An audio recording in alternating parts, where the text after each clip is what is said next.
Are we live? All right, everybody. Welcome to Win the Fight Live. We're really excited. We're going to get started in a few minutes. My name is Jesse Thomas. I'm going to be your host for today. I'm a longtime organizer and activist. I like to tell people I got spent my 20s, gave my 20s to Barack Obama, my 30s to the resistance. Now I'm in my 40s. I'm all out of fucks to give. I'm ready to fight for this country. We really appreciate you all joining us. We got some folks trickling in. We're going to get started, give folks a little bit more time to join. But say hello in the chat. We're going to, throughout the stream, going to take questions from the chat. Subscribe if you can, and chat. Go ahead and leave your question in there. And at the end of each panel, I will read your questions, the ones that we have time for, to the participants. So if there's something that interests you or something you want to follow up on, just go ahead and drop a comment on our YouTube chat. You can get there at winthefightlive.com and find our YouTube live. And if you subscribe, you can just leave your question there. We're super excited. You could go ahead and put up the first graphic and we'll talk about the panel that's coming up here in a second.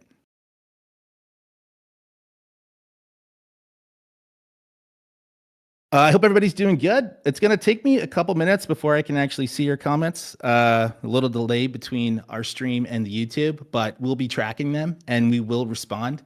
So I think the first channel graphic is up now. Could you confirm that, Control? Could you let me know?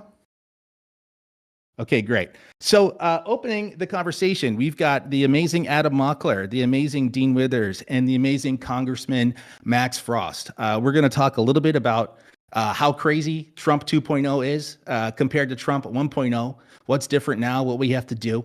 And I think everybody is here and we are ready to get started. So why don't we kick it off? I'm going to introduce Adam Mockler and let him take it away. Thanks, everybody. We can take that graphic down, and all right.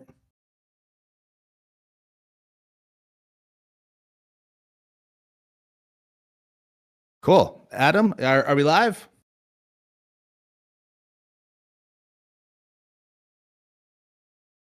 All right. And I don't know if we have your mic, if we have your audio, but good to see you.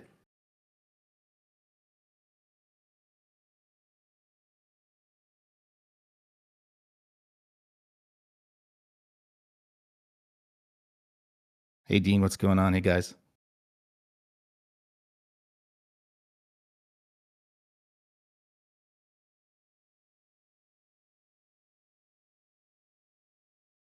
Adam, how we doing?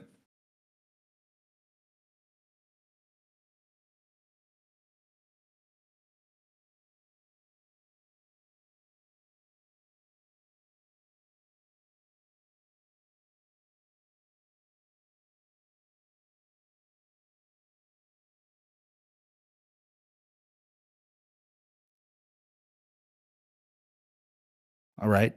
We're getting some things situated. Yo, can you hear me? Yeah, there we go. Hey, Adam, welcome. I'll let you take it away, my friend. Yo, there's a setting called push to talk on. Can you turn off push to talk? Dean, are you getting that too?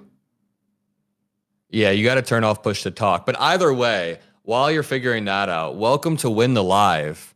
It's going to be a live stream with 7 consecutive panels with some of your favorite creators, some of your favorite politicians, some of your favorite influencers, all in one place, working towards one goal. You know, it's really important to get a bunch of like-minded people together in one place. Is push to talk fixed? No? Well, while we're waiting for that to get fixed, Representative Frost, can we hear you? Oh, it's muted.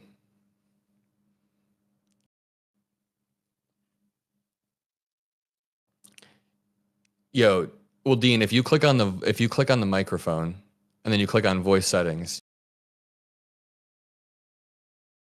you can add a keybind, push to talk. But while I'm waiting for the settings to get figured out, the entire point of Win the Fight is to bring a bunch of like-minded people together to work towards a common goal, that being re-spreading our pro-democracy values at a time. Hello? Yo, what's up? Representative Frost, thank you for joining me.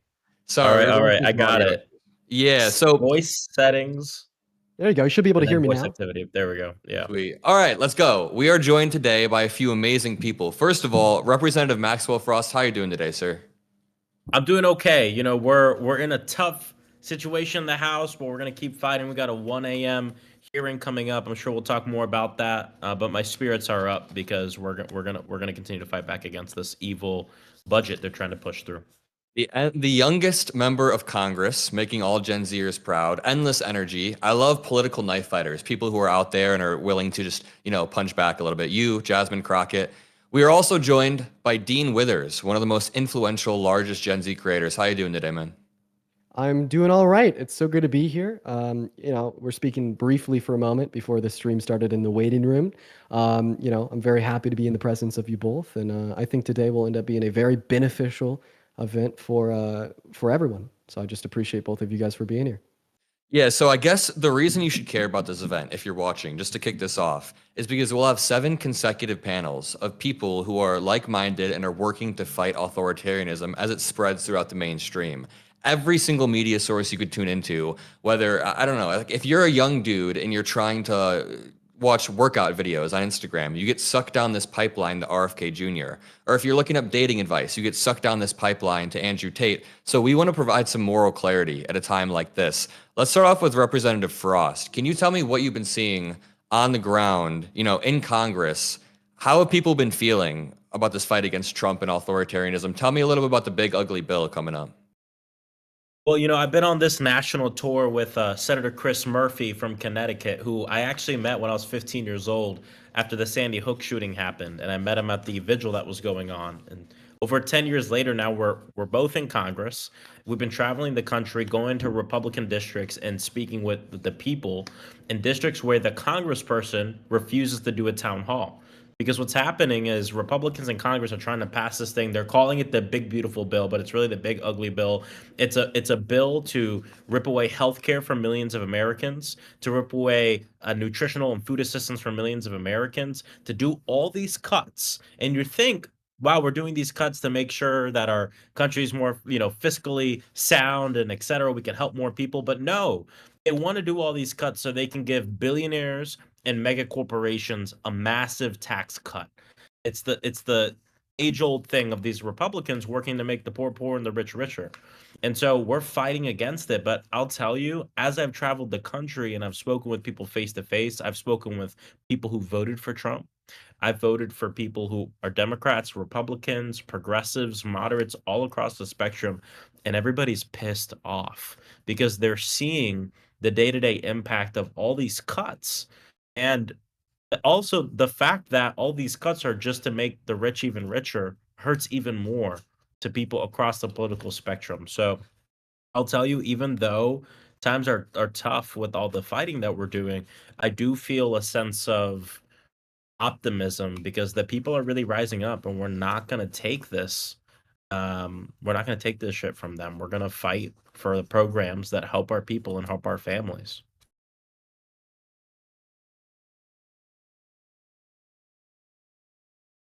You got to hit your push to talk button. Oh, my bad. I was cooking for a second there. But yeah, very well said. And I think that one of the silver bullet arguments when it comes to Elon Musk and the cuts and the consolidation of power is that after Trump took office, over 40 different regulatory investigations were either paused or halted or slow walked, all into Elon Musk's companies. It's just blatant corruption. I want to pass it over to Dean. You talk to Trump supporters on a daily basis. Can you tell me what you've been hearing? How are you fighting against authoritarianism? Of course, that's a great question. So I've been speaking with Americans that support Donald Trump since before the election until now. In fact, immediately before I joined both of you here on this event, I had spent 4 hours talking to Americans that support Donald Trump. And I've noticed this continual trend of these people that support the president, slimming. I find it much harder for me to find individuals who are devout Trump supporters today like I might have been able to before the election, which is something we should be optimistic about. But B, more defensive of some of the craziest things that a president can do. I seriously see America getting to a point where there is people out there that will look at Donald Trump illegally deporting Abrigo Garcia, then they will will read the order that came from SCOTUS on April 10th, 2025, calling it illegal. And they will say, I don't care what SCOTUS has to say because I follow Trump's law.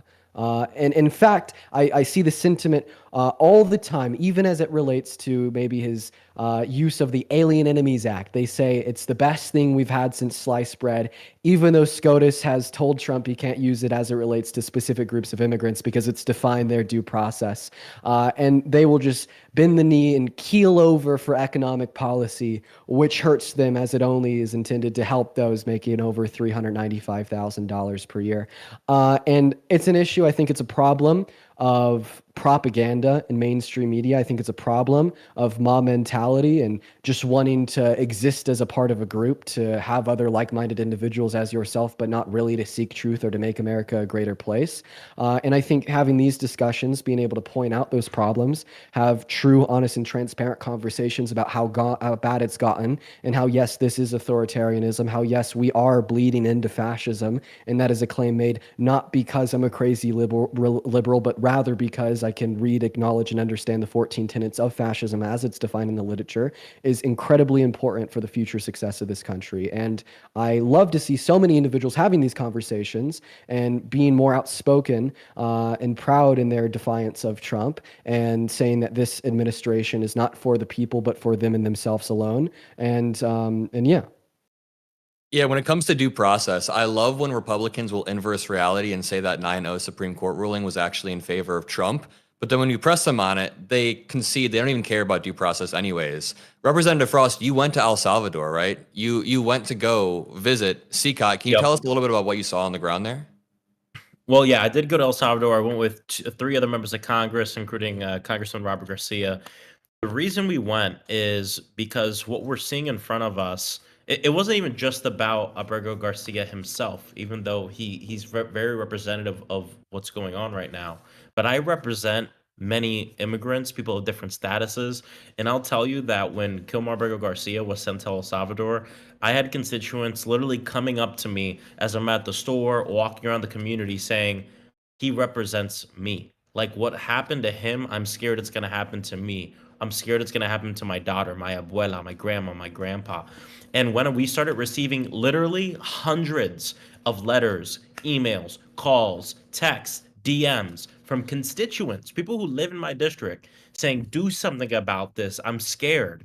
And then when Donald Trump went to the White House and said in the Oval Office that he wants to send homegrowns next, U.S. citizens, to gulags in other countries for and completely not give them due process, that's really when I completely drew a line and said, no, it's not enough for me to just denounce this from here, but I need to go there. Number one, of course, to shine light on this issue and how it can impact anyone, but also to ask questions about where Kilmar is, try to figure out if he was moved to a different prison, at least so his family can know. And also to, again, completely shine light on the fact that the administration is ignoring a Supreme Court decision and completely acting outside the bounds of the law. And I think it's hilarious. We see all this hypocrisy from the Republicans in Congress and Donald Trump, even right now, as they are doing something that's never been done before. The Department of Justice is charging a sitting member of Congress, LaMonica McIver, because she went to an ICE facility to do her job and provide oversight on what's going on there. Now they're charging her with a crime. And I posted about this yesterday, and I have a ton of like MAGA cultists in my comments saying, oh, it's about the rule of law, the rule of law.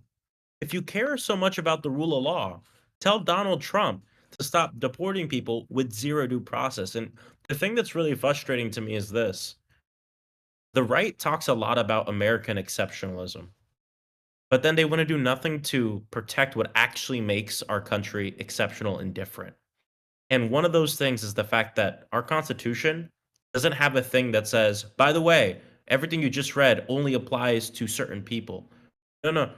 The First Amendment, the ability to have freedom of speech applies to everyone, college students, even if you're here on a visa, right? The right to due process is something afforded to every person in the United States. These rights being afforded to everybody here are part of what makes America the country it is and makes us exceptional. And so I went to El Salvador on behalf of our rights, and I'm really glad I went. I'm going to be honest, it was a lot of the trip was sad and depressing to hear about just the treatment of folks that we're sending over there. At least we were able to get some new information on the exact jail that Kilmar was moved to. But again, it's not just about him, it's about the lawlessness we're seeing from the Trump administration and this march toward an authoritarian government. I'd say we're already in an authoritarian government that is using the federal police, using the state to send people to other countries just because they disagree with their free speech, to charge sitting members of Congress for dissenting against the Trump administration. I don't care if you're consider yourself to be a conservative or progressive or moderate or anything. You have to stand up against authoritarianism, especially because right now it might be targeting the people you disagree with, but it's a slippery slope, and at any time it can target anybody. And so we all have to care about this and speak out against it. And that last point you made is that last point you made is the key one, because people always ask, why should I care about this? Once you create a new class of people with no due process, you can place anybody in that bucket. You can endlessly justify placing anyone in that bucket. And we've seen the Trump admin, as you said, attacking, every single check, judges, courts, universities, law firms, multiple law firms have bent the knee. And I guess I want to pass it over to Dean. I know that you're super well read on the first Trump administration. I've seen you debate about it endlessly. What surprised you over the past 115 days? Like, for example, on day one, when he pardoned all of the January 6ers, I remember genuinely being upset. So, Dean, what's really surprised and upset you so far?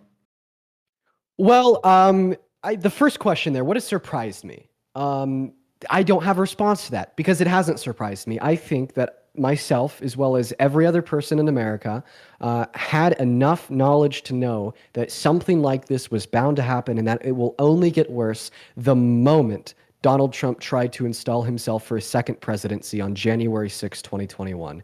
The moment he sent those fake slates of electors to the swing states, the moment he tried to install fake votes for himself in Congress to serve a second term against the voice and the vote of the people, and then the moment he admitted to it in proceedings in front of the Supreme Court and in Congress, but just simply said he should not face criminal immunity, was the moment I knew, as well as hopefully the moment where I wanted everybody else to know, that he has no care for the rule of law. He has no care for the Constitution. He has no care for constitutional rights. This idea of him being pro-law and order and anti-corruption and crime is nothing more than a mask or disguise to appeal to his base. And when he pardoned those January 6ers, I was hoping that would just make the words that are coming out of my mouth today clear to everybody, but unfortunately they didn't. It's only under a Trump presidency where undocumented migrants are persecuted to the extent of having their constitutional rights stripped from them forcefully and sent to terroristic prisons on the basis of an allegation because of an illegal entry into this country. Push to talk. Click push to talk. But simultaneously, if you illegally beat up a cop and drove a stun gun into their neck, such as DJ Rodriguez did on January 6th, you get called a patriot and then let out of jail by Donald Trump. It is so surprising to me that every single American hasn't woken up to the same revelations I'm sharing right now, and very sad as well. And you said that frustrated you when it occurred. It should have frustrated everyone. And the fact that it hasn't is why I'm here. That is the surprising part, that not everyone has woken up. And that was the first thing he did on day one. At least he ended the Ukraine war first, right? Oh wait, no, he didn't. At least he lowered prices first. He didn't do either of those things. Representative Frost, how are you communicating with people when you're okay, so this is my question. When I talk to people, like young Trump supporters, about Elon Musk gutting these institutions, they always say, I feel disenfranchised. These institutions aren't helping me in the first place. How do you describe that a lot of these institutions are necessary, even if they're bloated? Yeah, no, I appreciate that. I think a big part of it is bringing it home for people. We have to bring it home and talk about, and this is the thing I would talk to my colleagues all the time about. We actually shouldn't be seen as a party that is trying, and the people that are trying to defend the status quo, because the status quo sucks. And there's a lot more we need to do to make this country work for everyone. However, there are a lot of things that people before us have fought for generations. So that way we have some help as working people to be able to get through here. And so for me, it's less about defending institutions, but it's more about defending the programs and the people that those programs help. And so, for instance, on the Department of Education, right? It's not about defending the Department of Education. It's about defending Head Start. It's about defending Title One funding, right? It's about ensuring that we can have good rural education for students who don't live in cities, and that we have resources for students with disabilities.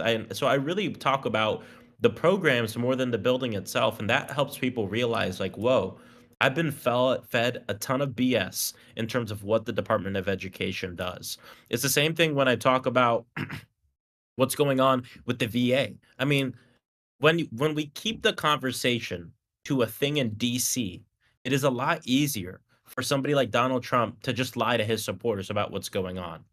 But when a veteran goes into their local VA and their favorite front desk person has recently been fired for absolutely no reason, and it's taking longer and longer and longer for them to get the care that they deserve, it's hard for someone like Donald Trump in an ivory tower in DC to be able to spin that. And by spin that, I mean to be able to essentially lie about that and make it fit his narrative.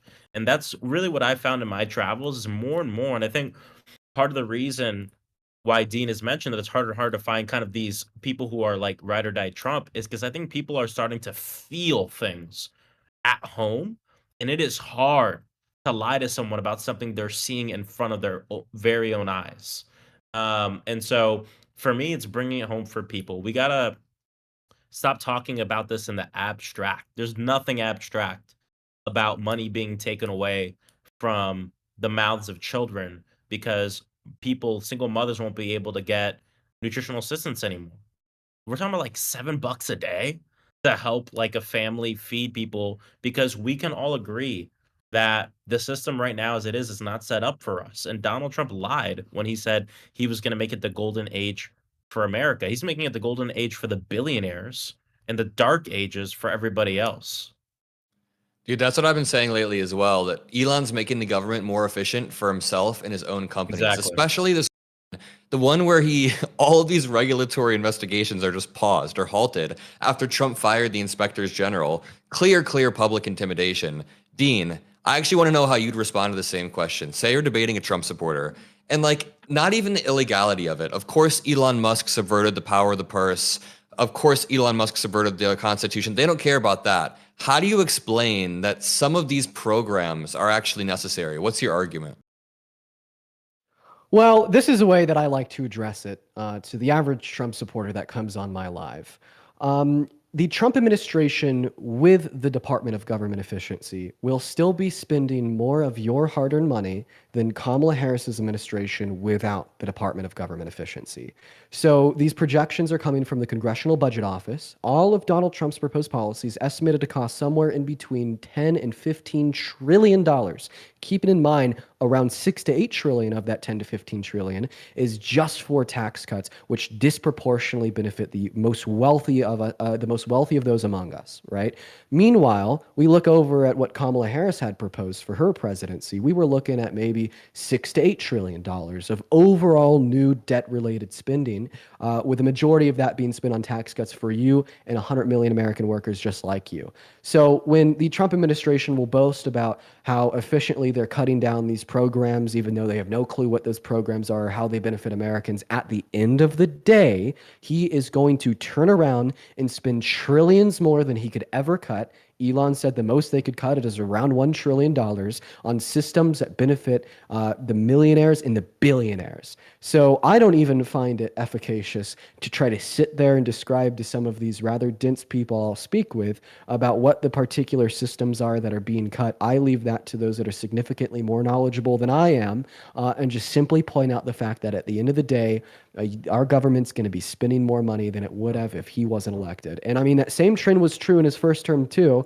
According to the CRBF, the Committee for a Responsible Federal Budget, they spent $8.6 trillion. You look at Biden and Harris, they were down at $4.6 trillion. This myth of being fiscally conservative, wanting to cut down on the wasteful expenditure of our government, vanished with the start of Donald Trump's first administration. The fact of the matter is, today, the party that's not only focused on ensuring that there is good and efficacious social safety nets to provide for those that are the most needy around us, not only ensuring that the purchasing power is in the hands of the workers, in the hands of the average American, but also ensuring that we are keeping our government expenses lower than that of the other party, is the Democrats, is the left, is the liberals, 110%.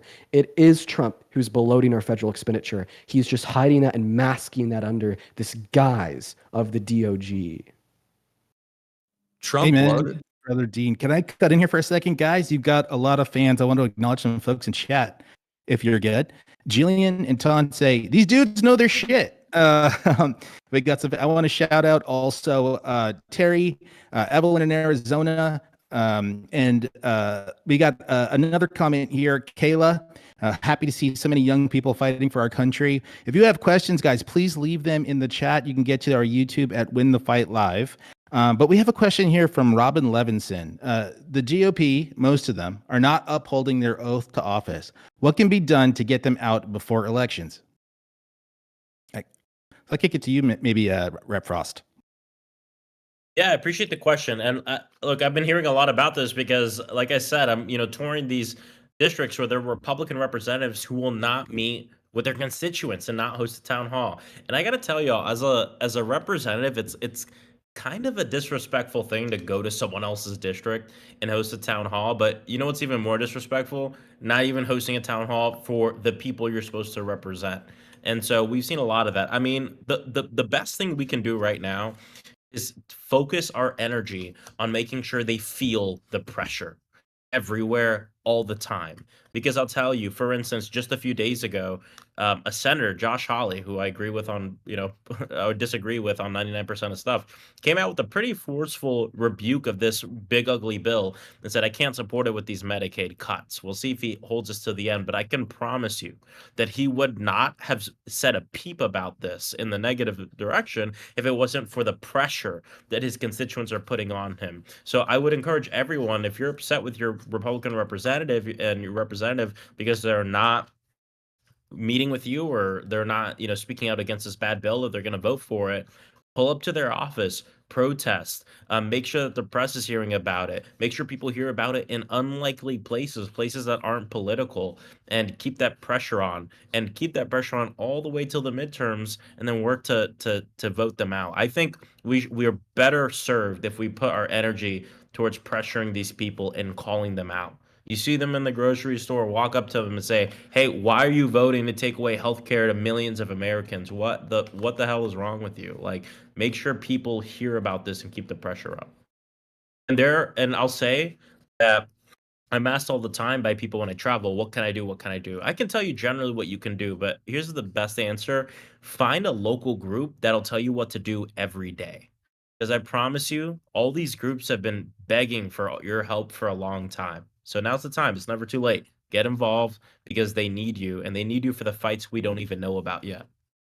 Are there any groups that are particularly helpful for you guys in Congress? Any folks you'd recommend they try to connect with? I mean, there's so many of them. It's hard to kind of name them off. People should just look at what groups are active locally. Obviously, there might be like a Democratic Party group local you can join. I used to be the national organizing director for March for Our Lives before I ran for Congress, which came after the shooting that happened in Parkland. If you care about gun violence, there's groups like Sunrise Movement, there's Indivisible, there's MoveOn.org.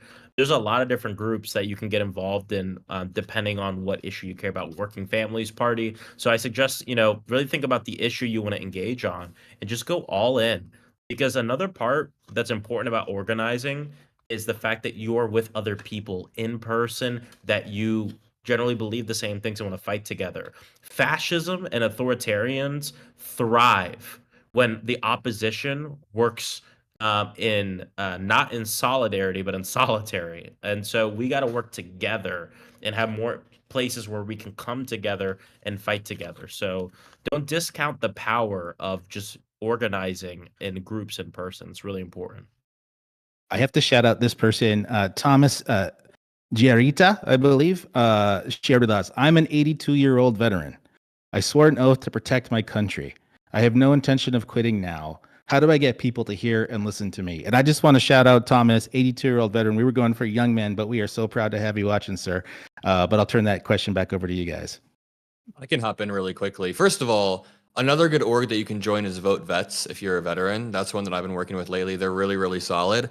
But I mean, the original question and the second question kind of connect because it's how you can be activated even when it's not an election season, even when you can't vote. There are ways beyond voting in America to be activated, and that's the beauty. When you're not in election season, you can canvas, you can door knock, you can phone bang, you can volunteer at local organizations or local conventions. You can, post on social media, make videos. There are 100 different ways you can have your voice heard in America, and I think that's the beauty of it. I do have around 30 seconds of thoughts to add on here. I think that all veterans in America that have served for the American military exist in a very special spot of control over the perception of patriotism in America. Why? Well, because you fought for this country. And forever, the right has been able to take advantage of this word, patriotism, or what it means to be a patriot, and use it to spew this demented propaganda that if you truly love America, you will vote for the right. And that is, in some part at least, help them win elections. However, patriotism on the right in America in the year 2025 is absolutely dead. Okay, there's nothing patriotic about supporting an authoritarian that wants to consolidate power to the federal branch of our government and ignores orders from the Supreme Court after calling for the termination of the Constitution in 2022. And I feel as if the veterans watching this stream, including the 82-year-old veteran who asked that question, what can you do, is speak up. Say, I'm a veteran. I was willing to lay my life down for this country. I took an oath to uphold the American Constitution. And in taking that oath, I 110% reject everything that Donald Trump stands for and behind. Because, Donald Trump is antithetical to any sense of patriotic values on which drove you to serve our military. Thank you, Dean. We have one more question for you all. This comes from Regicide. And their question is, how can I effectively communicate my progressive stance to other less progressive Democrats? That's an interesting one. I might be able to take this way. So I'm probably more progressive than everyone else on this panel. Likely. It's possible, okay? And I think it's important to have conversations with other individuals on the left about what the best direction for the left is. I think that, we spend a lot of time hyperfixating on the issues with the right, the issues with Trump, and I think that's obvious. It's a given. We live under an authoritative regime. We need to be spending a lot of time focusing on that. But, one way or mode that you can have a conversation with other individuals on the left that you may feel are not as progressive as you are, and maybe they have some things they're wrong about, some things they're right about, is to simply talk about the midterms. To talk about who you want to see be running for president in 2028. Bring up the fact you maybe want to see a populist candidate that falls outside of the institution. Talk about who the options are for your state or the representatives in your state, and why the candidates that may be a little bit further left are better fit than the candidates that aren't as further left, that aren't as progressive. And I think that those conversations are bound to occur when we're choosing our representatives, and I think they should occur. They're really healthy. They're good conversations. Because right now we want to be able to replace this authoritarian regime, but we want to make sure what we're replacing it with is as best fit as possible to serve this country. So I think that is a really important conversation to have, and it can be framed really easily surrounding the representatives we would like to see come midterms or even the next presidential election in 2028. Awesome. Well, we're going to wrap up shortly, but I wanted to give you all just one last chance. If there's anything you want to plug, or if people could be following you, I just want to go around and let you guys do a little bit of promotion of whatever you think that people should hear. We'll start with you, Adam. Yeah, I just want to say thanks for hosting this. I know there are a few panels after this, so make sure you stick around and enjoy it. I really enjoyed chatting with Dean and Representative Frost. I think that this is the way forward. I've been to a few panels and been to a few DC events where it's just like having a bunch of people in the same place working towards the same goal really energizes you and makes you feel like, I don't know, we're going to win again, and we're going to come back stronger. Whenever there's a time of crisis is when you kind of reevaluate. Like during COVID, we did a little bit of a reset to see where we can go forward. That's what the party's doing right now. And I think the best communicators are rising to the top. And I'm glad that we all get to be a part of that. So that's all I have to say. Find me youtube.com/Adam Mockler.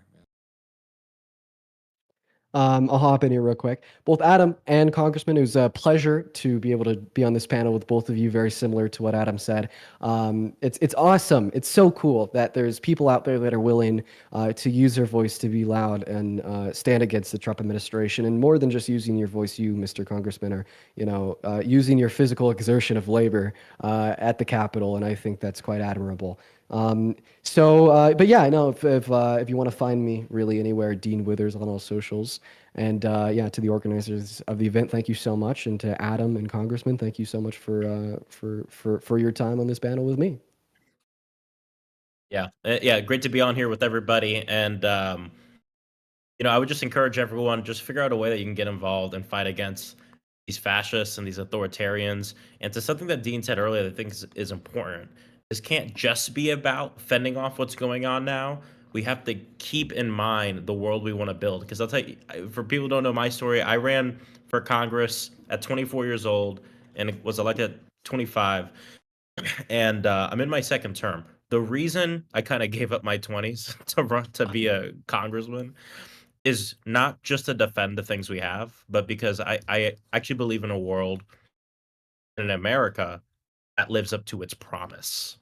And that's what I believe in. Ending gun violence, fighting the climate crisis, one job being enough, and making sure that working people are able to have really their basic necessities met so they can start their business, they can do what they want to do in life. And I think we can achieve that. I think we can do all this. But we need to continue to fight for it. And we got to stand up for the future we want, not just the future or not just the present that we're defending. And so I think we can do all this at the same time. And so just get involved, run for office. I got to plug an organization called Run for Something. If you're thinking about running for state and local office, we need you to do it because we need to build the bench. So that way, when a young person gets elected to Congress, it's not a big deal because young people get elected to Congress all the time. We need more people to do this. So get involved, y'all. Thank you for tuning in. If you want to keep up with me, I'm at Maxwell Frost, FL, on everything. All right. Thank you, everybody, for joining us. We really appreciate it. This is the first of its kind event that we've done, all volunteer, really trying to connect you guys, Adam and Dean, with these great audiences and voices, with folks like Congressman Frost, who are fighting the good fight on the front lines. And thank you for being our initial panel and kicking this off. You guys are great. We're going to be here fighting alongside with you guys all the way through, and we hope to do this again. Thank you, guys. That was great. Thanks. Thank you. It was great. Have a good one, you guys. Okay. Well, I hope you guys enjoyed that. It's really fun to see you all engaging in the chat. Evelyn will pass along their thanks. Amber, we're really pumped too that Rep Frost was here. Hank the Tank, same thing. We're really stoked to see all of you guys show up. Again, we started this a couple months ago. A few good friends of mine, we worked together to do live stream engagement. We did some large events with some great gamers like Pokimane and Valkyrie, Senator Bernie Sanders. We worked with a lot of big personalities on Twitch. In 2020, we kind of did the same thing. And we were sitting around like so many other people, just like in the first opening month of the Trump administration, just sitting there wondering, what can we actually do about this? Everybody's angry, but there's not a lot of clear, tangible steps for taking action, especially when some of the institutions that we rely upon are so blatantly under attack. And that's going to be the theme of our next panel. We're really excited to have some folks who've been standing up for the rule of law. And we're going to talk a little bit about that. The lawfare that's been going on, the attack on some of our rights, the weaponization of institutions. Once folks are ready, we're going to get started, but this panel is going to be great. We really would love you guys to put some questions in the chat for people. Hey everybody, and we're going to kick it off here in just a second. And yeah, there's a little bit of a delay on the stream. So we are seeing your questions. We're going to take them, capture them, and make sure the panelists hear them at the end of the panel. So I think we are about ready to go, but I'm going to get a couple more seconds for our moderator to join. And we appreciate you guys. The other thing I want to say is that we're going to connect you with all of the speakers and all the calls to action and all the ways that you can take action via our Substack. So if you could please go to winthefightlive.com and subscribe to our Substack. We're going to connect you with all the voices that you're hearing here, give you the social channels to follow, connect you with their publications, let you know who to donate to, and we'll send you updates over email. So we'd love for you to go to winthefightlive.com and connect with us. We're going to make sure that you all stay in touch with these amazing panelists and stay in the fight. I'm just going to check with the control room here and see if we're ready to go for the next panel. And we are doing this live. This is our first one. So thank you so much for bearing with us as we figure out how to use the microphones. But we've got a couple more hours to go, and this is just going to get better. We are a go. Okay, so without further ado, I'm going to introduce our next panel. Take it away, guys. I'll give it to you, Eric. Excellent. Thank you so much. All right, guys. We're here because my name is Eric Balsba. I'm one of the co-founders of Win the Fight and a longtime voter protection activist. And I'm here with two amazing humans who have been leading a lot of the fighting and a lot of the discussion online as to what has been happening over the last preceding 4 months since Trump came into office. I will kick it off for you guys to introduce yourselves. AB, you're right to my right. So if you wanted to introduce yourself and to say a little bit about yourself, that would be awesome. Definitely. Okay, so boom, I am the Legally Hype, or I'm known as I am Legally Hype on the internet. My name is AB. I am a lawyer, but I'm also a political correspondent. So I do legal and political commentary online in a fun way. Y'all like to call it Gen Z language, but I'm Black, so it's Ebonics. Excellent. Rachel, do you want to just give a quick introduction and we'll get going? Hi, thanks so much for having me. Thanks, Eric and AB, for being here, and everyone else. My name is Rachel Cohen. Until very recently, I was a hobbyist TikToker, by which I mean I usually logged in with wet hair and released my shower thoughts about the economy or whatever was happening in democratic politics, but by day was a corporate attorney. I recently resigned from my position at my corporate law firm now about 2 months exactly ago over kind of ineffective industry response to the Trump administration's attacks on the legal profession and on the judiciary broadly. So ever since then, I've kind of just been doing a road show, and I'm grateful to be here to speak with y'all about what's going on and ways to get engaged. Awesome. AB, Legally Hyped. I wanted to check with you first because there's so much going on right now, just in terms of attacks on rule of law, attacks on our politics. What do you see as the biggest things that are going to be threatening us in our everyday sort of life? Yeah, I mean, so one, it's the constitutional threats, right? So we have all these attacks. We're seeing constitutional threats on our First Amendment rights, right? Where you're seeing people be detained and deported for speaking out against issues like Palestine, right? You see most recently the representative, or was it Senator McIver, who is being charged criminally, right, for allegedly trespassing, but really she was just doing her job as a congressional leader and going to do an oversight check, right? So for doing oversight, right, you're seeing our due process rights be violated, where you're seeing people be deported without any type of due process, right, without being actually criminally charged with anything or criminally convicted, right, without the uncertainty of who you actually are. Are you a citizen? Are you not a citizen, right? Are you affiliated with a certain organization? And it sort of starts there and it spirals. And I think the reality is even when things seem simple, all of this is a test case to try some further, right? To keep it moving and keep the wheel spinning, right? So when you think about, for example, most recently you had children who were U.S. citizens, right, deported with their parents. That's a test case. I went to law school, right? constitutional law, first thing they teach you is the courts and, quite frankly, politicians are very strategic about what type of cases they like to bring forward, because it's all about the facts, what facts look a certain way. But then also when you learn about these cases and you learn about like how the laws are created or how laws are interpreted, for example, it's always like they're very meticulous. They're very particular about, okay, so what facts can we get away with, right? Because I don't have to tell you every little detail. I can tell you that a person was deported, right, because they were not necessarily a U.S. citizen, or a child was sent, a child was sent to another country with their parent. I don't necessarily have to tell you as I'm explaining this case, or you may not necessarily see in the brief of the case that the person that was deported was a 2-year-old child, right?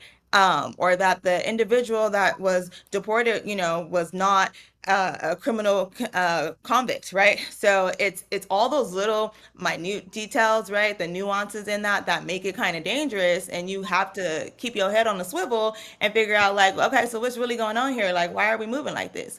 And at the end of the day, I think we also need to be mindful of the fact that there's only one command that is in the Constitution twice, right? That is your right to due process, the 5th and the 14th Amendment. That means the founders were so fucking serious, excuse my language, they was like, put it in there twice just in case they get confused, right? Put it in there, make sure the states know and the feds know. Due process is the thing, right? This goes all the way back to like Magna Carta. If they didn't take nothing else from when they dipped out of Great Britain, they said, I need due process before you send me somewhere or put me in jail or punish me for something. It's that fucking serious. And it's that serious that it doesn't even say you have to be a U.S. citizen to be, guaranteed due process. It says all people on this soil. Yeah, that's a very important point. Like everyone's saying, like these are not citizens, right? And like, but you just have to be in America to have due process, right? Yeah. And I think that the other thing I really wanted to talk about, because like, one of the bravest things I had seen, in the early part of this administration was you, Rachel, when you sent that letter to the partners of your law firm, and then you went and acted on it. Can you talk a little bit about this attack on big law, and why it should be all like so scary to all of us, and what this administration is trying to do? Absolutely. And I think it ties back really well, actually, to a lot of the things that AB was talking about in terms of test cases, because I want to compare what they did in Big Law to what they're now doing to Newark Mayor Ras Baraka, as well as Representative McIver, is that in Big Law, we saw a kind of test case executive action. It wasn't even a full executive order aimed at this law firm called Covington and Burling. And that is a large corporate law firm. And in that executive action, they had assisted with the investigation of special counsel Jack Smith, who was looking into charging Trump criminally, right? And so Covington and Burling, this executive action, strips a couple of attorneys of their security clearances. It puts Covington kind of on notice that the Trump administration is pissed off. And nobody said anything. Like, nobody said anything. I had barely read it, and I had friends that worked there that were like, oh my God, are you following what's happening to us? And I was like, nope, working 70 hours a week, sorry. And that's shitty of me. Like, that's the reality of what's going on in a lot of these law firms, is that people are just spread really, really thin. And that's not an excuse, but it is something that makes it hard to pay attention. And I think that's, just as an aside, I think that's true of America broadly right now. And I think that a lot of really important community organizers point that out, that that's intentional under American capitalism to make it hard for people to engage and to stay on top of things. And the Trump administration is certainly taking advantage of that in this moment. So after nobody says anything, then they escalate this attack and they enter an executive order that's targeting this firm Perkins Coie, which had done a decent amount of Democratic representation in the past. They strip Perkins Coie, the entire law firm, everybody of security clearances, which are necessary for certain types of litigation. They strip them of government contracts. They threaten to investigate third parties that contract with the government to see if they are working with Perkins, so they can take those away as well. And as all of this is happening, there's this huge discourse about what is going on, but it is all happening behind the scenes. And so you go and you look at like the Reddit pages for Big Law or Fishbowl or any of these like corporate forums, and people are freaking the fuck out, but then you would go into work and nothing was happening. So I'm asking around within my firm, what am I going to do? Because I was at one of the biggest name law firms in the world, Skadden Arps, and they have a lot of sway and they claim to care a lot about kind of protection of people's rights and the due process rights that AB was talking about. And there's just radio silence. So I'm doing some organizing behind the scenes. I'm doing some external organizing. There's like this open letter. I don't know. If anyone is really interested in a deep dive, I have like 40 videos on this on TikTok on a playlist, which is at cohen.48. I will not. Rachel. We don't have to go. Don't forget. But thank you. So then there's nothing happening. There's another executive order entered against another firm, Paul Weiss. Perkins is fighting their executive order in court. They're winning. And Paul Weiss decides to make a deal with the Trump administration. It offers up $40 million in free legal work to get the Trump administration to like leave them alone. And I was on the bus home from work that day because I am a public transit girly. And I was like, wait, they are giving me the runaround when I ask how Skadden is going to meet this moment. This has to be exactly what was happening at Paul Weiss, like until 20 minutes before the New York Times broke that they were in this agreement with the president, which is just so it's so out of the bounds of the normal that professors at Harvard have called it a bribe. House Democrats have sent like investigation requests to see what was going on behind the scenes because it's just insane and it's probably not even enforceable. Like it's not good lawyering. And so I went home and said to myself, I've been doing all of this organizing and it hasn't amounted to anything. And I think that if I believed what I know I believe, which is that this is a fucking coup and this is an attack on the legal system, on the judiciary, on everything else, and that we are on the precipice of not just a coup, but a coup done by the far right at a time where there's huge anti-migrant sentiment, huge anti-trans sentiment in this country. Like minorities are being scapegoated, Palestinians are being targeted, people speaking on behalf of Palestinians are being targeted. Wouldn't I act differently? Like, wouldn't I just stop going to work every day doing this work? And wouldn't I say something? And I was like, of course I would. And I appreciate, Eric, you calling it brave, but I did this because I know myself and I'm not brave enough to act if this administration starts making it illegal to like be a trans person. Am I brave enough to then go out into the streets and like put my body between trans loved ones and the American Gestapo? Maybe. But I would rather just check to see if I'm brave enough to quit my job and to get a lot of people organized so that we don't have to get to that point. Like that's actually, it's proactive. It's proactive courage because I know that if we do not act now in a coordinated fashion and stand up for each other and for individual human dignity and human rights, that it will actually get much, much harder down the line to do anything as this government continues to try to make it impossible to criticize it, make it impossible to challenge it in courts, etc. But I think that what we saw, to loop way back around to AB's point, is I think that what we saw with the arrest of the representative is another test case in that they arrested the mayor first to see if anybody said anything, and there was not effective coordinated action. And so they've escalated to represent to no, that's not true. That's not true. I don't think so. It was effective coordinated action, which is why they let him out that night instead of waiting until it was on a Friday. So they weren't going to let him go see a judge, and they actually let him out Friday night, as opposed to making him wait till Monday and not seeing a judge. And there was effective action in making sure that the legal process was followed accordingly and according to the Constitution, which is why he was released. However, to be clear, I believe that the threat to arrest Representative McIver that threat had been lingering for some time. So that's the other part. But I also think part of it is, and I think this is part of like the call to action, is us being in unison when we talk about these things, right? Us understanding, us not being stuck in our own echo chambers and our own ecosystems and only talking to the people that we're used to talking to, because that's not working. What we saw during this election was division in a lot of different aspects. And what we need right now is unity, which is why this is called a union. We got to stick together to keep this union together, right? Even when shit got bad, Abraham Lincoln was like, look, the South, I don't want to have to do this to y'all, but I will do whatever I need to do to keep this union together. I don't care how mad you are, how much you don't, you want to keep your slaves, whatever the case may be. We got to keep this union together. Part of the call to action, especially when it comes to our rights, are being unionized and having those conversations and having tough conversations. And again, having conversation outside your group. So I say that not to put you on blast or make you feel no type of way, Rachel, but I say that being in part of the group that organized and that had the conversations to make sure that the mayor got released that night. No, and I think that something that we always do need to focus on, and I need to be better about drawing those lines, right, is there's coordinated person action. There's coordinated individual action. But where I think that we're failing, and actually, you don't need to apologize for putting me on blast, because Representative Raskin, when I was testifying at Congress, made a very similar point when I said something around like the courts are our last line of defense.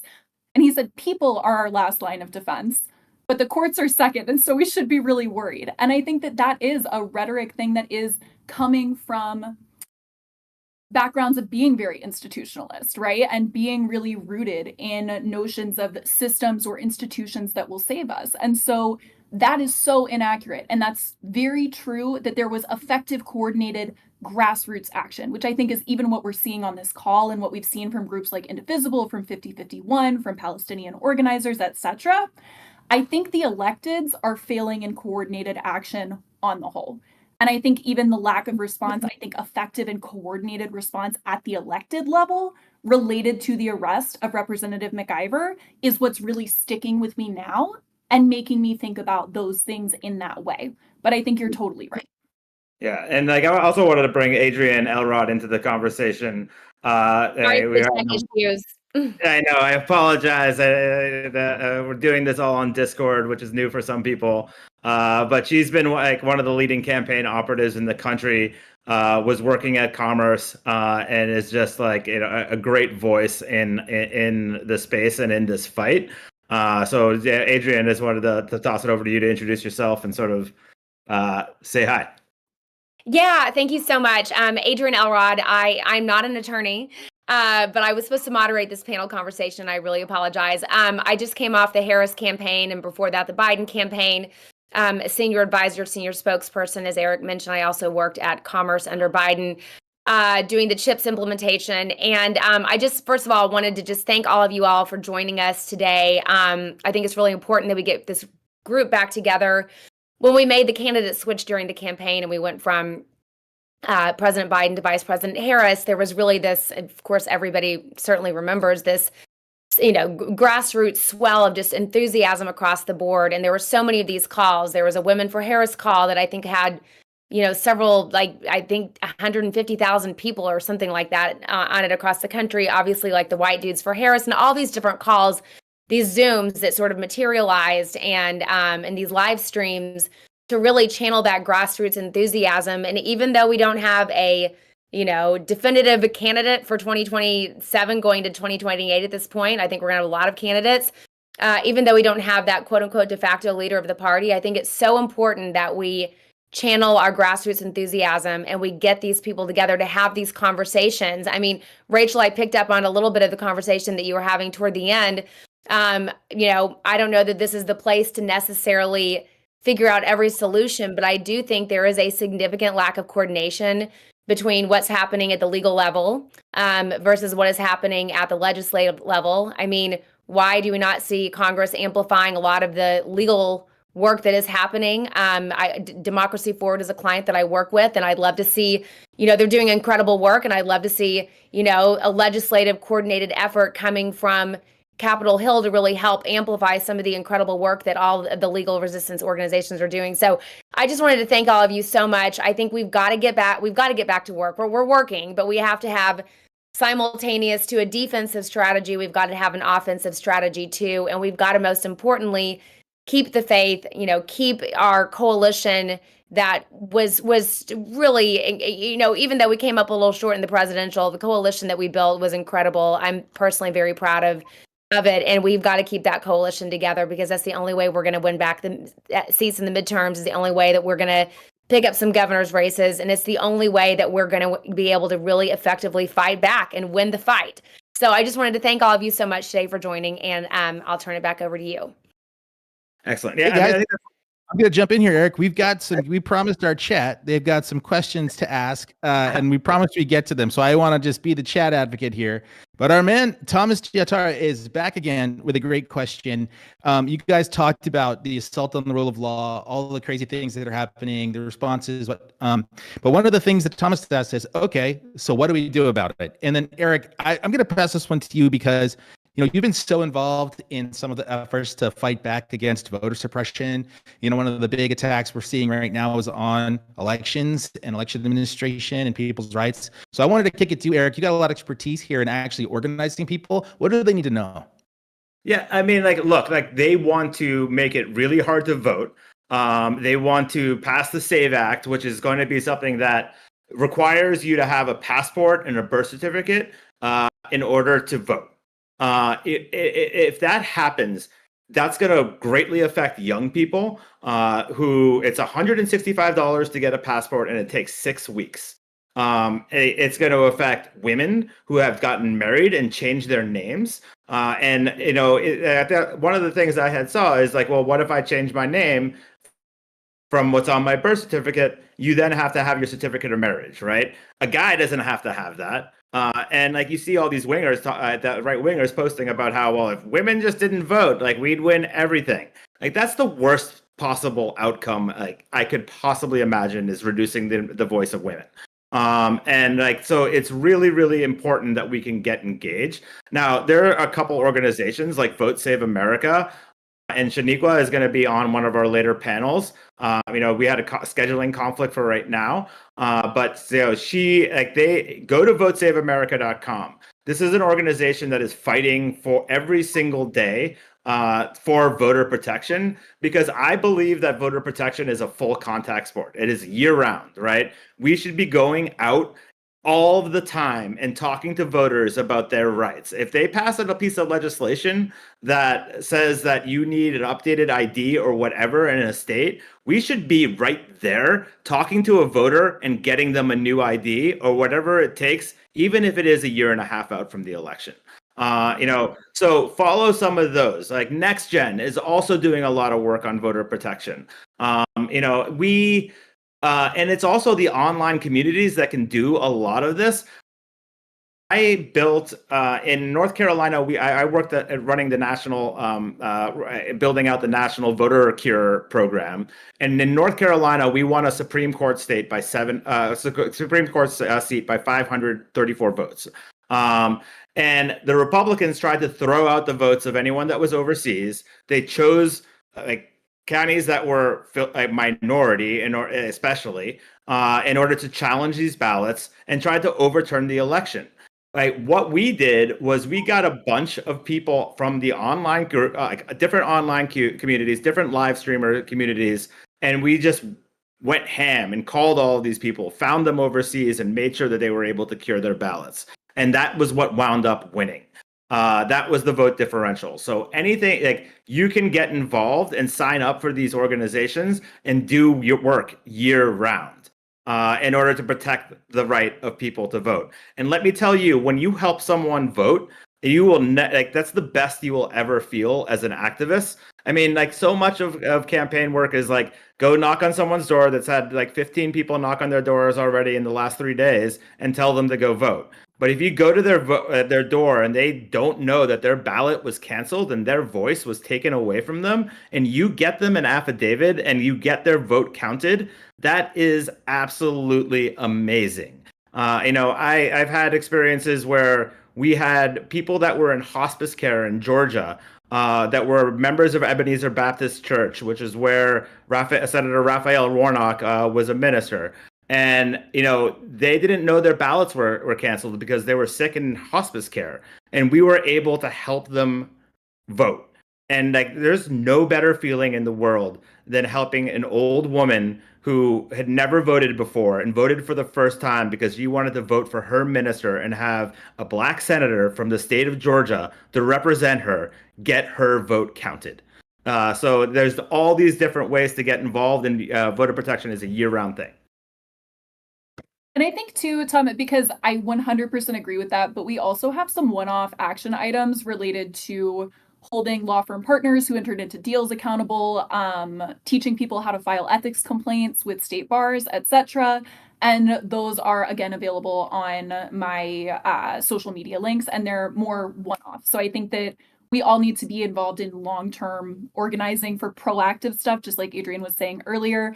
But also sometimes it feels a little bit good to be reactive and to make sure that we are letting individuals know that we think this is unacceptable. And Rachel, what are your social media handles again to follow? Yes, sorry, it's Cohen, last name Cohen, .489 on TikTok and Instagram. Okay, excellent. Thank you. Thanks. Great. Oh, I can't You're hear you. muted, Rachel. Jesse. You hear me there, Jesse? Oh, there you go. There you go. Okay, so we're going to wrap up shortly, but before we do, that was a great plug, Rachel. Wanted to give the chance for Okay, others. because Rachel she gonna plug for sure. She plugged in the beginning. And you a real lawyer. I want to give Well, everybody a chance to plug. And the plug too. stuff. So- Your commentary is awesome. So Yeah, we'll kick it around to AB. Do you wanna tell the folks where to follow you and what they should be doing? You know I do. Okay, so boom, I'm AB. You can follow me on all social media platforms at I am legally hype. That is I am legally LEGALLY hype HYPE. excellent. Yeah, no, I think these two are two of the smartest legal people out there, like bar none. And like it's so good to see like the young legal community just really leading the fight, because I mean, like everyone's talking about where the young people are right now, and like a lot of different things. Well, they're right here, and like they're the ones that are actually carrying the ball forward. So it literally is my favorite thing in the world.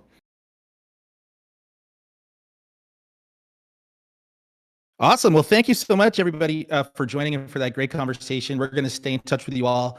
And again, if you're looking to connect with people directly, to get all those links to who to follow, go to winthefightlive.com, join our Substack. We will keep you all updated, keep you connected, give you the calls to action. We'll also have highlights from this panel and all the great insights that Rachel and AB and Adrian and Eric were able to share. So thank you so much for joining us, guys. We really appreciate you being part of this. We are thrilled to have you, and we'll be fighting with you moving forward. Thanks so much. Thank you. Okay. We appreciate, we still got some folks, but it's good. Next up, we're going to have a great conversation. We've talked about so far sort of Trump 2.0, how it's different, what it means, what folks in the Congress need to see from the American people. Thumbs up. We just had a great chat about the assault on the legal system, things to look out for, what we can do, how to stay active. And up next, we're going to talk about the economy. We've seen so much chaos with unpredictable tariffs, crazy trade policy. We're seeing a lot of nuttiness with budget suggestions, pulling federal funding for major institutions, shutting down research. It is not only weird and scary, but also potentially really damaging for the pocketbooks and livelihoods, retirements of millions of Americans across the country. So up next, we're going to have a great conversation about this. And we were really excited and thrilled and honored to have our next set of participants. We are going to talk with a couple of amazing and emerging podcast hosts, folks that my fellow gamers from the gaming community who've created a great podcast to talk about economics. We've got one of America's premier political influencers, and we are incredibly thrilled to be joined by the governor of California, Gavin Newsom. So we are excited about this panel. Thank you all for joining us. And Harry, I'm going to kick it off to you to get us started. Well, first of all, thank you so much for putting this together. It has been so amazing so far. I've been watching at home, as of everybody else. It's been terrific. And I think this is really the first step in winning back so many people. And I also want to just say thank you to California Governor Gavin Newsom for dedicating some time to this today. I know you have a very busy schedule with Donald Trump constantly attacking you and your state and making one terrible decision after another. So the fact that you're able to Harry, give some time here today is nice. It's new scum to you. Oh, new scum, not new. That's scum. right. That's right, Governor. You're right. Establish that. Yeah, let's foundational ourselves here.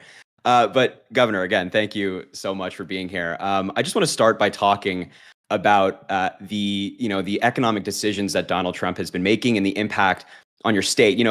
Governor, it seems like to me that Donald Trump is almost insistent on destroying the American economy. It seems like you're feeling that in California. These tariffs have really hurt your state and continue to affect Americans across the country. So I was hoping that for some people at home, you could provide some insight on what they're doing to the state of California and why these tariffs that Donald Trump is placing on countries around the world is such a terrible idea. I appreciate it, Harry. Let me put it in perspective so people listening can understand the state that I represent. It's the size of 21 state population combined. It's the fourth largest economy in the world from a GDP perspective. We just took over that slot just a few weeks ago with the IMF figures. Again, $4.1 trillion. That is significantly larger than any other state. And so my state of mind is one of vigilance as it relates to the issues of tariffs, because no state has more to lose on the tariff issue and the tariff question in the state of California. Just think about this, 45% of all the goods from China flow into the port of LA. The ports of LA and Long Beach are where the vast majority of the goods movement in this country originate. 90% of the global trade is done on the ocean, on water. And so the ports have been impacted, dock workers are being impacted. We've got truck drivers being impacted, supply chains being impacted, small businesses are disproportionately being impacted. The tariff chaos, the impulse that is that is the quote unquote strategy of the Trump administration as it relates to the tariffs are not only impacting businesses, impacting trade, but it's impacting the coin of the realm, and it's trust, relationships that we've developed over the course, quite literally, of decades, and of course, tourism. We had record-breaking tourism in California. I think a lot of other states could lay claim to that last year. 11% decline, 11% in March, out of nowhere, directly related to the chaos of Donald Trump, the chaos of his trade and tariff policies. Yeah, I mean, I couldn't agree more with everything you said. And actually, to build off of that, you and your team had a really fascinating move recently, which was you decided to go into the lion's den. You ran an ad on Fox News focusing on California, but also the country broadly surrounding these tariffs. You talked about empty shelves, no Christmas toys come December. Why did you feel like it was so important to reach out to that audience and let them hear your side? Well, I mean, I've been doing it for years now, as you may know. I mean, I went on and I had a debate with, Ron DeSantis and Sean Hannity on Fox. I think it's really important. Like, you got to meet people where they are. And, I love Buttigieg, what he's doing there. I love what Bernie consistently does by going on podcasts. People agree, disagree with him, getting out of our bubble. I think it's just critical. And so taking it to Fox and getting on that platform is critical for no other reason. 14 of the top 15 cable shows are on Fox.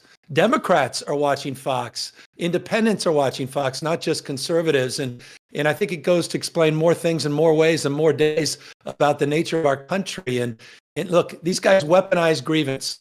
It's surround sound on Fox. The mis and disinformation, just the rank lies. So putting these ads on prime time when Sean Hannity shows up there, Brett Baer's show, is important because we know one guy's watching, and that's Donald Trump. And he needs to understand his recklessness. He needs to understand that he's impacted this country in a way, even if he pulls the knife out of our backs on these tariffs, we're still bleeding out. The consequences are profound. I mean, this is a chaos presidency. This is the worst 100+ days in American history. His ability to damage this economy, to damage the reputation of the United States is extraordinary. And what they're about to do by increasing the debt by $3.3 trillion, the impacts it'll have on our kids and grandkids, how they're selling us out, selling you out, this is very consequential. So there's the why. And we need to take it to these guys. We can't be passive any damn more. We're too timid. These guys shapeshift. We're constantly on the receiving end of CRT, DEI, ESG, everything with 3 damn letters. They seem to be dominating. And it's time for Democrats to get off their duffs, get back on the damn offense, and take it to these guys. Yeah, I couldn't agree more. And I've loved your strategy with your podcast recently, bringing on people from both sides of the aisle, having these really important conversations. But what I will say, Governor, is one of my favorite moments of yours is when you were debating Ron DeSantis and you pointed out how he was losing to Donald Trump in his own state by many points. And he kind of stood there with his PR trained smile and didn't really know how to respond. I think, just one-on-one, I thought that was fantastic, but it's a good strategy. I want to also talk about what they talk about on Fox News. And it seems like a lot of these Republicans have a nasty, no good case of CDS, California derangement syndrome. Your state is the fourth largest economy. You give more to the federal government than you take in. And in many cases, you keep a lot of these red states afloat. So can you please help us understand why these Republicans attack you in the state so often? Well, what you just said is incredibly important. And I want folks, particularly my friends in Texas, no animus towards the people in Texas, of Texas. You're a taker state, Texas. 7 of the top 10 taker states in the United States of America are red states. The top 4 donor states, balance of payments, are blue states, led by California, 3x more than the next state. Let me be specific so I'm not accused of hyperbole. $83.1 billion. $83.1 billion versus Texas taking $71.1 billion. $83 billion, donor state, taker state, Texas, $71.1 billion. Murder states, 8 of the top 10 murder states, not just dependency states, are red states. Deaths of despair, lower wages, higher infant mortality, maternal mortality, lower productivity. How in the hell are we losing these debates on jobs and the economy to red states? 71% of the GDP in the United States of America emanating out of blue counties, innovation, entrepreneurialism, the dominance of this country. California is the largest manufacturing state. I'm not just talking about coastal elitism. I'm not just talking about technology and innovation. I'm talking about hunting jobs, forestry jobs, farming and ranching jobs in states like California. In states like Illinois and New York, which Trump attacked today, said it won't help those states. 25% of the GDP of this country in just our 3 states. I mean, we've got to wake up to how reckless this guy is and how reckless their rhetoric is, because people don't know the facts. And it's incredibly important that we push back, particularly on economic facts. Harry, last thing, because I think this is critical. Since 1989, I'm in Ronald Reagan's office here, which is just interesting. People forget he was Governor Reagan. So I'm out here in Sacramento at Governor's Reagan office. Since the end of the Cold War in 1989, there's been 52 million jobs that have been created in the United States of America. 1.9 million in Republican administrations, 50.4 in Democratic administrations, 2 million, 50 million. How in the hell do Democrats lose on the economic message? We are the job creators in this country. We cannot allow Trump and the right wing and the surround sound and the mis and disinformation on Sinclair Broadcasting, on Fox, One American News, and Newsmax to dominate the national conversation. That is a great point. Sorry, I'm going to jump in just because we got some other guys. We have Mr. Atriarch and Doug, some prominent California residents. And speaking to a lot of people about these issues on their podcast, The Lemonade Stand. And we're really pleased to have them as well. And I just wanted to give a chance. I know Doug had a minute signing in. I wanted to give them a chance to say hello and then also just ask a couple questions. Governor, pleasure to meet you. Yeah, it's great to talk with you, Governor. Apologize for being slightly late. My internet decided to go out the literal minute we were starting, so that was a fun surprise to deal with. I'm not sure if I missed it. I know regarding, have we gotten to tariffs and stuff yet? If you want to chat about some of what we were interested in, Atriarch. Yeah, I mean, I did want to bring up, you mentioned the damage of tariffs, and the first question I had was around, I think you're going to have more knowledge, directly on policy and who you're talking to. Where do you think this is coming from? Is this Peter Navarro? Is this Scott Bessent? Is this Howard Lutnick? Is this Trump? Who is making the actual strategy of this, and why does it seem to change so chaotically? It's all of the above, and I'd add Steve Bannon into that mix as well. I mean, these guys are ideological on this issue, and for Trump, it goes back to the 1980s and 90s. He was putting full-page ads out talking about how we were, quote unquote, getting ripped off from Japan. So it's interestingly one of the few things that Trump has been consistent about throughout his career, but he just doesn't know what the hell he's doing.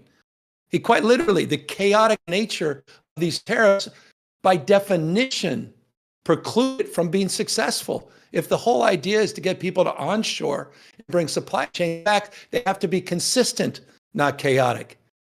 And we also have to address the fact that you have to be rational. 145%, down to 80%, now down to 30%. In just a matter, he's negotiating against himself as it relates to China. There's a recklessness in his approach. And so there's no strategy, there's no industrial policy backed up with a targeted tariff policy. I'm not opposed, and I think most folks are not opposed to targeted tariffs. Biden administration used them, but the Biden administration had the Chips and Science Act. They had the IRA. They had the infrastructure bill that Trump would only dream of to back it up. So a rational policy that was worker-centered, that was worked in tandem with targeted tariffs. That's the approach. But Trump's approach is total chaos, total toxicity, total uncertainty, and total impulse. Okay, I mean, just to jump on that. So I agree with you. I fully agree with you. I feel like our allies are no longer willing to make fair deals with us. I feel like all the deals he promised to get are not coming through. Japan's not coming through. India's not coming through. Nothing seems to be happening. I agree with you. And I think, despite what you said about the misinformation of news and podcasts, I think this is filtering through to a lot of people. People are generally feeling the chaos. Polling is down on the tariffs, on the economy. He was favored on the economy before the election. Now it's down. However, I think it's worth bringing up that this is not translated to a polling boost for the Democrats, in that people are not seeing them as the good alternative to this chaos. They're just getting more and more disenfranchised and more angry. So I really want you to hone in on why you think that is and what you think the direction needs to change to get people to trust you and, by extension, the large Democrat Party about these issues. Because the latest polls I've seen show that if Trump is polling worse, so is the Democrats. They're both doing bad. Yeah, no, I mean, we've been historically low. We're at the weakest point in my lifetime, our lifetime, as it relates to the brand Democrat. And people don't think we're quote unquote on their side. They see us as weak. And so we got a lot of work to do and a lot of self-reflection and a lot of, I think, humility and grace as it relates to the party. And so I think that's most important. I think we have to own up to that fact. It is important to be strong. It's important to push back against Trump. I mean, look, I'm coming from the most un-Trump state in the country. You guys live here. We're already involved in 22 lawsuits. We're suing on his trade policy. We're the first state in the country to do that. So we're trying to assert ourselves from a position of moral authority and formal authority. But you need a positive alternative vision. And you need a positive alternative vision where people see themselves. And I think the party needs to reconcile that. We also need to reconcile on some critical issues that we're not in the mainstream. It doesn't mean that we're wrong, but we're not in the mainstream. And some of these things get weaponized and they get colored in and they get blown out of proportion and they deny us the ability to talk about the things that people want us talking about. And it came to this election, it wasn't just about inflation, it was about interest rates and the anxieties around car loans and student loans, and issues related to rents and mortgage. And Democrats also need to be, and I've been on the receiving end of the critique on this, and I think it's valid. We need a liberalism that builds. Democrats need to get out of their own way. The world we invented is competing against us. We need to start building more housing. We need to be big in big things. We need to deliver on our promises in big projects. And that's why I love the whole abundance framework and what Ezra Klein is talking about and others. So we got to get our own house in order. We need to make sure we stand tall and affirmative against Trump and Trumpism. And we need to be strong again in our convictions and clarity of our communication and take the offense.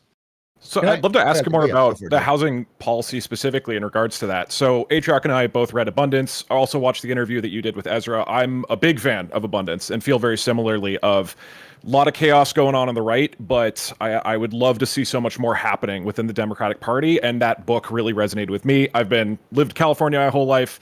Grew up in Sacramento and then San Francisco. I was in San Francisco when you were mayor, actually. Loved it. And then been in LA since. And something that Ezra mentioned when you talked with him was, he returned to San Francisco after 10, 12 years, and it didn't feel like much had changed or was slightly worse. And so I would love to hear about how you're thinking about tackling specific building. I know that you, for example, pushed higher quotas across the state to get cities to actually build, and there's the lawsuit with Huntington and all that. So I know you've done a lot of work. and my impression, and maybe please elucidate me if I'm wrong, is that there's still so much resistance to building. And when affordability is such a key issue with people voting, I'm curious how you think, we actually get tractable progress on this over the next, let's say, 4 years. It's Econ 101. It's supply demand. It's not even complicated. And we're as dumb as we want to be. We have to look in the mirror. We've got to own this. We've had sort of a NIMBYistic attitude about things, and then we complain about the cost of living when we don't want any more building. We don't want anything to change. And the reality is we need to change. For things to change, we need to change. And by the way, that's across the spectrum. And when it comes to housing policy, we have to be more muscular. And look, I've said this before, localism is determinative. The state's vision is realized at the local level on housing and homelessness. So now it's about accountability. And you referenced, and it's not a knock on Huntington Beach, one of the most beautiful cities in the country. Yes. But yeah, we sued them because they're not zoning for housing. We put 46 other cities on notice. I created a housing accountability unit that actually is getting cities and counties into compliance. And we're now pushing some of the most aggressive bills ever in the housing space. I just linked them a week ago, quite literally, to my budget. So we need business, and we're going to try to muscle our way in to make real this abundance mindset. We cannot afford to continue the status quo. And it's literally, I cannot impress upon folks, those of you that don't live in California, this explains more things in more ways on more days in terms of the challenges the state faces, cost of living. It's fundamentally on the issue of housing, and it has a direct relationship to what's happening on the streets and sidewalks of homelessness. I totally agree, and I really am hopeful that this makes a big difference. One of the things that when you were talking with Ezra, you guys were talking about high-speed rail. Probably we don't have enough time to get into that, although I love talking about high-speed rail. And you mentioned with regards to how slow it's been, but that it's starting to speed up, right? Like the land rights are now acquired, things like this. For folks outside of California, in the process of building a very long train. And on the subject of how long it took, you said we can lament about it, but we've absolutely learned from it. And so I'm curious for you, like the learnings from that project or housing in California, what specifically is going to be changing going forward for whether you, and even just more broadly across the country for Democrats, what do you think are the lessons of the past 5, 10, 20 years that can be, concretely applied going forward to make a real difference? I talked about liberalism that builds. Something else I talked about is liberalism that litigates. Yes. And that litigation is what's drawing this thing out. We litigate on everything. And of course, so much of the challenge for California on a project, and remember, we're talking about a fully functioning high-speed rail system that doesn't exist in the United States of America. I've taken the baton from 2 different governors on this, and that's why I can't make up for the past, but I can learn from them. But I have to be accountable to the present, and we're now on the other side. We're finally later this year laying track. We're on the other side of the environmental review, 98, almost 99% of all of it environmentally cleared. And I'm being specific here. 2,270 parcels have been procured now and are under our possession. So this thing is a go. And I compare that, and I think it's important. And I think it's important. I told Ezra, you got to update in your paperback, your book, because you didn't include the high-speed rail that doesn't exist in Texas. They started theirs 1 year after ours. It's 4x over budget. They didn't lay 1 inch of track because they couldn't do anything that I just said California did, despite the regulatory environment that's very different there. My point is not to excuse California, but to make a point. You got to be big. If you want to be big in big things, you got to do big things, and you got to do them differently. And the issues around CEQA, which for those of you who don't know, is something else Ronald Reagan helped build, ironically, is on the environmental side, and the rulemaking process is easily abused. And so we have to have judicial review, and we've changed the rules on that to 270 days for large scale projects. It's one of the specific responses to your question. I can give you others, but I'm telling you, we cannot afford to make the mistakes we've made in the past on these large scale projects, and we're finally figuring that out. Can I ask a broader question? I mean, we've traveled, we've been to Tokyo or Europe, and they build trains there relatively easily with less wealth than we have. And if we can't build it in Texas or California, I just want to know a better idea, maybe from my audience, in a broad way of saying it. Why is it so hard? What is the specific challenge that it makes it so much more difficult here than in other countries where they have, again, less money, less. What is the challenge? I mean, fundamentally, it's the rules we've created, and the rules were well established and well considered. The rules were around, a sustainable mindset to make sure that we were transparent in terms of protecting our environment. And came out of the Clean Air Act in 1970. They came out of efforts to reduce pollution, air pollution. They came out of a very enlightened process, but they started to get abused, and they became their own clay layer of bureaucratic inertia and litigation and eminent domain proceedings and process that literally paralyzed us. And so, as I say, the world we invented, in many respects, enlightenedly invented, is now competing against us. And I mean this sincerely. If we're going to compete with China, and I think the most damaging thing that's happening right now is not just the attacks on Medicaid, not just the attacks on food assistance, but what's happening to roll back the low carbon green growth agenda, the Biden administration, all those tax credits that were producing real jobs and allowing us to compete against China. If we're going to be able to change the way we produce and consume energy, as progressives and as environmentalists, we have got to get out of our own way so we can scale up that agenda in terms of these sustainable technologies, battery storage, not just wind and solar, and dominate that future and compete globally. So this is an imperative for Democrats and progressives to begin to own up of some of these regulatory thickets that we in the past have championed, but no longer are relevant to the world we're living in. Hey, do you feel like there's? Oh, sorry, Doug. I'm just going to jump back in for a second. We're going to do Q&A in a few minutes, but before, I just wanted to kick it back to Harry. We've had some great conversations about California, but the chat's already asking a little bit more about what does this mean for me if I live, in another state.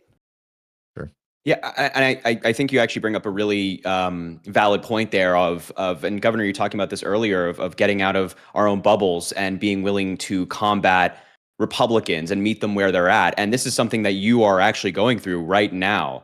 You talked about on social media recently this bill in Congress that Mike Johnson is trying to push through. That's all the way on the other side of the country, but it's going to greatly affect the state of California. Some data you put out about it is that it'll strip 3.4 million people in California of their health care and put an estimated $30 billion in funding at risk. Now, that is no joke. So can you talk about what this bill and what Republicans are doing in DC, what that means for people in the state of California, but also what it means for people across the country?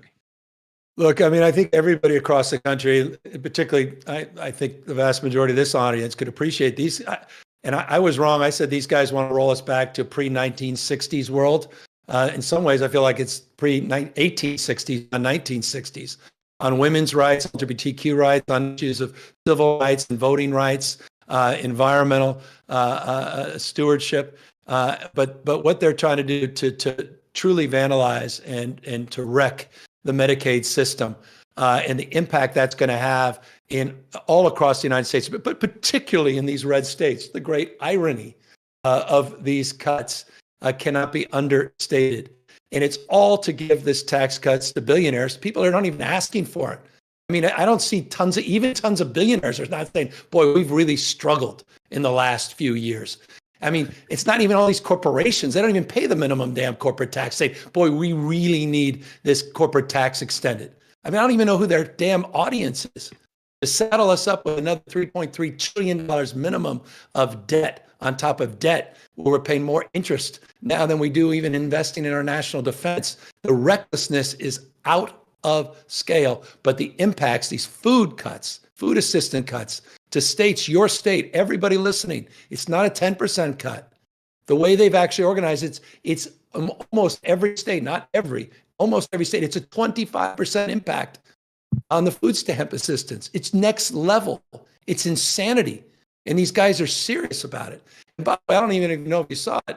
They actually now, Chris Murphy brought it up today to his credit. They have in this bill, they snuck in, they're going to make silencers legal. They're going to deny states the ability, like California, your state, to regulate sensible regulations on artificial intelligence. I mean, California is the center of the universe. 32 of the top 50 AI companies in the world. States like California will have no right or role in that respect. They're rolling back California's clean waiver laws. They're doing that tomorrow, something called the CRA that impacts you and impacts technology and impacts our leadership globally in your state, in every state. So my state of mind is not just about California, it's the impact we're feeling with these cuts and this assault on our freedoms, our democracies, and our social networks of support that we all have to step up and be held to account for. So we're going to be more vocal.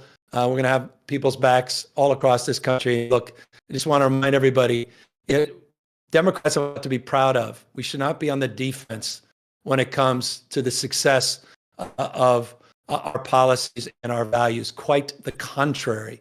And I think if there's any message I just want to reiterate, it's one of gratitude to you guys for platforming this kind of conversation and platforming like-minded people to be more proud, not just assertive, as it relates to the policies that progressives have long embraced and that are under assault at this moment. Thank you so much, Governor. We really appreciate that. And speaking of platforming, we're going to go to Q&A time once again officially. And while thanks are going out, I really want to thank Doug and Atrock for joining us again. For folks that don't know, Atrock's been streaming this to his community of fans, and they've got some great listeners over at the Lemonade Stand podcast, which I would encourage everybody to go check out. You go to winthefightlive.com. Come on sometime, Gavin. Appreciate it, man. Trust me, I got 4 kids, so brother, it's on my TV 24/7. So I feel like I'm already. I want to watch that, man. I want to watch that. I got my Q rating just went up when I get home tonight. My son in particular. Yes. All right, But You have no idea. You can name drop us.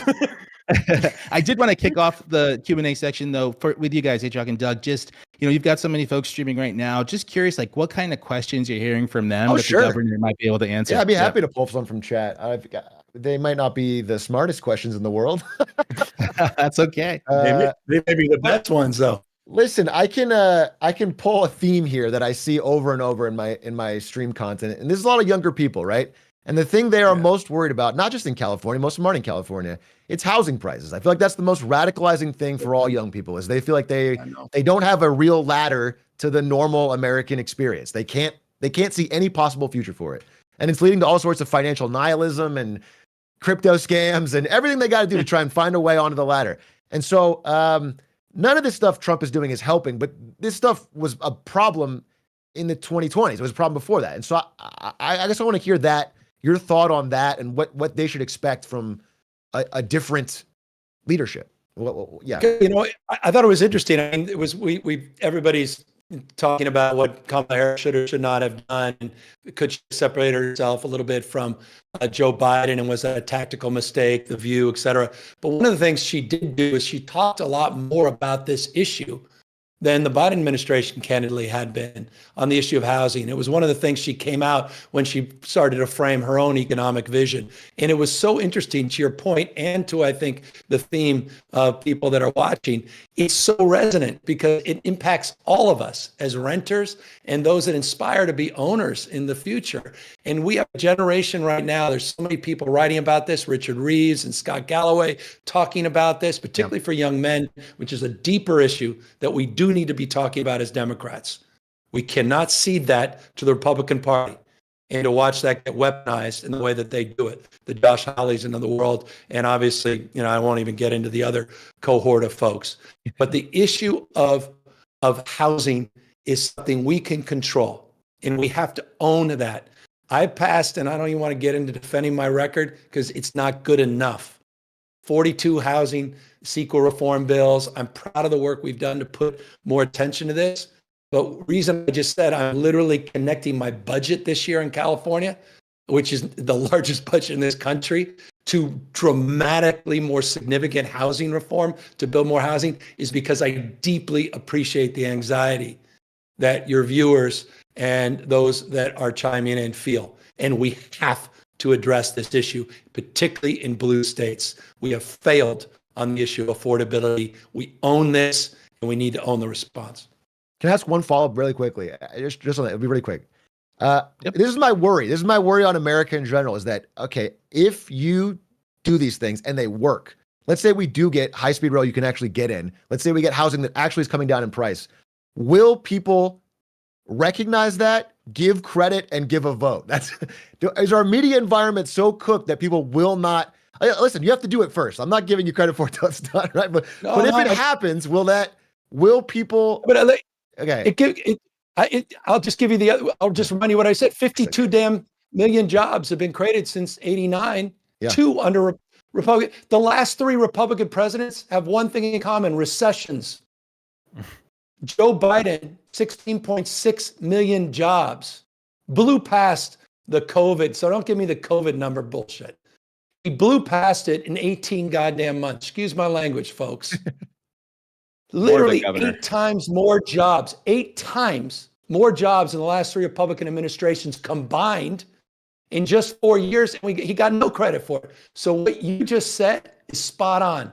I'm leaning in, and I totally get the frustration with that. And so you're right. That's our job. We've got to start communicating more effectively. I love that. By the way, I'm an entrepreneur. I started a small business right out of college, pen to paper, part-time employee, Pat Kelly. I grew it to 23 businesses. I'm not trying to impress you, but to impress upon you my passion for entrepreneurialism. Thank you, Lemonade. I love what you guys are doing. I love you're talking about entrepreneurialism. I want the Democratic Party to own this space. I want to see this patriotism, service, a community. That's the spirit that finds the best of this country in our party. But we've got to be more aggressive on communicating our successes, owning up to our failures. At peril, this son of a bitch, Donald Trump, is going to shapeshift and convince young folks that he actually has their back, or even working folks back, which is anything but. He just did the biggest tax increase on everybody watching in American history with these damn regressive tariffs. Give me a break. Okay, Sorry to be I got to jump in, guys. Oh no, it's amazing. It's fantastic. We love it. We are so proud. We're so happy that you're here. Thank you so much for sharing. And our chat is just exploding with questions for you. So I'm going to try to get through one of them. Hank the Tank, I promised I'd ask his question. Question for Governor Newsom: if California's lawsuits against Trump succeed, what will their effects be? We were involved in 122 lawsuits against Trump 1.0. We won over 80% of them. We crushed them. And that's why I did a special session right after he got elected. And we put $50 million into a fund so I don't have to go back to the legislature to get more money for litigation. We sued on his cuts to AmeriCorps. I mean, the best of America, volunteering and finding a sense of community and belonging and working together across our differences. The guy gutted the program that Sarge Shriver started and Kennedy popularized in the 60s. We're going to win these lawsuits. We're going to restore the funding. We're confident we're going to win on this tariff regime, and that's going to impact every single person listening and watching. Back to that caller or the person watching says, what does this have to do with me from another state? If we're successful with this tariff lawsuit, that will directly impact you because it will be thrown out. His ability to unilaterally impose these tariffs under the International Emergency Economic Powers Act. He doesn't have that authority. We're going to win that case. So in every one of these instances, we are confident we're going to win. And in those areas we're going to lose, we're going to at least slow down the destruction. Okay, another question that's coming up quite a bit. A few have asked. So I think we've talked about affordability. We've talked about housing. I think a lot of people are just asking about the homeless policy. And, what can we do? I think also people are asking about militarization of police. And I think I think there's a lot of folks who are concerned about unhoused communities and the policies affecting them and the idea of trying to do more. Yeah, look, I mean, in 2004, California had, and I'll just give you a sense, California is outsized, about a quarter of the nation's homelessness. And that's been the case for over a quarter of a century. In 2004, we had a peak number of people on our homeless count, 188,000. We're just shy of that right now, 20 plus years later. So we've been running in place. It got really bad, and now it's starting to get a little bit better. But no one wants to celebrate failing more efficiently. America saw it's an actual number, 18.13% increase in homelessness across this country. Unsheltered numbers in places like Florida went up almost double digits. And so this is impacting people all across this country. Again, it goes back to housing and affordability. What we're doing in California is we are flooding the zone in reforms. flooding the zone in terms of support, the most significant mental health supports in American history. We just announced our $6.38 billion of new capital infusion, new reforms in terms of helping people off the streets called Care Court.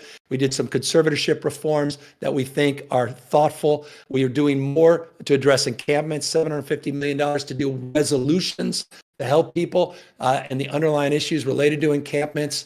And we're doing some novel policies, Project Home Key and Room Key, won't bore you with them, that we think are nation leading and are very impactful, but we have to scale it and we need more accountability at the local level. Back to this notion, state's vision, national vision is realized at the local level. So partnerships with cities and mayors, more accountability, but we cannot afford to continue to excuse people dying in the streets and the sidewalks. It is a disgrace. And for those who want to criticize what's happened in the streets of California, you're right. I hear you loudly and clearly. And yes, I look in the mirror every morning and I take deep, deep pause and deep accountability for doing more as governor in partnership with my 480 cities across this state. And we're doing everything in our power to be thoughtful about this, to be compassionate, but also to be more assertive than we have in the past. Thank you so much for that candid response. I think people are really, really appreciating it. Last question for you, and then we'll do a round of plugs. Okay, so question for the governor. Are there any plans for nuclear energy in the future of California and the nation? And also, we've heard this a couple times, what's your favorite type of coffee?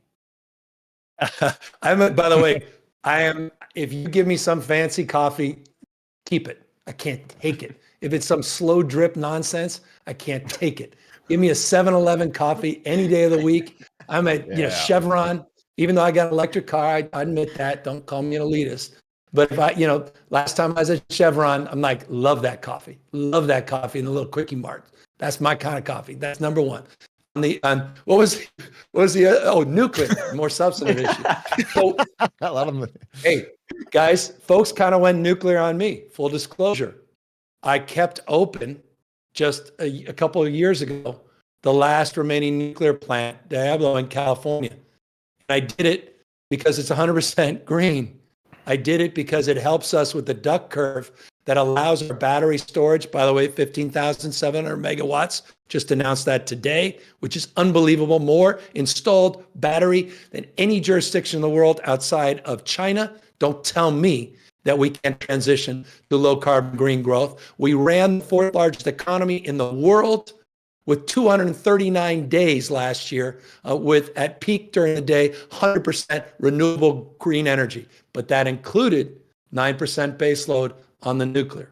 And so it is an important part of our transition. And I think Democrats, we need, particularly young folks, I don't think we should be as quick to be judgmental against nuclear if we're going to get to where we need to go in terms of our climate goals. And I know that's not universally accepted or popular, but that's my humble opinion. You got two supporters here. We're both big nuclear fans. Brother. We're spreading the word. We're trying. Yeah. I appreciate it. It's safe, obviously. No one's being reckless here. My God. Yeah. All right. Well, thank you, everybody. I wanted to just be able to do a round of sort of plugs and asks. Again, we started this because people were just asking, what the hell can I do? Feeling alone. And we want to bring people together and give them some thoughts about what they could do, who they connect with. So I wanted to do a round of plugs. And Harry, I wanted to start with you. Oh, I mean, plugs in terms of social media platforms. Yeah, let the people know how to find you. Sure, why not? I'm Harry J. Sisson on everything, HarryJSisson. That's me on every platform, trying to reach every voter that we can and, at least let people know that Gen Z is still involved and interested in making this country better. Awesome. And where can we find the Lemonade Stand podcast, guys? You can find that on YouTube at Lemonade Stand Podcast. It's me and Doug here, and then our friend Aiden, and who's also part of a podcast called The Yard, which is pretty big. And we discuss politics, tech, news, business, all the above in a humorous way. And We're happy to have you on sometime, Gavin. Yeah. I think we're both, appreciate you, man. I love it. all three of us are very We're interested fellow in podcasters. solutions. And I love Yes, that. yes, we're fellow podcasters. yes, on the same playing field, We're on really. the same- we're all making I it don't up. know, man. I mean, just my first podcast. I hope get some credit. My first podcast was with Marshawn Lynch, which I still do. Beast Mode, and we talk about sport, Go Bears. anything but politics. Hell yeah. Anything but politics. Sure. And of course, I got the Gavin Newsom show. Talks, pretty much all about politics. Yeah. I want to see your fantasy lineup, Governor. I'm ready. Let's share. Yeah, let's Happy go. to. Yeah. Anything you want to leave the people with, Governor Newsom? Thanks again. Just for gratitude, joining. man. Anyone that's anybody, I just know this for a fact. You can't, I'll defend this point of view. Kingdom come, man. If you're tuned in, you're not checked out. If you're tuned in, you're not falling prey to cynicism, and you're taking whatever anxiety and fear you have about this country, and you're stepping up, and that's pretty powerful and amazing. And so I just want to express again, just deep gratitude and respect. You're the antidote by definition. All of you are the antidote to that cynicism that a lot of people are feeling out there. So just stick with it. We're going to get through this moment. We always do, but we won't get through this moment unless we all recognize we have voice and we have a choice. And the fact that you've chosen to join today is a big deal. Keep sharing your voice with passion and action. As they say in church, as we pray, move our feet. And so get out there, agitate, be authentic, learn from, don't follow others. Thank you so much. And we're going to have links to stay in touch with everybody, places to support folks at winthefightlive.com. You can join our Substack, connect with us. We'll get you connected with all these great participants. Thank you again. We really appreciate your time, and we hope to do this again with you sometime soon. Appreciate the opportunity. That was a blast. Thanks so much. You. Thanks for all you're doing. Thanks, guys. everybody. All right.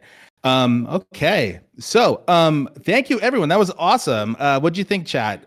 What did you think? That was really exciting. I think beyond our wildest dreams when we started this project. And again, we're Win the Fight. I'm Jesse Thomas. I'm one of the founders and leaders of Win the Fight Live. I also have a podcast called Staying Wide Awake, which you can find at our Substack at Win the Fight Live. We are pumped about that panel. We started this because, again, we were sitting at home, angry, concerned, feeling a little helpless and isolated. Some of the folks at Progressive Victory, some great friends who you'll hear from later, including Eric, who you heard from on the panel before. We came together, we said, hey, we've done all these great live events. It's missing in the space. How can we get people connected who want to take action with people like Governor Newsom and coming up soon, Senator Booker, who've been taking action and can point them in the right direction. And that's how this started. And we appreciate you all signing up, coming out, joining from whatever community you're tuning in from. Thank you for joining us on our first event. If you are watching somewhere else on another stream, go to winthefightlive.com to get connected to our YouTube live. That's where we're taking questions to ask our participants. There's a little bit of a delay on the stream, so we do see them, but we're going to ask them in the last 10 minutes of each panel. And again, you can find our YouTube chat at winthefightlive.com. Coming up, we've got a couple more amazing conversations. We're going to be going all the way till 10. So stay with us, grab some coffee, whether it's from Chevron or whatever, or like me, you like the good stuff. Strap in. Up next, we've got an amazing panel on national security. A lot of folks are scared and concerned about not only sort of some of the points of view of folks now in charge of our national security system, but they're incompetent with things like Signalgate, putting our troops at risk around the world, and maybe doing, all sorts of untold damage to our national security infrastructure. So we've got some great folks joining, folks who've served us as public servants, folks who've served us in uniform, folks who've served us around the world. They're going to come up momentarily and share a little bit about what we actually need to see and what the threat is, with a panel that we are calling Serving Country, Not King. Why our troops and vets deserve better. So we've got some amazing folks from, we've got folks with incredible social media reach. I want to shout out Jolly Good Ginger, who's going to come on and join us. He's been an amazing advocate for this event. He's helped us promote it. He's been inspiration from day one. He joined our organizing calls. He said, hell yeah, let's do this. So we're so happy to have him on here and to welcome his audience. I just wanted to give you a shout out, man. And we've got a few others as well. And I think once we're ready here, I'm going to turn it over in a second to Ambassador Rufus Gifford, who's going to lead our conversation and introduce our panelists and sort of introduce our topic. Again, today we want to talk a lot about not only like what's wrong and what we're scared about and what we're facing, but also what we can do about it. We've got folks who lead amazing organizations here. We've got people who have served in Congress who have a great perspective about what needs to happen in Washington, D.C. And we've got great communicators and messengers. And so we're going to hear from all of them. And again, not just about what's scary, but maybe about some of the things that we can do together. I'm just going to ask control here if we're ready to go. Everybody turn your cameras on, please, if you can, and your mics, and we'll be ready here in just a second. We got them coming in. And okay, thanks, everyone. I'm going to turn it over now to Ambassador Gifford. Thank you so much, Jesse. Hopefully everybody can hear me. So I'm Rufus Gifford. So thrilled actually to be moderating this extraordinary panel. So in this space, I have been Senate confirmed twice. I was the United States ambassador to the Kingdom of Denmark. You may have heard a little bit about Denmark and Greenland over the course of the last several months. You may know I have extraordinary strong feelings about the topic. And in the first bit of the Biden presidency, I was chief of protocol of the United States, which essentially means that I was sort of a primary liaison between foreign governments, foreign leaders, and the Biden administration on the soft power side, in essence. So it coordinated all the state visits, all the visits, if any time the president, first lady, or vice president interacted with their counterparts. So I say all that by way of background. It's what I come to this conversation with. I care very, very much about the American role in the world, American leadership globally, and frankly, am tremendously disturbed by the unraveling of American leadership, especially over the course of the last 120 days. So let me introduce our panel here. Our first, truly, none of our panel needs any introduction here. Our first is former Representative Adam Kinzinger, former member of Congress and Lieutenant Colonel of the Air National Guard. The second, our second panelist, who only goes by one name, his name is Jolly. Combat vet, social media activist, and former military intel collector. We have Jason Kander, Afghan vet, podcast host, and former Secretary of State of Missouri, is with us here today. And we have Janessa Goldbeck, a Marine Corps vet, and is going to speak on behalf of Vote Vets with us here today. So, all right. So, guys, we have so much to talk about in the limited time we have. And I'm just going to I'm going to start with Congressman Kinzinger and go to you first. So, look, I'm just going to throw out a few of these things. And I think every day throws another round of issues straight in our faces. So let's talk about Trump and Russia and Putin, the call yesterday, the fact that you are seeing the United States align with autocrats of the like, unlike we've seen before. We're talking about Canada poking our best allies in the eye. Again, potential military engagement in Greenland, this chaotic implementation of tariffs, which taking away all the economic arguments, which of course we could make here, also goes, in my mind, to erode trust between us and our best allies.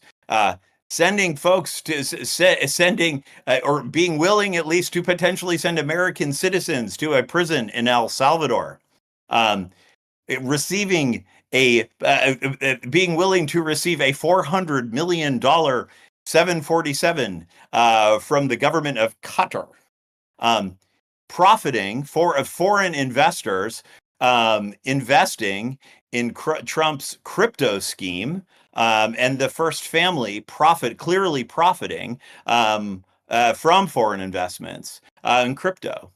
Talk about the insecure. All of us certainly have experience with secure communications. Think about the way folks like the Secretary of Defense and so many others have used Signal to talk about war plans, and Panama and so many others. So this is just scratching the surface. I know it is. This is a list of issues that I came up with quickly. Congressman Kinzinger, what is, so whether it's one of those or something something else, what should we be focused on right now? What are our greatest concerns, and what can we do about it? Well, look, it's good to see everybody. The thing that I'm most personally concerned about overseas is the war in Ukraine. I mean, I think this has the potential of really redefining the world, honestly, and causing my kid to have to go to war someday, because we know that when America steps back, chaos follows, or Russia or China. Domestically, though, how are we, what's the best way to go after Trump in this moment? The thing I worry about so much is with all this chaos that's happening, that we lose like our institutional morals, like the morals that we're kind of built with, that we just know is right and wrong. And when you have leaders that are like so unmoored from truth, we all of a sudden start spinning, right? People need leaders. And so I think the best thing to focus on, frankly, is corruption. It's corruption, and it's on top of that, you tie it to the fact that Donald Trump and his family are profiting. I mean, remember they coined the term the Biden crime family. I mean, that's laughable in comparison to what's going on today. And then I think pointing out the fact that at one point, and granted he's stepping away from the administration, but he's endemic of it, Elon Musk is standing on the stage of CPAC with a chainsaw. This is going to be the guy that's probably going to be the first trillionaire in the world. And he's telling you what you can live without. He's giggling while he's cutting the things that we need. So I think those are the big things. Obviously, veterans, stuff being cut. But I think the corruption is the thing that's going to tear through, because I think no matter who you are, corruption feels gross, and you recognize that it's stealing from you. And so, but obviously as time goes on, we're going to see, we're inundated by this fire hose right now. And it's like, we're kind of like deflecting everything, and it feels like we can't go on offense. Yeah, absolutely. Jolly, over to you from where you sit. It's obviously, as a combat vet, how do you think about this? How are veterans feeling right now? And how should we be talking about some of the issues, some of the cuts? The congressman mentioned some of the Doge cuts and others. How should we, one, be communicating? How should we be talking about this? And what's the actual impact, both on the battlefield, both overseas, but also domestically with military families and veterans? Yes. So number one, the oath that I took, that every veteran took, is the same oath the president takes to defend the Constitution, foreign and domestic. And the number one threat to our country right now is sitting in the White House. So he's, everything he does, everything that Adam Kinzinger just mentioned, plus everything you mentioned in the leading up to the question, are the things that he's doing to undermine national security. But people are underestimating also. When you cut veteran benefits, when you fire veterans, when you're threatening our disability, when you're threatening our health care, when you're threatening our very existence, who wants to sign up and join a military that then won't take care of you once you're home? Now, this has been, the card the Republicans like to play is, well, there was VA issues before Donald Trump. There wasn't 80,000 VA employees getting fired until Donald Trump. There wasn't mass across the board firings of probationary employees, which are predominantly veterans who have stellar careers and resumes before Donald Trump. So, when I was in the military, when I first joined, we had to shine our boots because I'm old. And so, I hated the way that boot polish smelled, but some of my fellow veterans love the way it tastes, the way they're licking boots right now. So when I see veterans licking the boots of Donald Trump and kowtowing to the bullshit that he's saying when you know it's bullshit, when I see veterans who went overseas and saw the same shit that I saw, and then you come home and dare say that we're not in a democratic collapse. See, the beauty of deploying overseas is seeing things that you never would have saw from the podunk town that I grew up in, and that is what a country looks like an absolute democratic collapse. What a country looks like when it's being overran by organizations who seek a caliphate religious state. And I argue tooth and nail that the far right is seeking a Christian caliphate in this country, and that we are in absolute democratic collapse. When you don't obey a 9-0 unanimous decision by the Supreme Court, when you lock up judges, when you bring charges erroneously to a congresswoman who's doing her constitutionally protected job in the state she was elected in to do it in, we're in democratic collapse. And it's our job as veterans to be the voice to say, we will defend the Constitution against all enemies, foreign and domestic. And if the guy in the White House won't uphold his oath of office, who will? Thank you. That's I love that. I do. Jason, over to you. I think, based on your experience, obviously you've served. You see what's happening at DoD right now. You see the leadership of Secretary Hegseth, or lack of leadership of Secretary Hegseth, thumbing his nose at so many of these institutions, talking the way he deals with some of these extraordinarily secure systems. What's your sense as a vet? Like, how should we be thinking about this? How should we be talking about it? And I think so much of what we need to get our heads around too is how can we convince others that this stuff actually matters, and that's something that I struggle with every single day. Yeah, I think the first thing to keep in mind is that when you think about it, the way Pete Hegseth is running the Pentagon right now, the only real reference point is action movies from the 80s and 90s. I mean, if you believe that a strong military is one where absolutely every person is the one storming the castle. I mean, like that's what those movies taught us, right? Like one of my favorite dumb movies of all time is Iron Eagle, where somebody, no offense to Adam and the Air Force, but where somebody launches an entire offensive without any use from us ground pounders, right? And like we had a problem 20 years ago where Donald Rumsfeld thought that's how you did things, right? They were like, let's just send in some dudes in black pajamas and we're going to make everything work. Who cares if they have armor? And now we have like the worst version, the worst cousin of that running the country. And Pete Hegseth, who likes to say things like, oh, when we give any sort of training on diversity or sexual harassment or that sort of thing to our troops, we're somehow weakening them because otherwise they would be out figuring out how to aim their M4s better, which is just a complete fiction. Like, you show me the toughest warfighter in the military right now, and I will show you someone who spends 95% of their time in the military not doing that. And the point here is that we actually, prior to the Trump administration coming in, had the most lethal, the most effective, and by far the most professional military in the history of mankind. And so when you come in and decide, oh, well, we have this idea that the military should look like the one that Pete Hegseth wanted to be in but wasn't in, so they kicked him out for failure to conform to the environment. That's what we used to call it in officer candidate school. That's somehow what the military should look like. What you're doing is you're making us all less safe. Because you're running, it's ironic because they like to claim that wokeism is hurting the military. They're running a backward social experiment on the military where they kick out anybody who doesn't fit their central casting idea of what the military was supposed to look like in a Clint Eastwood movie. And all of a sudden we have a military that's not as strong, not as lethal, and not as effective as the most effective, lethal, and strong military in the history of the world, which is the one we had before Pete showed up. Thank you for that. Absolutely.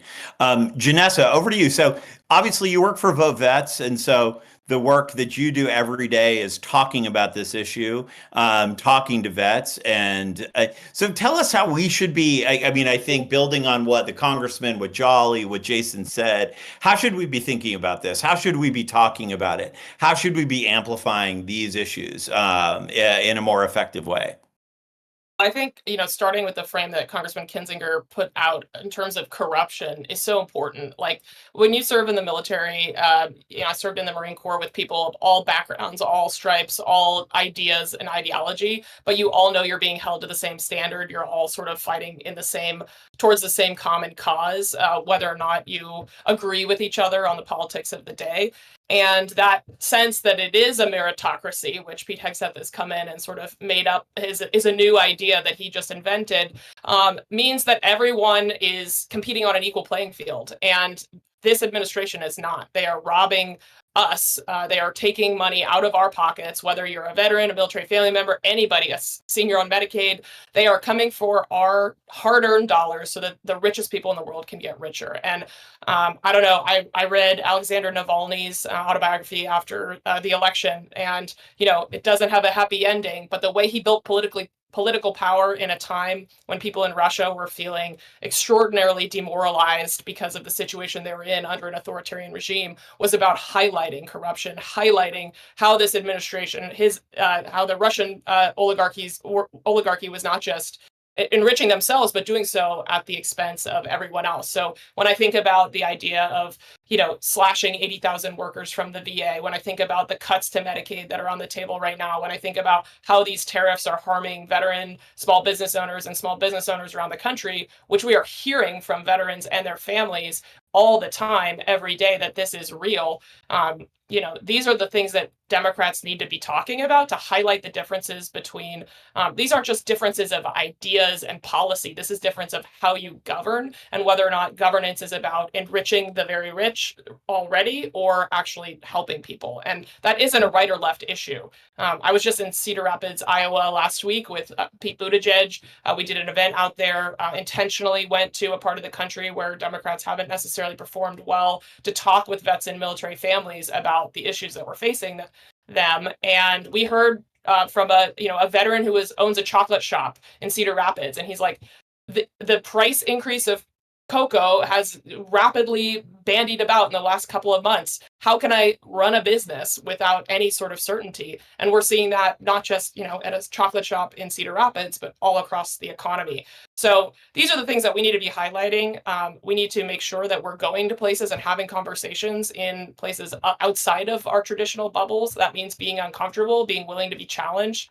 And I hope, and I've seen from all of the folks on this call, the willingness to do that, to be courageous and to have those conversations, because a lot of times people just have questions that they would like to have answered.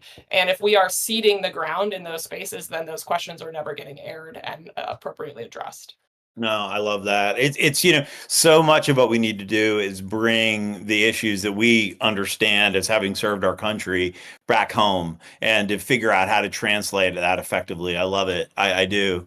So I want to talk just really briefly about kind of the American role in the world and how Donald Trump both essentially kind of rolling back. So the geopolitical isolation, which is essentially what American first foreign policy is, what that means, what it does, especially as he sort of very blatantly kind of pokes some of our best allies in the eye. And I want to read a message that I received from someone I don't know actually, but I got it on social media. And then Congressman, I'd love to, I'm here with 4 military veterans, so I'd love to get your thoughts on it. I bet all 4 of you served with Danes at one time or another because they're a phenomenal ally to the United States.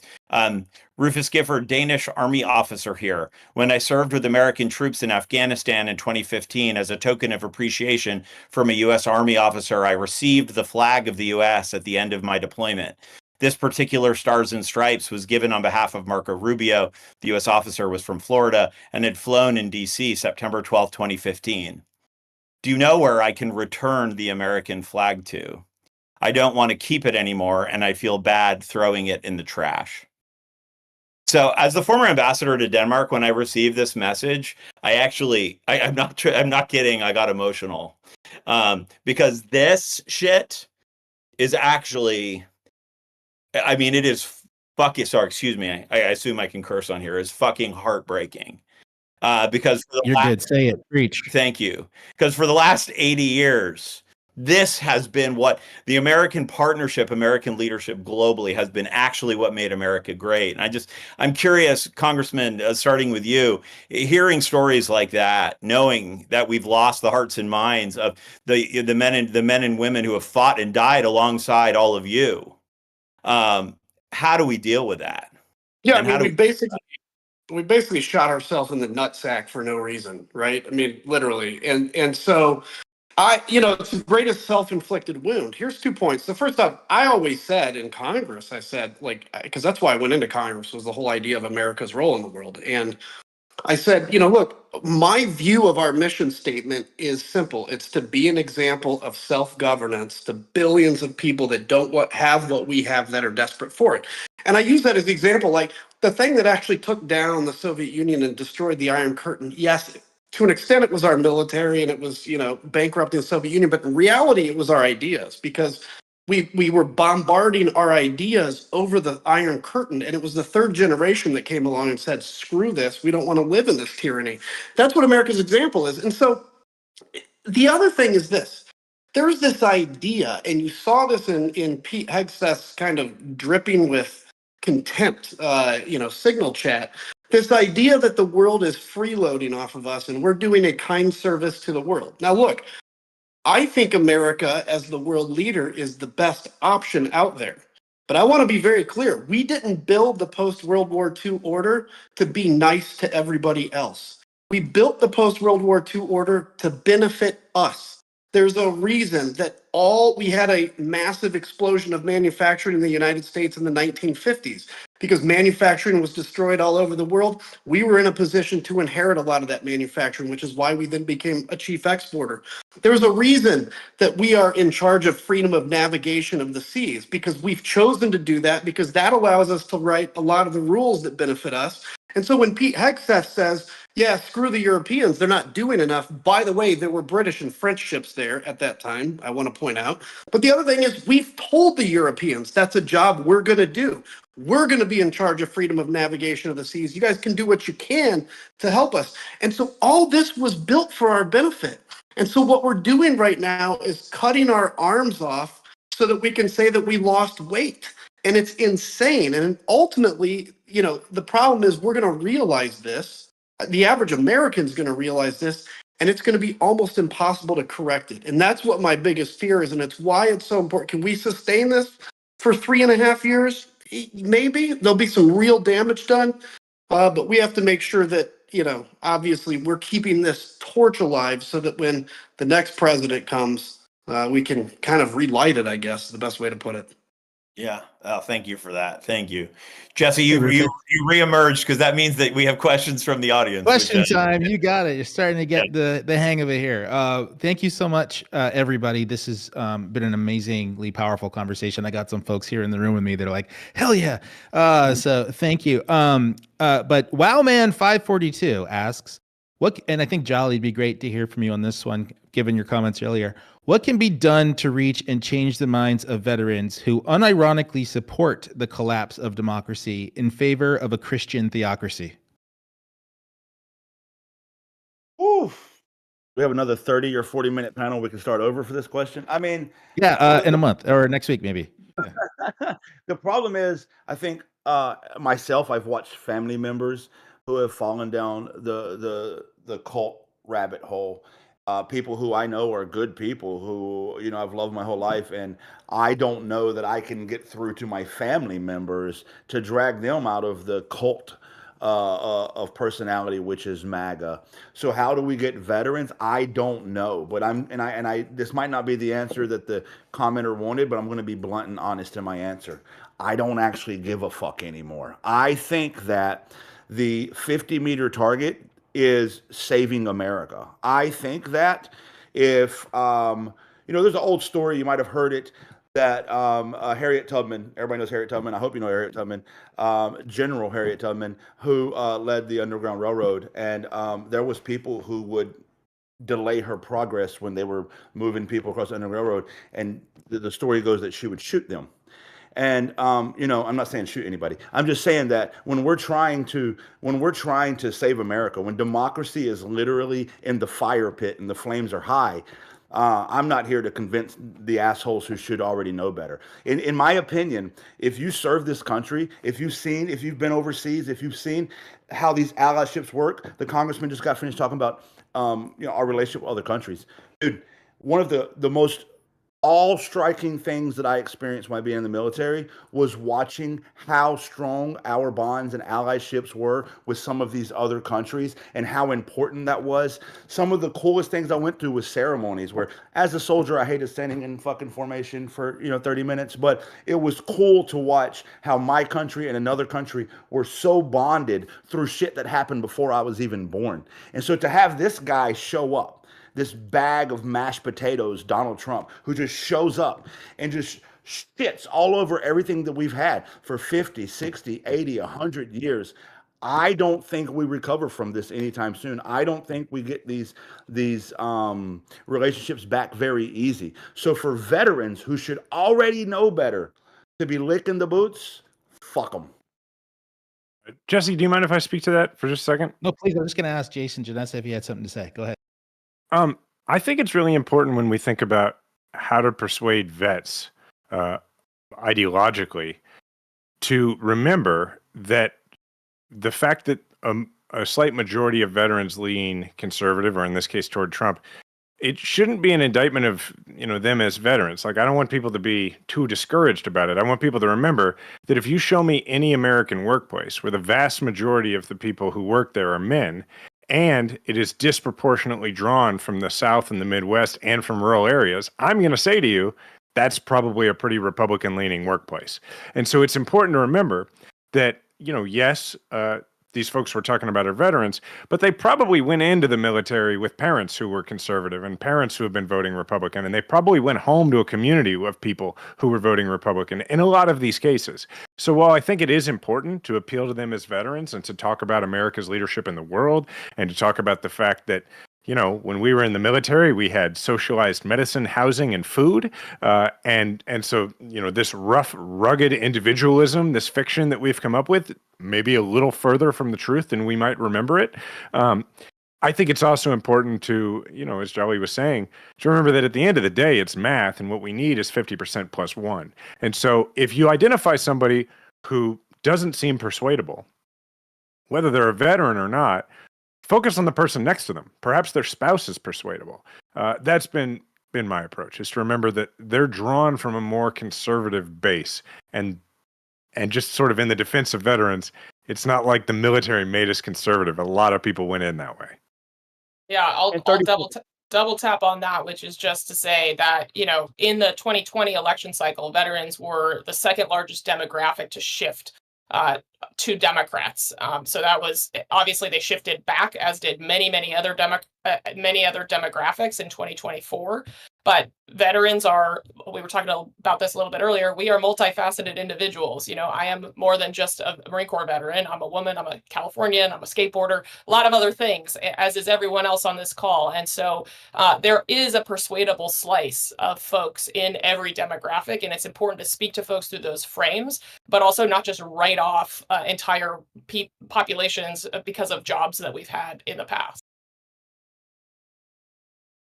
If I can say one thing for 10, 15 seconds, just so I can clarify, because listening to how you responded, I agree with both of you. Obviously we want to persuade anybody. I'm just saying that I really want us to also all remember that I truly think we're in the middle of a democratic collapse. I really think that we're not even yet feeling all the things that are a result of what Trump has done. And we do need to build community. Building community is the number one thing we can do right now. But we need to be ready to literally save America. I guess that's the message I was trying to get across. Amen. Time to get wide awake. Okay, one question here, and I think to some of the folks that might be working in the political arena, this question is just coming up a lot. A lot of folks want to take action. They're feeling a little bit overwhelmed by the current political situation. But this question is from Michelle Green. I had the pleasure to hear Mr. Kinzinger speak last week in Park City. How do we get someone like Mike Lee out of office in an almost totally red state? Who's that question for? Anybody wants to take it, but you were mentioned in case you have any thoughts. Yeah. Listen, that's a tough fight, honestly. There's sometimes we just have to embrace reality. I just spoke to a group last night, and I made the point, look, for the next year and a half, and actually if you were in Park City, I think Reed Galen made this point, for the next year and a half, we have to embrace the fact that it's going to suck. right? Embrace the suck here. I mean, that doesn't mean that we sit back on our haunches. In fact, the opposite of it. So if you think back to the Tea Party in 2010, the Tea Party got going in the equivalent of August of this year.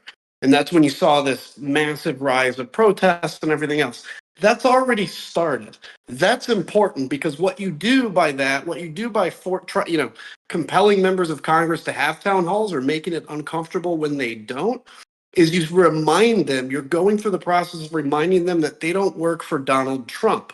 That's the key, because they think they work for Donald Trump. I mean, I've heard my old colleagues say, like, I have to do what Donald Trump tells me. That means you think you work for him. So that's why things like that are important. I think, but it's understanding, here's the most important thing I can give you right now.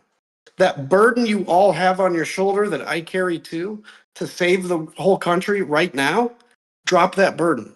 Because the reality is we all have to do this together. It's not on your shoulders alone.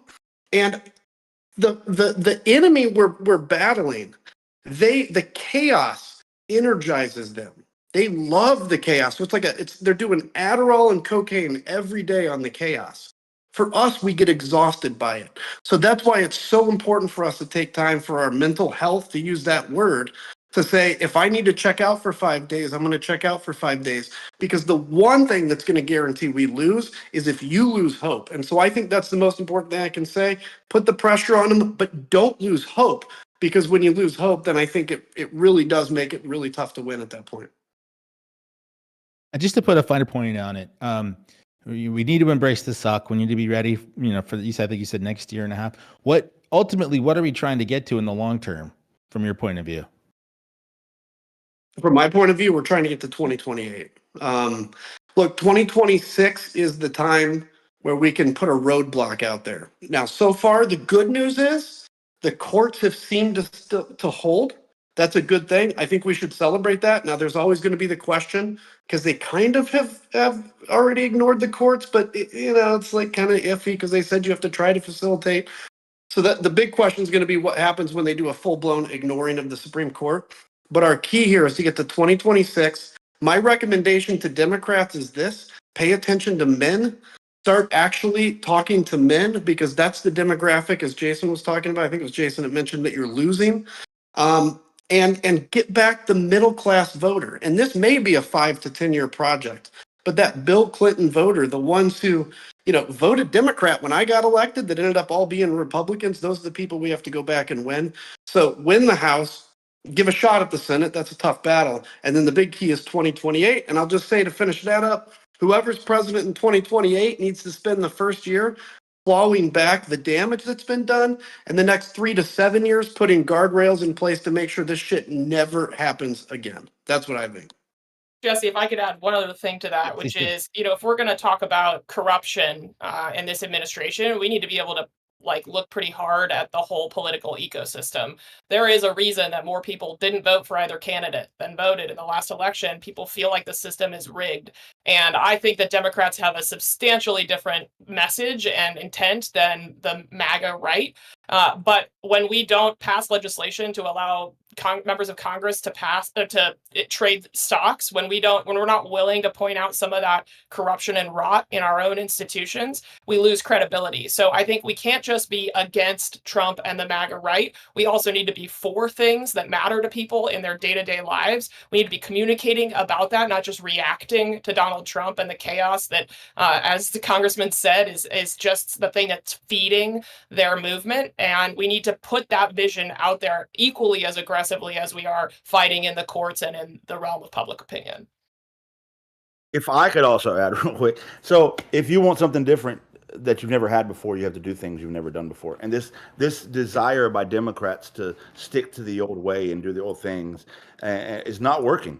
I mean, listen to the people that are voting for you. 77% of Democratic voters care about what's happening in Gaza. Democrats refuse to fucking talk about it. It's a genocide. And then now we're listening to Trump say, well, Israel is trying to drag me into a war. No shit, dude.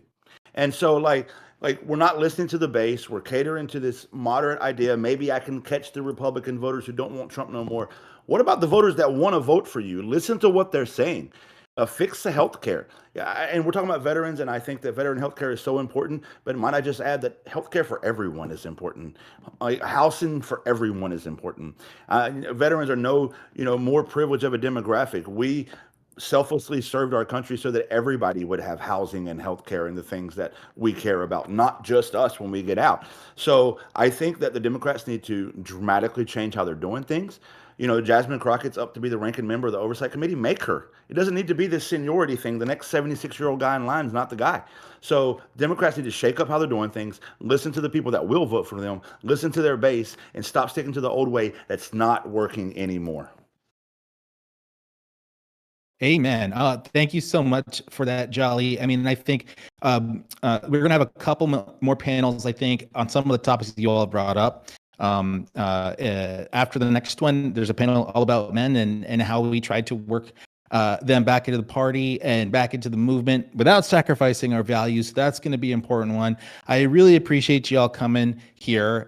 We have another one on how to fight coming up next with Senator Booker. But this has been incredibly inspiring to hear set of heroes who have served our country in various ways. And I think for me personally, I'm inspired because it's going to take all of the above approach. And I think we're going to have to keep going now, come together, keep having these conversations. So thank you. I'd love to give you all a chance to plug where folks can find you, what they should be doing. So we could go around quickly. Jason, where can we find your podcasts? I co-host the Majority 54 podcast on the Midas Touch Network. So thanks for asking. Any plugs for you, Janessa? No, just if you want to get more involved and see what veterans are doing to fight back, votevets.org. Congressman? Yeah, I would say, look, my organization's Country First, country1st.com. And then follow me on Substack because I'm putting out some, some barn burners on that one. So, Jolly? I am Jolly Good Ginger on all social media platforms. And you can also find me in the streets of DC protesting this bullshit. All right. And Ambassador, any closing words? Oh, thanks, Jesse. Yeah, you can find me on all social as well, or I just had Rufus Gifford as my handle. But just thanks all. I love this conversation and really just appreciate so much that what this group of people have done to serve the country and just continuing to do, and because without a doubt this is service as well. So I appreciate you all very, very much, and I loved the conversation. Thanks, everybody. We hope to see you again soon. Thanks for joining us. And thanks for those watching and in chat and participating. Once again, you can check us out at winthefightlive.com. You can join our Substack there and subscribe. We will connect you with all these amazing voices, keep you hearing from a diverse array from perspectives from people who really give a shit about doing the right thing at this time for our country. We will keep you apprised with updates. We will connect you to actions that you can take. We will also share the snippets and great bits of this conversation that you may have missed. So go to winthefightlive.com, join the Substack, and stay connected with us. Up next, incredibly excited for this one. I think as we were all sitting at home again, sort of wondering what the hell can we do, we put this live stream idea together because we felt like nobody was taking action. And then one day out of the blue, we see a 25-hour marathon speech that shook, I think, the core of America a bit and people, and let some steam out of the valve of people who were incredibly upset and got a win in the media space after weeks of being dominated and feeling depressed and in shock and awe. I think this was one of the first cracks in the assault coming from the new administration, led by Senator Cory Booker, who are very excited joining us for the panel coming up called How to Fight. Again, our theme of this program is hearing from the folks on the front line of the battle for democracy about what Americans across the country can do to help them and to stay involved. So I think we've got an amazing panel set up. We've got some great folks from the media space and some great leaders and some great activists. So without any more delay, I'm going to turn it over to Mr. Chris Mowry. We're very excited to lead this conversation for us, and welcome to any Chris Mowry fans. You can leave questions as you see them if you're watching in other places in our YouTube chat, which you can get to through winthefightlive.com. And thank you so much, Chris. I'm going to turn it to you and let you take it away. Cool. Thanks so much, Jesse. I appreciate everybody who's watching, who's tuned into this stream at home. I know I want to say a big thank you first to the organizers who set this up, because it's been really great. So my name is Chris Mowry. I'm essentially post on the internet about how much I dislike Donald Trump, usually in a very passionate way, like whether it's at my desk or in my car, yelling a lot about what's going on in our country and the serious threat we face. I'm joined by Senator Cory Booker, who obviously many of you know, and Shaniqua McClendon, who is the head of Vote Save America. And the goal of this conversation is, to both of you, I think the most common thing I hear these days is, Chris, I hear you. You've caught my attention. I wasn't passionate about this before, but we're facing serious threat, the threat of authoritarianism or fascism, the things that Donald Trump is doing to this country. But I don't know what to do next. How do I actually get involved? What can I do, whether it's on a day-to-day basis or even broader than that, joining organizations? What can I do to help fight? And I think so often I get caught in this trap where I'm making videos and it's like, gosh, this is really intense, kind of depressing. Obviously, morale is not very high. And it's like, you want to be able to at least direct some of that anger and energy somewhere. So I first want to start with Senator Booker. Sir, it's good to see you. You sat on the floor of the Senate for 25 hours. And I think that's a good place to start. I want to ask you, what was your goal in doing that? What did you hope to achieve? And in a lot of people, really, that I heard from personally, got involved from you doing that. It was incredible. What did you hope to achieve, and what would your answer be to people who ask, I hear you, Senator Booker, you've caught my attention, what should I do now? Well, first of all, it's great to be with you. I want to be very candid here that that was a result of New Jerseyans being upset with me, frankly. I represent them, and they were challenging me to why wasn't I doing more about this crisis. And in January, February, I would tell folks I was working around the clock. I was trying to fight a lot of the things Trump was doing, and people just really believed I needed to do even more, that the Democratic Party was not stepping up to this moment. And I was getting stopped in the supermarket by people, and when I would tell them, look, we're in the minority, and I'd get people joking with me, are you an American or an Americant? And people were calling out to me who knew me back in my days as mayor, where I did a 10-day hunger strike, where I lived in a mobile home and parked it on the worst corners. And they're like, where's this guy that we voted for that used to do things that were out of the field of normal? Well, this isn't a normal time. And so my staff and I took that to heart. People challenging me made me circle my team up and say, guys, they're right. My constituents are right. People are getting hurt. People are losing health care. People are losing funding for their education. The constitutional principles of due process are being violated. We've got to start doing more. And so I decided that we were not going to let the Senate go on as normal business, and that we would disrupt the Senate. And more than that, that I would try to stay on that floor for as long as humanly possible, knowing in the back of my mind, I didn't say this, that the longest record for speaking on the floor was done by a segregationist named Strom Thurmond, that he held the record. And that the guy, in fact, in 1957, when he held that record, at the very same time he did that, within days, a guy named John Lewis, a 17-year-old, wrote a letter to Martin Luther King that changed the course of American history, because King wrote him back, sent him a bus ticket, and he went to go see King and started to become one of the greatest advocates and activists in our country. And I wanted to break Strom Thurmond's record. And so we said three things. One is we're going to disrupt the Senate as usual. Number two, we are going to center the stories of the people in our country who are being hurt by the actions of Donald Trump and Elon Musk. And then number three, we were going to tell the truth. One, that we've made mistakes. I've made mistakes. That we have got to all do more. And the call was really to try to inspire people that all of us should be leaving our comfort zone in a time where so much is on the line in terms of our Constitution, in terms of our health care, our retirement security, our support for the disabled. So much is on the line.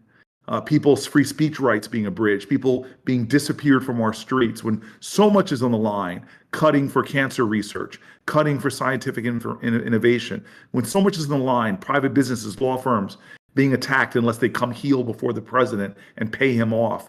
So much is on the line. The question has got to be, what are you doing? And leaders don't lead by words, they lead by action and example. And they lead by showing other people that all of us have to lead. And so that was our goals and that was our ambition.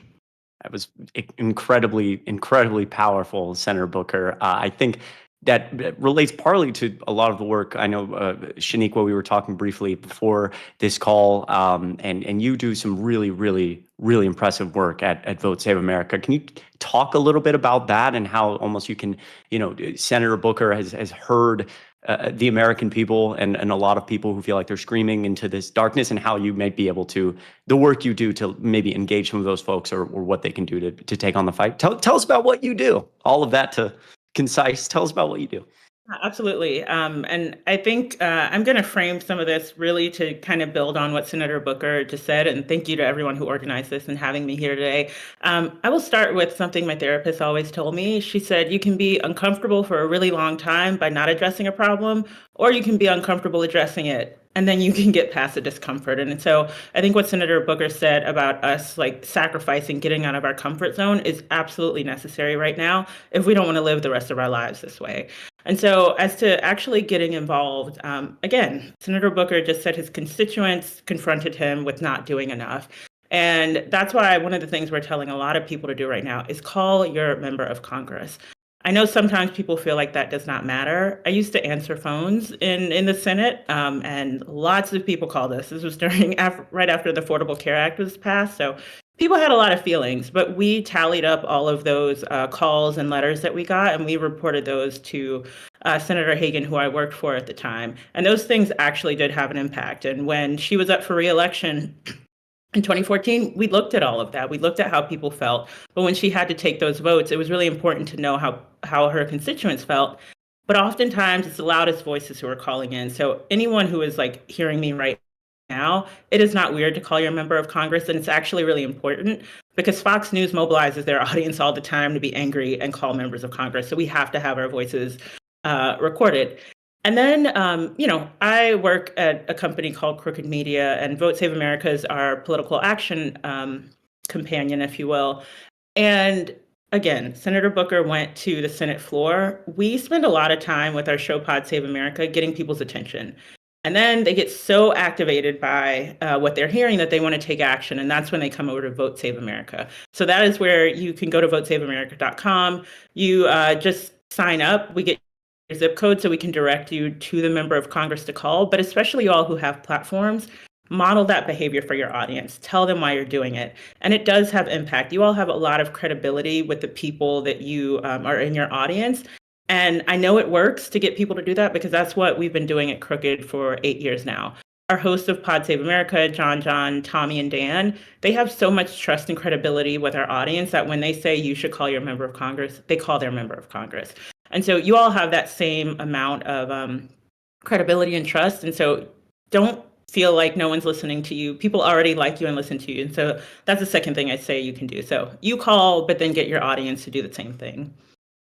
Yeah, no, that's beautifully said. I think that like even in some of the work that I do, being young, I'm 23, even though I look like I'm like 17 years old. I talk to a lot of younger people who generally kind of in a political world that feels like so much. Sometimes it can be difficult to just realize that like it's something as little but big at the same time as just calling your representative, whether it's your local representative or your federal, member of Congress, can go a really, really long way. And you can start, taking those steps day to day to, take that energy and feel like, it's being directed somewhere. So I think that's really important. Going back a second, Senator Booker, I feel like a lot of people also ask me walking into this, and this relates to the conversation of like, what went in to 25 hours on the Senate floor? I'm sure you've been asked this question a million times, and I was texting friends about it as I was watching it, and I'm like, are you, like, I don't know that, 25 hours is a really long time.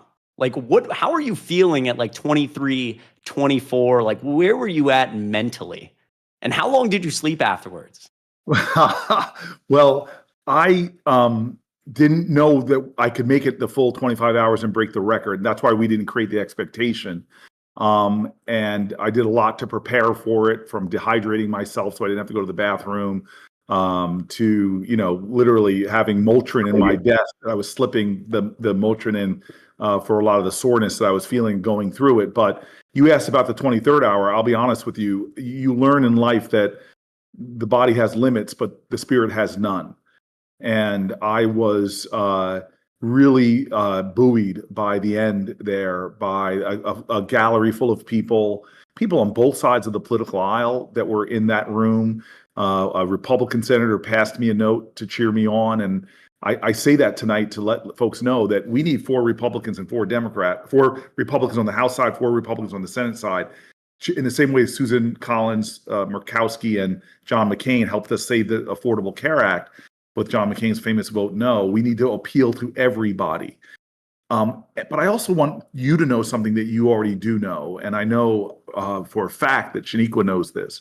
I stood for 25 hours, but right now in America, there is somebody on a third shift in a row who's serving at a diner, and she's catching that third shift because somebody's been able to look after her children, and she knows she needs that money because a full-time job at minimum wage in most counties in America is not enough to meet the needs of a family. There's somebody working in a hospital right now doing jobs that are really, really tough, changing bedpans and sheets and keeping the place clean so that infections don't spread. They do long shifts. There are firefighters right now, as this president's cutting FEMA funding and personnel, who do 16-hour shifts, literally staring at the blazes that seem hot as hell. So as much as I got a lot of attention and focus for standing for 25 hours, we have too many Americans right now that have to do these long shifts because we've seen stagnant wages for pretty much my entire lifetime, while the wealthiest in our country have done really well. And I'm not hating on success. What I am hating on, though, is a tax bill like the one that's in the Senate right now that's going to give the wealthy who don't need tax breaks and gut the programs that working people are relying on, like Medicaid, like food stamps, like a retirement security. And so I'm grateful.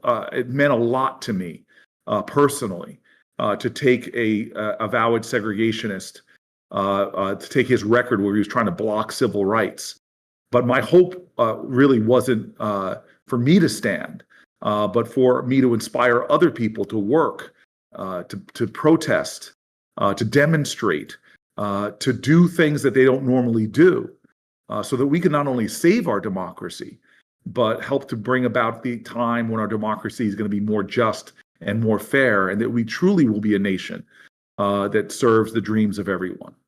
Yeah, honestly, chills is the only way I can put that. Like, it was very, very powerful, and I think it actually relates to something both of you mentioned. Shaniqua, when you first started, you mentioned it literally felt like I was talking to my therapist who I talk to every Thursday about being, I'm trying to learn being comfortable, being uncomfortable, or the idea that you can sit with a problem for a long time and be uncomfortable, or you can go out and try to solve that problem and be uncomfortable. I love that you, as a 23-year-old guy, are modeling that we have strength through vulnerability. The fact that you talked about having a therapist right there, if you were I might hug on you, man, because not enough guys especially are open with that. And to show that real masculinity is about being vulnerable, is about telling the truth, is about saying things like you just said that could help somebody else right now who's struggling with mental health. I mean, we still have suicide rates in this country that are so much higher. The biggest institutions we have in America to help people that are struggling with a mental illness, with disease, is our prisons and jails. I mean, literally, LA County Jail and Chicago's jail are the biggest facilities where we put people that are struggling with mental illness.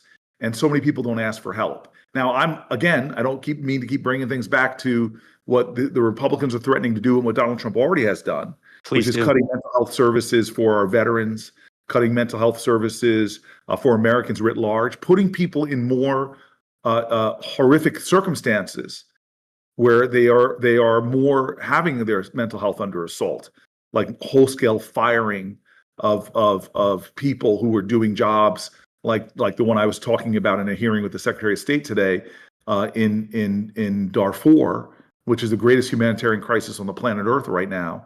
And they were standing in the breach to stop people from dying.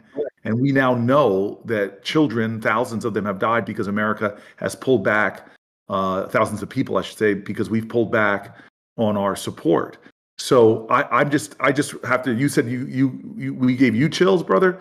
We want to give you a lot of props too for being so candid, so open, and showing. And again, we talk about the strength of women, the strength of womanhood. I want us to start talking about what it means to be a man and the strength of manhood. And you really are demonstrating that, and I appreciate it. I appreciate those words a lot. Senator Booker, you might like our next panel, so stay tuned. All about talking to men about how we do this work together without sacrificing our values, and showing some of the things that Chris represents as well. But I'm back to do Q&A and be the voice of the chat here. So thank you so much for this conversation. What are you hiding under that hat?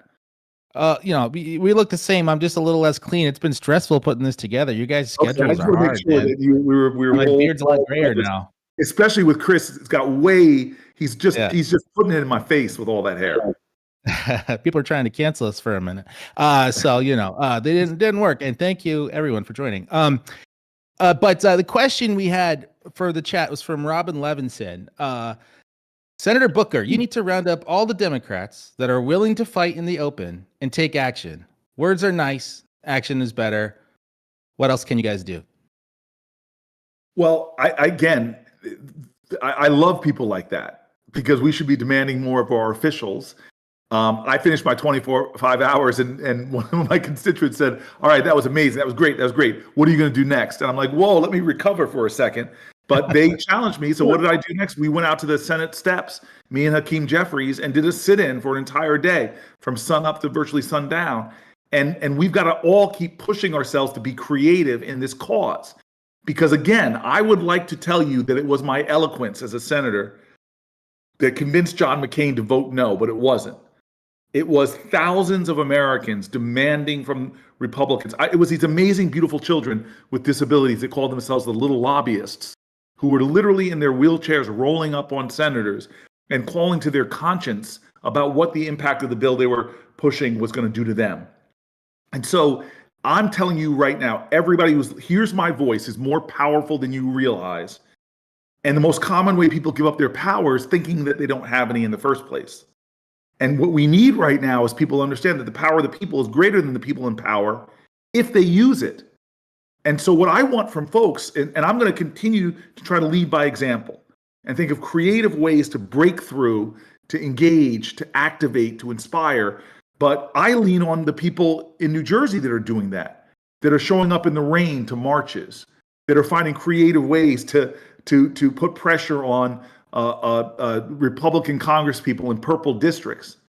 Because right now, this is the last thing I'll say, this is the problem we have. And Thomas Jefferson said it. And no, I'm not going to sing anything from Hamilton, but I'm going to lay it plain. Jefferson said this very clearly. He said, when people fear their government, there is tyranny. When the government fears its people, there is liberty. And there's a whole bunch of Congress people who know this bill is wrong, but they're going to vote for it right now because they fear Donald Trump. They fear what Trump will do to them more than they fear their constituents. So until they get the message that you should be afraid of us, because if you vote for this, you will be gone in 26. We need to get more people active saying that, not just Democrats, but Americans writ large. The more active we are in sending that message, the more successful we're going to be in stopping a lot of this bad stuff that's happening. And quickly, Jesse, before you go to the next question, I think again that it all like ties in perfectly. Shaniqua, like you were talking about, being comfortable, being uncomfortable. Something as simple as like calling your representative, and a lot, like one by one, these small actions. Whether sometimes when I'm in Northwest Georgia, I'll go out in like a Kamala Harris hat, and people will look at me funny because I'm in somewhere. But I've had people come up to me and say like, "Hey, that's like really cool. That I've never seen someone wear that." And I would never do that, but I like that. Like these small changes that may feel uncomfortable in the moment, or calling your representative, or going to Shaniqua, I believe it's votesaveamerica.com. and looking at some of your options there. Like those are all steps that may not feel big, but they are. They're huge. They're massive, because Donald Trump would like to make it feel like it's impossible for us to do anything, but it's all a guise. Sorry, go ahead, Shanique. What were you going to say? Yeah, I want to add in really quickly, like being visible also matters. If you are scared to death to call your member of Congress, wear that t-shirt or go out to that protest. If there are 5 people at a protest versus 500, the 500 person protest is going to end up on the local news. And then the people sitting at home watching the news are going to see that. Or if you wear the t-shirt, there are so many people who live in really conservative places who feel really alone. And so wearing that t-shirt is an identification marker for them to say, oh, wow, there's someone else like me and I can connect with them. So be visible. Just that matters too. Perfect. That's perfect segue into this next question from Ton McDonald. Coming from a red state, Texas, I feel like I'm trying to fight an uphill battle. Any suggestions or ideas on educating the public? In Texas, I'd say the first thing is it's hard to register people in Texas. They've made it very hard. But join organizations that are registering people. I'm not from Texas. I am from North Carolina. But Texas has a lot of people who are just not registered. I think if you want to talk to people, talk to the people in your communities about not even who to vote for, but why it's important to vote, why the decisions being made around them are affected by who's in office, and especially talk about local races. I think it's really hard in a state as big as Texas to talk about, Senator Cruz or Cornyn and, they need to do this and it's going to change my life. I have a classmate who is a county judge. I thought it was like a judicial position. It's not in Texas. It's someone who makes a lot of decisions about, I think, billions of dollars. It's Harris County where Houston is. And so really connecting the dots for people about why their water may be dirty, why all their power went out when there was a snowstorm, like talking to people about the things that affect their everyday life will go really far. But please don't feel like you are fighting an uphill battle. The young woman, Lena Hidalgo, that I went to school with, she beat an incumbent Republican who had been in office for some time. So all of those little steps you're taking are contributing to that. And they want you to feel like it doesn't matter, but it does. And I've met some of your legislators. They're great. It's happening. Can I just hallelujah amen that? Because I was just down in Harris County a few days ago, and you are 1,000% right. I met with a bunch of local activists in the Democratic Party, and they're just frustrated because these are incredible, inspiring leaders, but they just need more people to engage and get involved up and down the ticket. And local races really do fuel ultimately not only real change in your communities, but they set up a platform for larger victories. And the last thing, there's an influencer I follow, a young guy who posts videos about the data from elections, and he keeps arguing that you do not need to even register more people to vote, which please register more people to vote in Texas. But he just shows if you notched up the voter turnout by just 10 or 15% amongst Democrats in Texas, you would win every statewide election. So it's a lot of it is just, as King said, what we have to repent for is not just the vitriolic words and violent actions of the bad people, but the appalling silence and inaction of the good people. And so local activism, pulling more people, educating more people, getting more people out is really the way that we're going to turn it. And right now, I'm watching that Texas Senate race. And I just want to tell everybody right now in Texas, Paxton is challenging Cornyn and is 16 points ahead. But Paxton may be the advantage in the primary, but right now he's polling behind possible Democratic challengers. So we could put Texas in play. There's a whole bunch of House seats in Texas that are in play. Texas could be the state in which we change the House of Representatives and bring the Senate back into balance. Amen. Let's do it. I like it. Senator Booker, I'm just going to take a personal privilege here as the organizer of this event. We have you on the line. One of the things that was so impactful for me about your speech and the work that you've done since is I feel like up until that point, the entire nation was just on edge and feeling very helpless and feeling very hopeless. And I think one of the things that as a political junkie and nerd and organizer and professional, a lot of the times colleagues and friends and those who follow the news closely want some sort of legislative victory or some procedural thing, or they want power back that we just don't have. And I think what you showed is just winning a news cycle, winning the moment, and just cutting through is so essential when we are facing this shock and awe assault. And, are there other, is that part of your motivation? And do you guys think about that? And what are ways people can try to do that kind of thing, maybe even locally? Absolutely. This is what Donald Trump does. He knows if you're talking about him, he's winning. If we get him, if he gets us to center him in the story, that he's the main character of the story, he's winning. I think that if we get us to center other people as the main story, then we are winning. He's trying to, in this attention economy, to dominate the attention. And we've got to start to scratch that record, break that pattern, and begin to take back attention and refocus it on people. And so that's why we said we're going to try to do something that we think breaks through by talking about Americans reading their own letters and their stories. And what was amazing to me is on TikTok alone, we got 340 million likes, and it happened. But I want to tell you more powerfully than that. We are all ancestors, descendants of these artists of activism, who didn't always win their immediate mission, but sent ripples into hope that changed this country. The best example I have that, as quickly as I can tell you, is that Edmund Pettus Bridge, this bridge named after a grand wizard of the KKK, marchers in March of 1965 tried to march across that bridge, got stopped by Alabama state troopers, and they were turned around. They were turned around because they were beaten viciously. People call it Bloody Sunday. But on that same day, there was a white guy on a couch in New Jersey watching TV. And he was so shaken by what he saw that he got up and thought he'd go to Alabama, but realized he couldn't afford a plane ticket. He just started a law firm. And so he slumped on his couch, but then he thought to himself what Shaniqua's been trying to say so eloquently. He thought to himself the same thing. I'm not going to let my inability to do everything to undermine my determination to do something. I'm going to do the best I can with what I have where I am. And he made this meager calculation that he could afford one more hour of pro bono work, called around New Jersey who needed civil rights help in our state, found out that there was this group trying to stop real estate segregation in New Jersey, which was really bad. And he started to represent this organization called the Fair Housing Council. And they would send black couples to look at houses in areas that they weren't selling. And then when they were lied to and told it was sold, a white couple testing it would come out and expose it. They got good at it. 5 years later, 4 or 5 years later, this family's coming up from the South.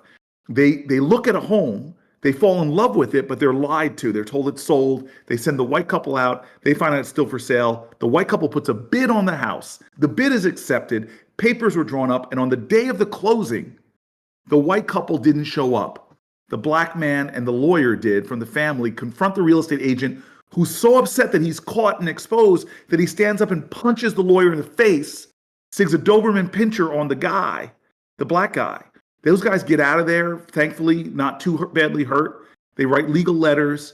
They win the day when the family finds out what's going on that owns the home, sells it directly to the black family. And then the black family moves in. And 43 years later, the baby from that black family becomes America's fourth black person ever elected to the United States Senate, me. I'm sitting here as a U.S. Senator who grew up in this amazing community, amazing town. By the time I was 18 years old, I was an all-American football player, president of my class, honor society, had nurturing soil. All of that was made possible because one white guy on a couch didn't just sit there and think, I can't do anything when I'm watching what's going on in Alabama. That's the power we have individually. Even if we don't win the day, like they didn't win the day on the Edmund Pettus Bridge, we send out ripples of hope beyond even our imagination that cross space and time. Stand up today. Do something today, even if it's just 1 hour a week. 1 hour a week, 10 minutes a day, take Sunday off. And you're going to find a way to be a part of a larger change beyond your imagination.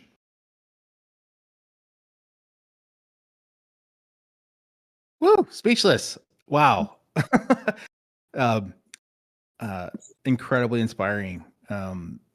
Thank you for sharing that. I'm honestly a little stun-locked here in response to that.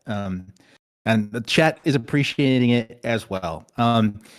That said, thank you so much for joining. We are coming up here to time. I did promise Chiara Putzhammer that I would let you know, Chris Mallory, that she's a huge fan. It's her birthday, and if you ever come across her, she'd love a picture. You get what? Wait, what was her name one more time? Chiara Putzhammer. P-U-T-Z hammer. Well, if you ever, I think it was Chiara. I don't want to get that wrong. I couldn't tell if it was a C or T, but if you ever see me around, feel free to say hi. Always. I'm always appreciative, always love a conversation. And happy birthday. Make it a good one. What about Shaniqua? Can we get a selfie, man? Come on. What's up with that? In fact, hold on. I gotta take one right here. Everybody smile. Smile, please. I got my camera up here. Hold on, smile. All right, I got it. All right. Send that around. You can find that selfie at winthefightlive.com, where we will post it to our Substack and connect you with Senator Booker, Vote Save America, Chris Mallory, Shaniqua, and everybody else who's spoken. That said, I gave a plug. I'd love to give you guys the chance to do plugs. Shaniqua, one more time. Where can the people go to follow you and take action? Yeah, all of our handles, website, everything is Vote Save America. But if you go to votesaveamerica.com, just put in your email and zip code, and we will send you stuff near you, marches, members of Congress to call. And then if you follow us on social, we will literally, in our broadcast channel, send you content to help, get the message out. Amazing.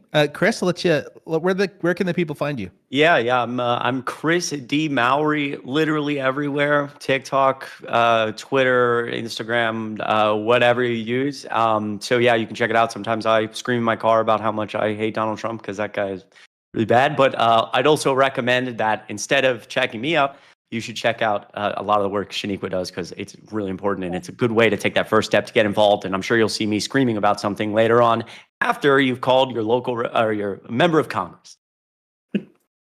And Senator Booker, thank you so much. Honestly, you agreeing to do this really made this event for us. People were very inspired to follow your lead, and you created a snowball for us. I think the action that you have been taking is really creating ripples, and this is one of them. So thank you for joining us. Thank you for the amazing words and stories that you've shared with us and for the inspiration. Anything you want to leave us with? Well, I want to join Chris in setting some shine on Shaniqua.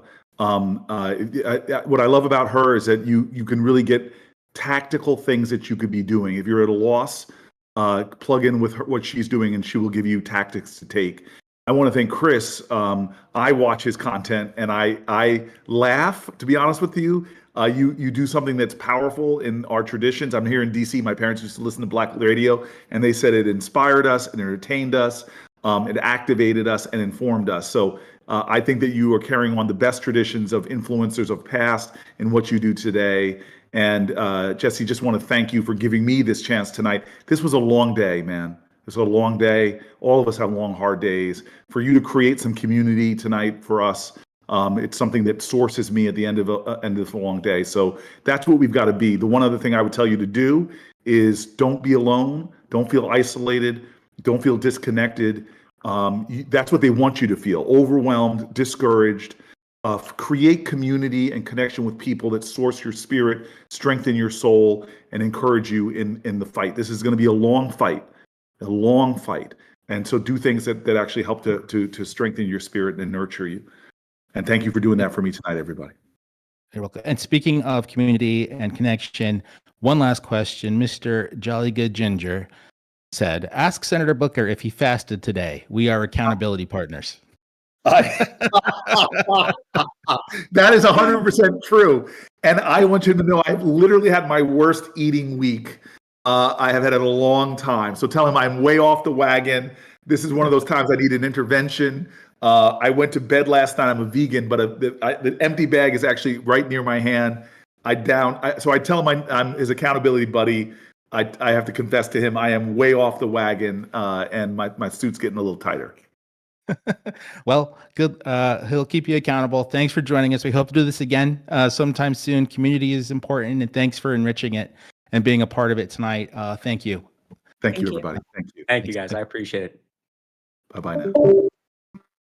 All right. What'd you think, chat? How was that? Jolly, we got it in there for you, man.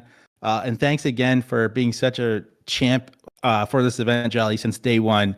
We really appreciate it. We are all volunteers, unpaid, just doing this for love of country and a desire for community, and out of service to try to serve you all and give you the connection to make the difference that you need to make. We all got to be in this together, as you've heard from so many of the panelists so far. And we really appreciate Jolly, the support in helping us grow this event. And so everybody go follow Jolly if you're not already. He is the man. And also, if you haven't already, go to winthefightlive.com. Sign up for our Substack. We're going to keep you connected with Shaniqua and Vote Save America, Senator Booker, Chris, Jolly, everybody that we can. We will keep you informed about what's going on. We'll give you some actions that you can take. We'll follow up with this event with some footage and some highlights, and we will keep the community together. So please go to winthefightlive.com. And if you're watching on social or somewhere else and you want to participate in the coming panels, you can also find our YouTube stream there. Subscribe and you'll be able to ask questions in our chat here for our YouTube live stream.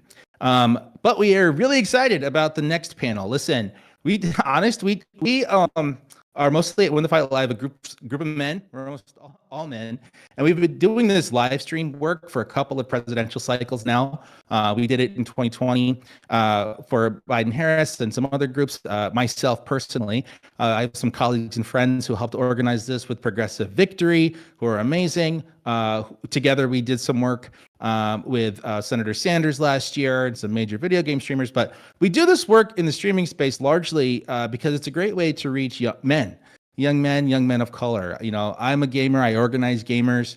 And we do this to try to reach folks here. And, we kicked off this project really eager to have the participation of folks like Jolly and Chris and others. And we got a little bit of heat because we were trying to reach men, and we kind of screwed up by not saying that out of the gate. And I think we scared a lot of people, because right now a lot of folks are scared that if young men, young white men, men who look like veterans, if they're getting politically active, that it could be dangerous for folks that feel like they're in marginalized communities or under threat. And we heard from those people who gave us great feedback. I don't think they realized that we weren't done growing our panels, and we would never forget to include people from across the movement and our brothers and sisters of all backgrounds. But they made themselves loud and clear what they wanted to see. And, we're going to address that head on in this next panel. We're calling it Minding the Man Gap. And we're going to focus on how do we continue to reach out and build power again with men, get them off this right-wing treadmill, and do it in a way without sacrificing our values, without alienating and throwing under the bus sort of vulnerable communities. And how do we go from woke to wide awake and fighting for the things that are going to keep this democracy free? So we have some amazing panelists joining us today. Super excited to have them all. I think we're going to have a spirited conversation from a whole bunch of different perspectives. And I see some amazing folks joining us. Really excited, honestly. We've got folks who are content creators. We've got amazing Ro Khanna and Congressman Ro Khanna. And so without any further ado, I'm going to turn it over to our friend, the Soy Pill, to sort of kick us off on this conversation, Minding the Man Gap. All right, thanks. Thank you so much. I'm the Soy Pill. I make political video essays, and I'm leading this panel on Minding the Man Gap. Folks, young men are flocking in droves and hordes to the right wing in huge numbers. People look at someone like me, they say, you don't have blue hair, you have muscles, how could you possibly be on the left? That doesn't make any sense. So to quote formerly or still disgraced Tucker Carlson Fox News host, what is going on here? What's happening? With me today, we've got some of the most masculine men we could find and scrounge up. They've got testosterone leaking out of their ears. So, yeah, there we go. Let's get some flexes, guys. Mr. Khanna, can you give us one right now? I can't match that. I can't match that. Okay. All right. Well, let's introduce the panel. First, we got the Conscious Lee. Who are you? What do you do? Yeah, I'm the Conscious Lee, former educator. My motto is education is elevation. I like to make political, social content about race, class, gender, ability, sexuality. I'm uniquely invested in thinking about power and domination, how we navigate power and domination, and how it structures systems and institutions. Looking forward to having a hell of a conversation with y'all today. Shout out to everybody in Texas. Yeah, Thank you very much. In Texas. Shout out Texas. All right, next is JJ, my second favorite JJ after first JJ, Canadian JJ. Go ahead, JJ. I actually do have family in Canada, so I'm telling you, I'm gonna be number one someday. My name is JJ or Joshua. I'm a content creator. I'm 21. Shout out Chicago. And I make content mainly focused around debunking misinformation, but also doing deep dives into things like systemic racism, doing advocacy for marginalized groups, making sure that we all can get to a place where we love each other again. But like it was mentioned earlier, not voiding our values to get there. And standing for what's right at all times. That's what I really try to pride myself on. And yeah, looking forward to the conversation. Thank you very much, JJ. And next we got Mike Smith. Mike Smith, former F-18 pilot. Why don't you introduce yourself? Yeah, that's right. So the name's Mike Smith. I run a podcast called Hard Points, named after the topics that we talk about, and then also the kind of the business end of the jet. In my day job, I'm a CEO for a startup in the climate space. I run a company called Acclimate, ACLYMATE. You can find me on all the social media channels at climate_Mike for all of that. And I get the joy of being the warm-up act for the congressman. So looking forward to that. All right, thank you very much. And last but certainly not least, Congressman Ro Khanna, please introduce yourself for the few people who don't know who you are. Well, you guys are certainly not warm-up acts. I'm here to listen and learn from you. I'm Ro Khanna. I grew up in Pennsylvania, where I just was, caught a Phillies game, did some town halls, but I now represent Silicon Valley in Congress, and excited about the conversation. All right, thank you very much. I think first what we're going to be doing here, Mr. Khanna, is turning it over to you so that you can talk Ro about is fine, you know. Oh, Ro, First excuse thing me. you got to do to get young men is You're wearing a suit. I'm wearing a tank top. I feel like I got to be a little servile to you, but okay, I'll call you Ro. Flags. I got a flag in the background. You got a flag on your shirt. So but I'm breaking the flag code and you're not. So, okay, fair enough. I'll call you Ro. Ro, we're turning it over to you so you can talk about your experience in Congress, working in Silicon Valley, your interactions with Elon Musk, thoughts on Doge, and then we're going to be turning it to masculinity, kind of asking the panel some questions about the state of young men in the Democratic Party. So take it away, Mr. Khanna. Ro, excuse me. Well, look, I've represented Silicon Valley for 9 years. I've known Elon for 15 years. He blurred my first book when I wrote about manufacturing. The reality is Barack Obama made Elon Musk. He gave, I remember Elon when he was calling Anna Eshoo every week, who was a congressperson from Silicon Valley, begging her, saying, Tesla needs a loan. Can you please call the White House to make sure we get a loan? Because if it wasn't for the Obama administration's $400 million of loans, Tesla would never have made it. And of course, Ash Carter in the Obama administration, who was a great defense secretary, is the one who helped Elon get the contracts from NASA and the Department of Defense to be able to launch satellites. And so the reason I say this is, Silicon Valley has a lot of great entrepreneurs, a lot of great inventors, but its fundamental foundation was based on the government, based on funding from NSF that helped create the internet, from DARPA that helped create the internet, from public funding in Berkeley, which created Unix, which is what every operating system relies on, from funding from NASA that helped create the semiconductor industry, and Xerox PARC, which had the mouse, that was a federal investment. And I think so. A lot of these folks have forgotten all the role that government investment has played in their success, and now have this kind of libertarian philosophy that just get government out of the way, which is convenient when you've benefited so much from the government investment. And now, in terms of this conversation, I do think a lot of young people, men and women, want to build economic success. They want to build things. They want to be able to build economic independence, economic security, wealth. And Democrats need to talk a lot more about pathways to doing that.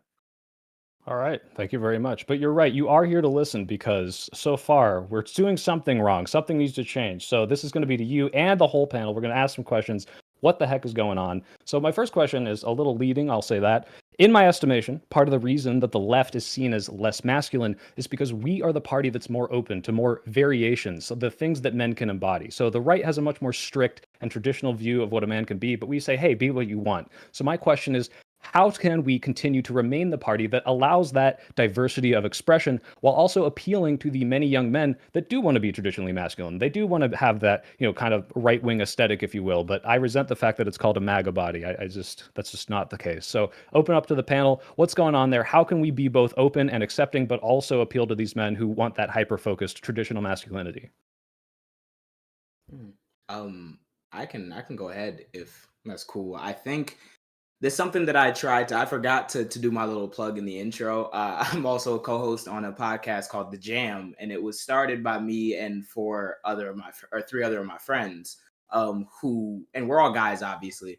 And we really wanted to hammer in on this issue in particular, like how to get that, because there's not really anything that I think you can put in a promotional like material or a campaign thing that will speak to like men who seem to fall down the alt-right pipeline and seem to be a lot more comfortable with like those rigid gender roles.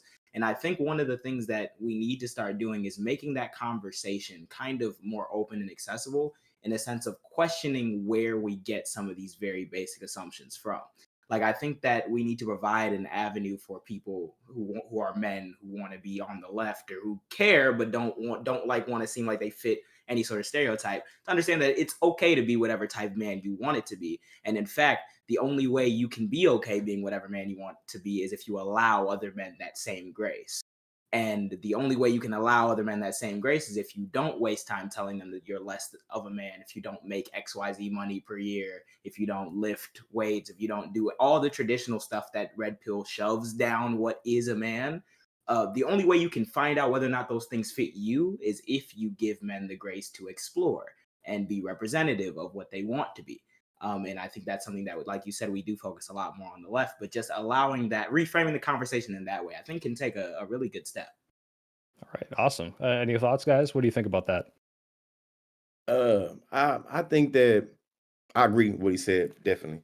What I'll say is that I think that the left needs to be more intentional about how we are reaching out to young men and recognizing that the alt-right pipeline is something that is very affluent, that's on every single, platform, and thinking about the different traditional ideas of manhood and masculinity and how the pipeline starts with, do you want to be strong? Do you want to be more manly? Do you want to be more masculine?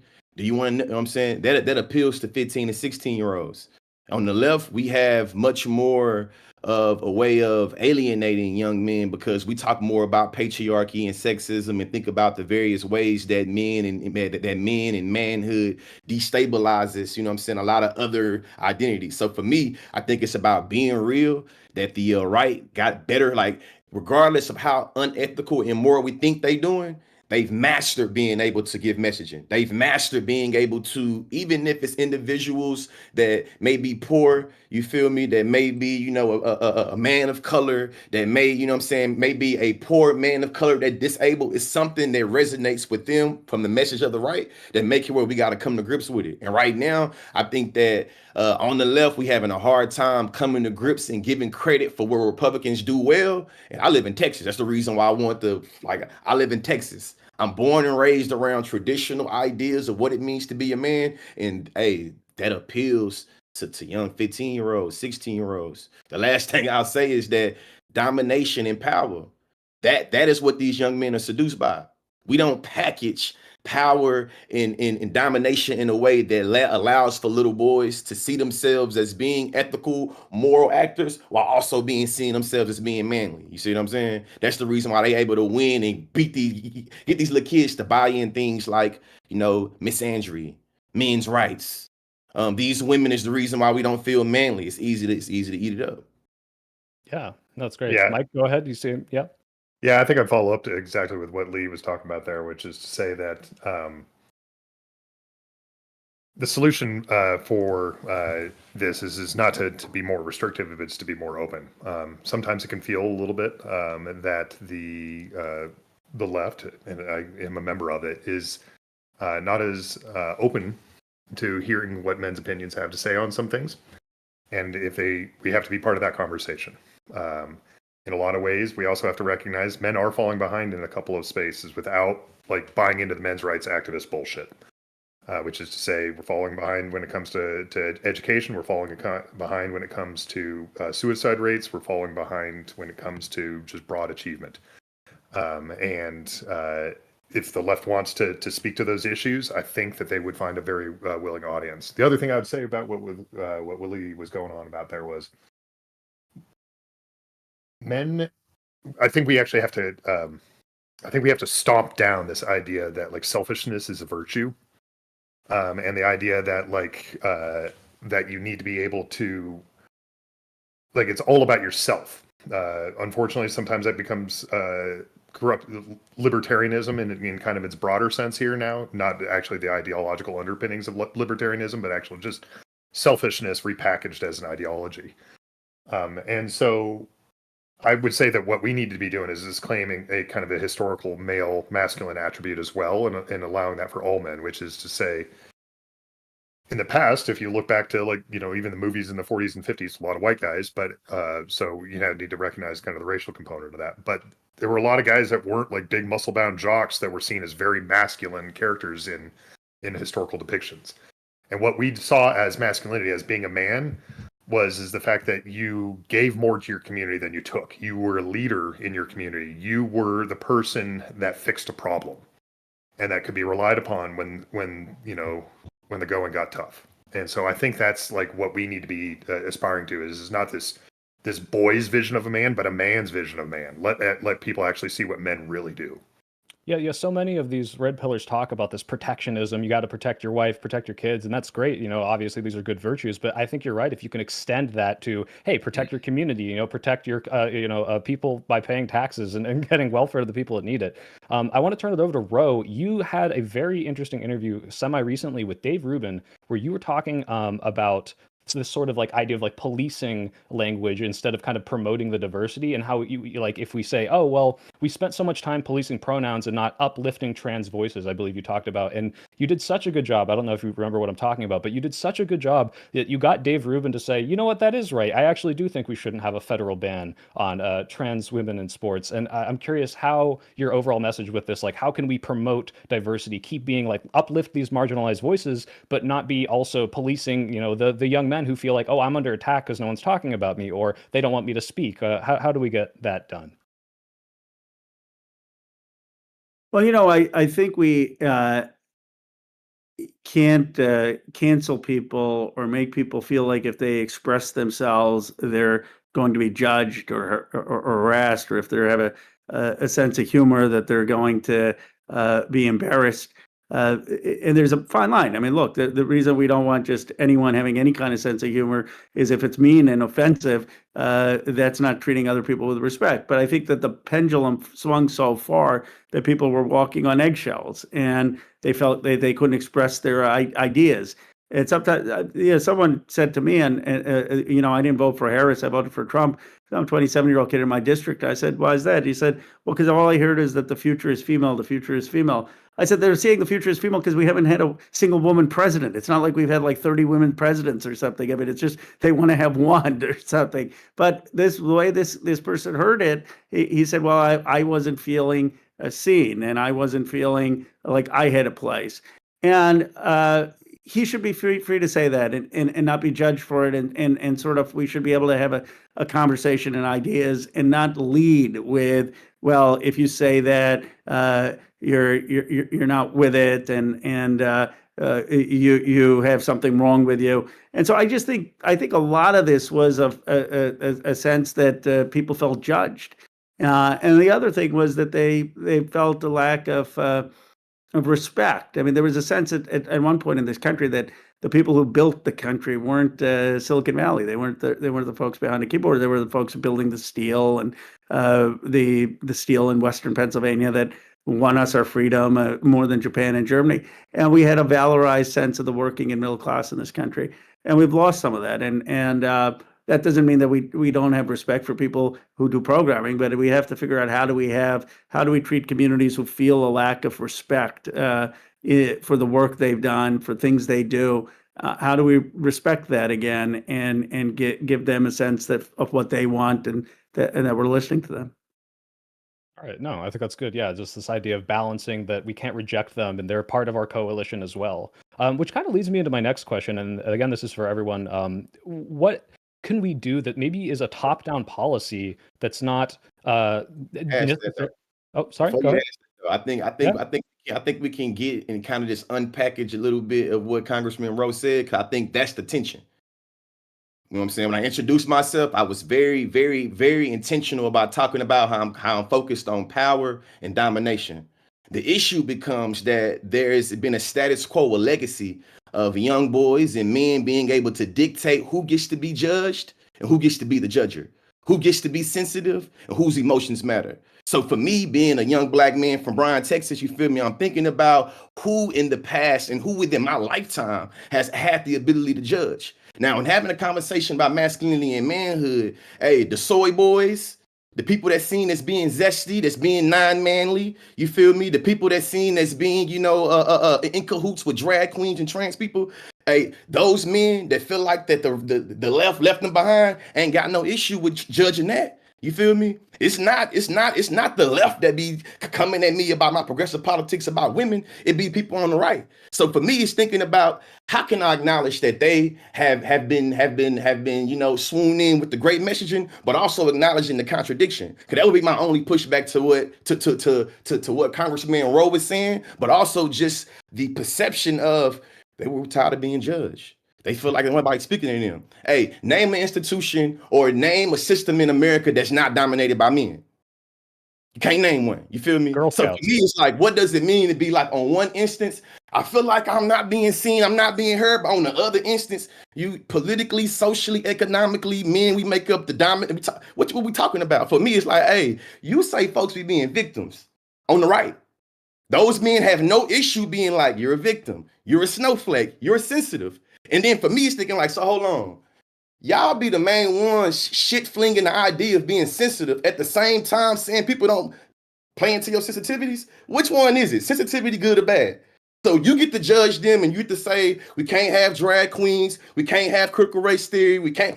All this is based off of judgments. So for me, it's like you can't have your cake and eat it too. And I think that's the tension that happens when we start talking about the boys and men that are bought in on the right and how we situate on the left. Because let's be real. Women have everything that Congressman Moe saying is when he talk like going into the people, that shit that women and trans people been saying for millennials.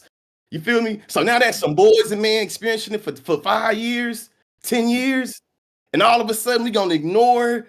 That's to me, that's what light a fire up under me and be like, hold on, how does power and domination operate this? It's not on a level playing field. It's not on a level playing field. Ain't no system. That's what I'll say. There's no systems or institutions that mobilize how men are judged in a way that leads to them being murdered. When we talk about being the number one suicide, that's because of institutions of system of power that deal with how men mess over men, not women. You feel me? And that's the part that makes it where these conversations be hard to be had, because it's like we got to be able to be critical in what we saying. Yeah, and that kind of does tie in with what Ro was saying about walking on eggshells, which actually I did have a question about this. Have we completely missed the mark in framing some of these ideas, which are empirically true? If we talk about, patriarchy, there's a male-dominated society, white privilege, white people don't have to deal with the same problems that black people do, men have it easier in a lot of cases. All of these things, while we can show, hey, the hiring rates, right? This is obviously true for all of these different things, the generational wealth, it doesn't matter to the person who might be a white man, hears this and says, well, my life sucks in XYZ thing. They don't see how bad it is for those other people, and all they do is feel judged. Is there a way that we can reframe that conversation and not call it, hey, your life is just ultimately better, but rather, hey, all these people are struggling and we need to lift them up without pushing down, even though we're not pushing down these other groups? What do you guys think about that? I think it's one of those ones that are very complicated. That's why I was saying, because you never want to fall into a trap where you're voiding the truth of the matter in order to appeal to somebody who might not be ready to handle the truth of the matter. And there's always going to be a different way to couch that. And I think one of the ways that we need to see a lot more of, that we've started to see, is not only just analyzing race or class or gender or anything, but trying to take them all into one in a way that makes sense to people. There's a way that you can explain these concepts without the ivory tower, without the research, and even though the research is very important. And I like to think about that in a sense of like how we talk about wealth, how we talk about billionaires now. We've been seeing an influx in the country about getting comfortable with the concept that, hey, there are a lot of people that are hoarding a lot of wealth. And as much as it might not seem like we can afford XYZ to make your life better, let's put in perspective how much money this actually is, and then tell me again that we can't afford this. And I feel like the moment we start looking at that, the moment you're able to understand that, like, hey, these people are telling you that you as a white man are not benefiting, the future does not have you in it, and this is going to lead to a lot of like fatigue. You might want to check out of the political process. But at the end of the day, these same systems that are enabling people to have $400 billion of excess whatever are the same ones that are keeping that money from you and telling you that the brown people and the women and the trans people around you are the real reason why that's being kept from you. And I feel like there's a way to have the conversation, but at the end of the day, it has to be up to the person being ready to hear that side. And I think that it does come into what Ro was talking about not being completely oppositional off the bat and not having the conversation at all, but also remaining real within that framework. Because I do like what Conscious was talking about how a lot of this stuff it just happens to be the case. And there's a lot of ways where we kind of control the narrative. We're the ones who have to have the conversation in general if we want anything to change. So there's ways that you can control that narrative that keep it real and don't just kind of take the onus completely off of men who have been lied to for political gain and for financial gain. Yeah, and that circles back completely. Maybe Mike, you can contribute on this question. The idea that your mic's are we? Am I muted? Sorry, am I still here, Jesse? Are we good? Sorry. Oh, you guys are good. I'm gonna come with Q&A in a second, but let's finish up this. This last question idea of is there some legitimacy to completely doing away with all identity, politicking here, and here, and just saying, look, we are going to be passing laws that are good for every person, better welfare, better medical, but uplifting every worker, and in doing so, kind of capturing that coalition without hyper focusing on this group of men or this group of women or this group of like marginalized community. Is there a way that we can top down just have these sort of all-encompassing populist ideas that might lift that up, or do we absolutely need to focus on these and address them since the right is going to do it no matter what? I think if we're buying into categorical arguments, we're already losing. It's a series of false choices associated with that. And so what I would say is I'm a big fan of Richard Reeves's writing, and he talks about that like gender relationships shouldn't be zero sum. So it's worth pointing out that absolutely institutions of power are predominantly dominated by men, the vast majority of them being white men, and that's just a fact. And so we can acknowledge that and acknowledge that identity component of it, with also recognizing that when you get down towards kind of the middle of the curve, that there's actually men are suffering, particularly Black men. And so that there is kind of an intersectional component of talking about that. We can acknowledge that. But the other side of it, I would also say here is that if you want to build a coalition, you've got to love the people that are in it. You can't make them feel like they're excluded or unwanted or don't belong. We've been talking about that on the other side of the coin about how we need to be making people that are from less advantaged demographics feel included, and that has to go back. We also have to make sure that the people that look a little bit more like me, and I get confused for a Trump voter a lot when I'm out in public, that they feel like, yeah, man, we're on the same team. I'm here for you. And so I think a component of that would be to be focusing a little bit more on the social or on the economic argument a little bit, which is we're passing this because this is going to benefit the most people. Coincidentally, because we all know the undertone of that, which is that if we're benefiting the most, we're dealing with issues of poverty from socioeconomics. That means it's going to be benefiting people that are disadvantaged more, right? But we don't have to make that the primary lens. And I think that we can acknowledge that is a component without making it the primary lens. Yeah, I think. If I can add in really quick again, I feel like we have, like Conscious was mentioning earlier, we have some lessons we can take from the right, in the sense that you see whenever the right's going to do a thing or pass a bill, they say this is the greatest thing since sliced bread. This is the American XYZ plan, right? So then we can just counter that with putting forward policy that do help the people who proportionally need the help right now, the poor, the Black, the brown, the women, the trans, and everything, and just call it the Great American like XYZ plan. If you guys want to dig into the details and get mad that that a woman who's elderly is going to actually get their Social Security like in due time, you can get mad at that. But I didn't say anything about that.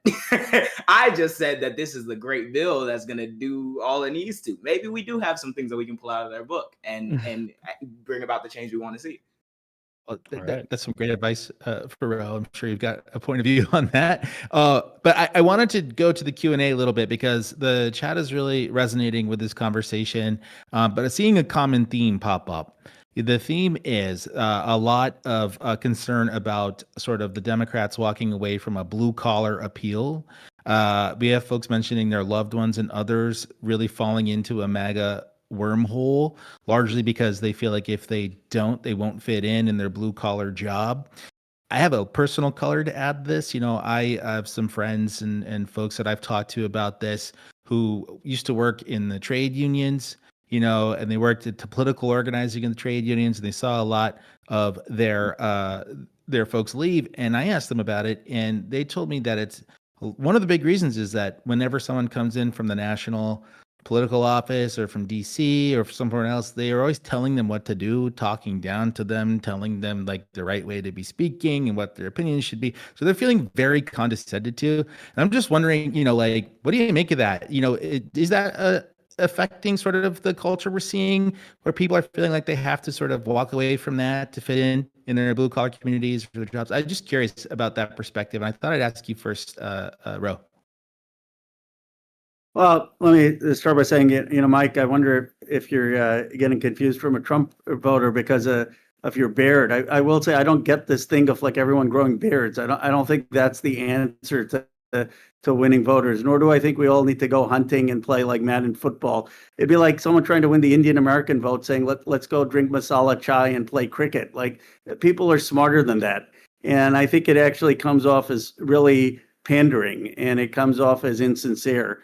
I think that what we need to do is talk about what you're saying, that this country was hollowed out, that the people who built this country, built the steel, built the automobile industry, built the shipyards, their jobs left. Their jobs were automated. Their jobs left with globalization. All the wealth started piling up in places like mine in Silicon Valley, and they looked out and they said, we built this country. We helped really make America what it is, and we don't recognize that. And we don't have the ability to provide for our families, and we don't know what's going to happen to our kids, and we've gotten shafted, and no one really is speaking for us, for giving us the respect of what we did to contribute to this country. There would be no Silicon Valley of men hadn't scaled the cliffs of Normandy if people hadn't built the steel. And I just think there's a disrespect that they feel.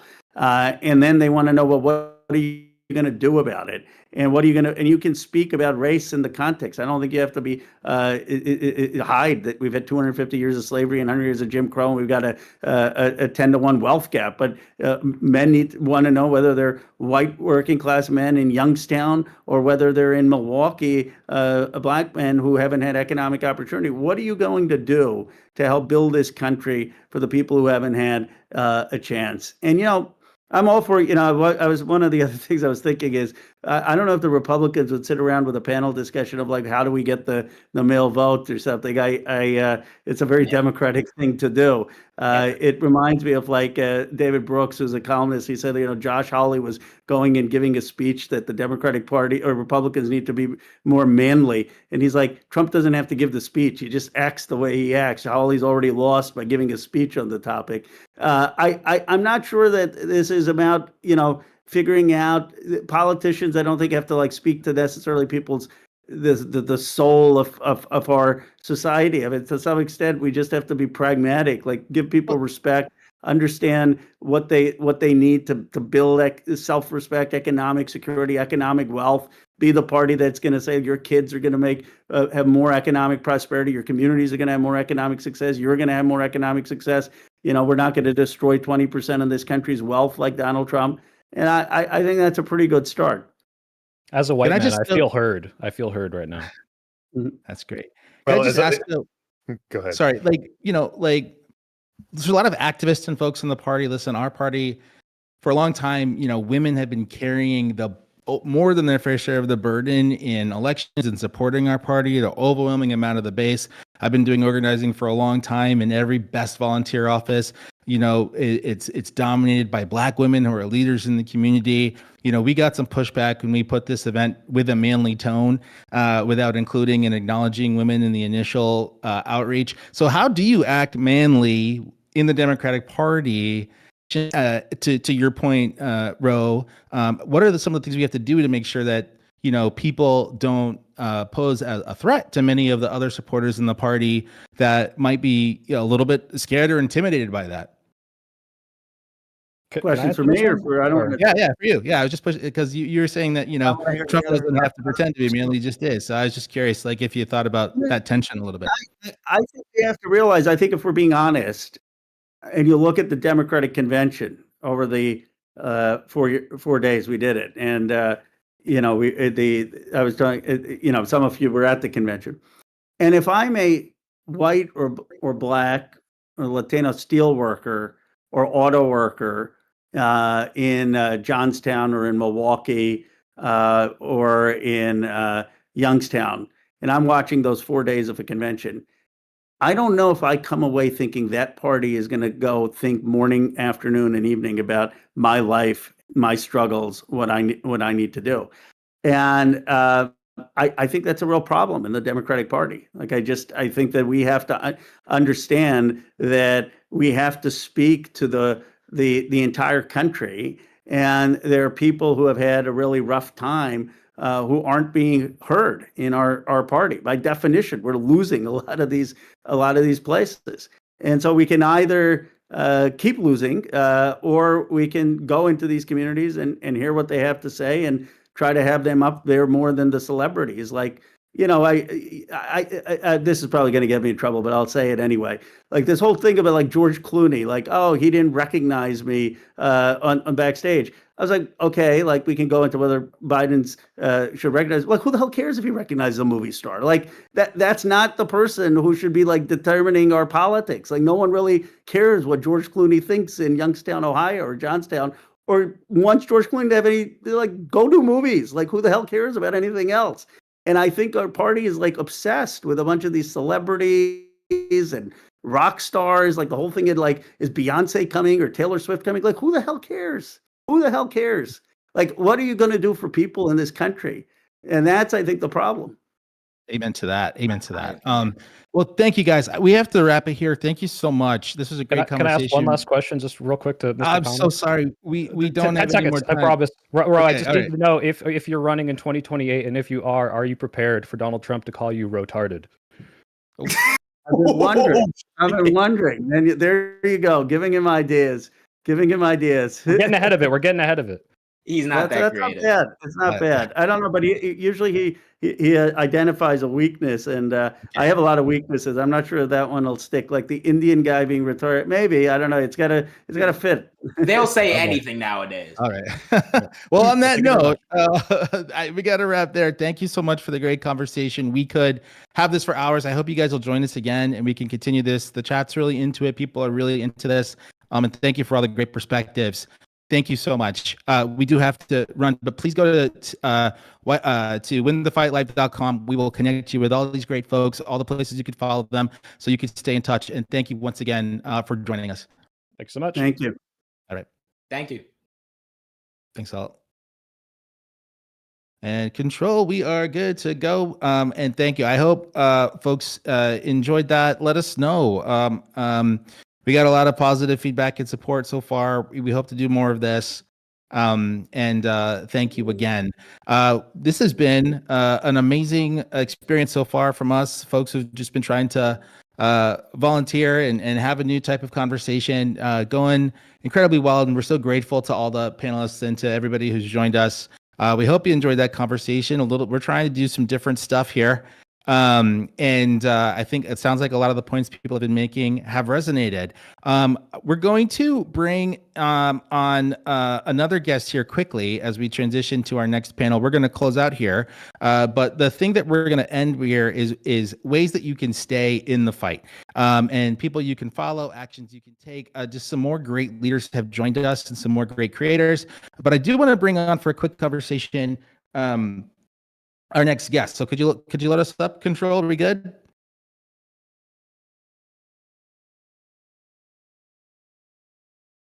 Hold on a second, folks. Okay. Counterpoints. Hey, thanks for waiting. How are you? Yeah, doing well. Thank you for joining us quickly. Thank you so much. What'd you think of the panels?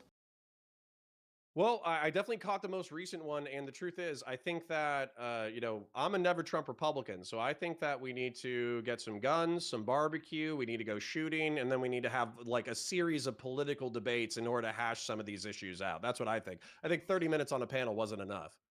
I agree. So we're going to hope to do a lot more of this. And now you guys are having, can you talk a little bit about what you do and what you're putting out there and sort of the content work that you're doing to continue these conversations? Yeah, 100%. So I work for a awesome channel called Valor Media Network. It's a offshoot of Midas Touch, and effectively the goal of it, I think, is to go after men 15 to 40 who might be feeling a little bit lost and have experienced people who already have done awesome things, talking to them about life, goal setting, pursuing stuff, mindfulness, military service, first response, all that kind of jazz. And so I think we do a pretty stinking good job at it. Now, that being said, in reference to me specifically, I'm involved in the online political sphere. So my show in particular is a little bit more spicier than normal. But if you're looking for more wholesome, masculine-oriented content, that's what Valor Media Network is all about. Amazing. So, okay. So, Never Trump Republican, how do you feel? We're back. We're back here. Like, why do you think we're back here? What are we going to do? What are you guys talking about on your show? Well, if I had to give my earnest, feedback on that last panel, but also kind of your question, it is because men do feel alienated to a degree, and to some degree, they have good reasons. It's difficult to make a living. It's difficult to find your partner. Social media is dominating. In my opinion, there's a bunch of false prophets who are taking advantage of everyone's fear and everyone's anxiety. And so the question is, in my opinion, how do we take the online communities that are already being built and how do we hybridize them with real world action? And I think that's the political answer that we're all trying to solve right now. It's all very new, so we're all trying to figure it out. But how do we take the passion, fear, anxiety, and drive and translate it into something real? Well, thank you for joining us. So, we're really interested in exploring that question as well. We're hoping to take some strides. But where can the people find you? Where can they follow you? And let us know where they can connect. Yeah, so easiest place for me is going to be Counterpoints. If you type that in, common spelling, you'll find my political channel. Believe it or not, you'll actually find a moderately successful Warhammer channel. I'm very into science fiction. Right. And then, just talk about like random cool stuff that I do. But if you want to follow Valor Media Network, which does have that mission, which I think is a very important mission that's deserving of support, then type in Valor, VALOR, Media Common Spelling, Network Common Spelling. You'll find us. We're all labeled. There's Navy SEALs, there's Special Forces, there's sports guys. Effectively, we're creating a buffet of content for you guys. So if you have an interest in any of those things, including military, first response, and sports, we'll have something for you. And we'll have charismatic, intelligent, successful people to talk to you about it. Awesome. Thank you so much for joining us. And we'll connect people with you. Go to winthefightlive.com, join our Substack. We'll connect you with the Valor Media guys. And thank you so much. And, the next panel we have coming up is really about more ways to stay in the fight, more people to connect with, the importance of alternative media, and some concrete actions that you can really take right now in the short term and in the long term to make a difference. Really excited for the next one to come up. It's our last panel. So thank you for sticking with us. And I think we are good to start here, but we've got some amazing, you're going to hear from great organizations. My wonderful friend, Amanda Littman from Run for Something has joined us, who was mentioned earlier in the call. We've got the Find Out guys who have taken the energy from White Dudes for Harris and turned it into an amazing media property and had great success in the podcast space. So thank you guys. And so I'm going to turn it over here now to Tim and the gang to help talk through sort of ways that we could stay in the fight, how we could stay connected, people to follow, voices to listen to, and things we can do. So Tim, with that, thank you. All right. Well, thanks, guys. Thanks for having us, and thanks for sticking with us. You have made it to the final panel of the night, so thank you for sticking with us. My name is Tim. I'm with a couple of my co-hosts from the Find Out podcast, which is a podcast that we started after the White Dudes for Harris work. And we are working to bring more men and more people generally into the Democratic Party. And in this panel, we're going to talk about ways that you can make a difference. And before we dive into that, we're going to go around the room and introduce everybody. And we're going to start with Amanda Littman, who's right above me. Hi, guys. I'm Amanda Littman. I'm the co-founder and president of Run for Something. Run for Something recruits and supports young, diverse leaders to run for state and local office all across the country. We've helped 1,500 people win offices in nearly every state, especially people who've never run for office before. So I'm going to ask you probably about 15 times in the next half hour to consider running for office, and then tell you what you can do if you're thinking, ooh, maybe. Emily? Awesome. Hey there, I'm Emily Slatko, Communications Director with Next Gen America. We're one of the largest youth vote orgs across the country. We focus on engaging young people to take part in our democracy through voter education, registration, and mobilization. And that work happens year-round, not just in the final 3 months before an election, but in January, February, on years, off years, making sure we're connecting with young people, providing educational resources, and giving them opportunities to engage, mobilize, activate around their community and in the civic process. And I will pass it to Quentin. Hi, everyone. I am Tommy, better known as Quentin Quarantino on Instagram. I have raised, along with my followers, about $30 million, upwards of $30 million for charity, and spend a lot of time activating voters and trying to spread good information and rallying people around just causes. So that's why I'm here. Right. Well, obviously, we are in a moment right now that I think everybody on the call will realize is not a great moment for this country. And I think a lot of people are thinking that there's not much they can do until the midterms next year. But the reality is there is stuff that everybody can do right now to make a difference. And everything from giving a few bucks to an organization, to running for office, to spreading word about the dangers of the Trump administration and the various policies that they are doing. And we're going to talk about some of those things. And we want to make sure that you guys are plugged in ways that you want to, so you can make a difference. And I'm going to go to Amanda first to talk about Run for Something, which has been one of my favorite orgs that came out of the first Trump victory. And I think Amanda's going to give us some tips on how you can run for office and make a difference in your local community. So Amanda, you're up. Tim, I love that you said that, because I think there is this idea that like there's nothing we can do until the midterms. There were 32 Run for Something candidates on the ballot today, middle of May, all in, I think, at least 3 different states. We have folks running for office basically every week. Now, at this point in the year, it's a little late to get on the ballot for 2025. It is absolutely not too early to get on the ballot for 2026. So if you're thinking about it, like, maybe, you can go to runforwhat.net. You can enter your address and you can look up all of the offices that are available for you to run for in 2026. That might include things like state house, state senate, city council, school board, library board, mosquito abatement district, American River Flood Control District trustee. I don't know, it depends on where you are and what you're interested in. But there are more than 500,000 elected offices in the United States. Most of them are not Congress, and most of them do way more than Congress does. If you are thinking maybe, you'll start to get information from our team about how to think about filing for office, how to think about your campaign plan, how to really decide what office you want to run for and when. If you're like in the very early stages, I want to encourage you to think about 3 questions at this point in the process. 1, what is the problem you care about solving? Is it schools? Is it businesses? Is it book bans? Is it voting rights? Whatever it might be, think about the problem that you might be really excited to tackle. 2, what is the office that would give you power to solve it? Again, most of the time it's not Congress. If you care about housing, you might think about city council. If you care about voting rights, you might think about state legislature. Think about all those things. The third one, and this is actually the most important one, is why should voters want you to win?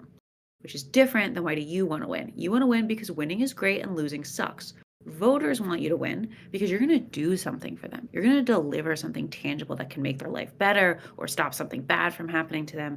You are going to do something that they can feel.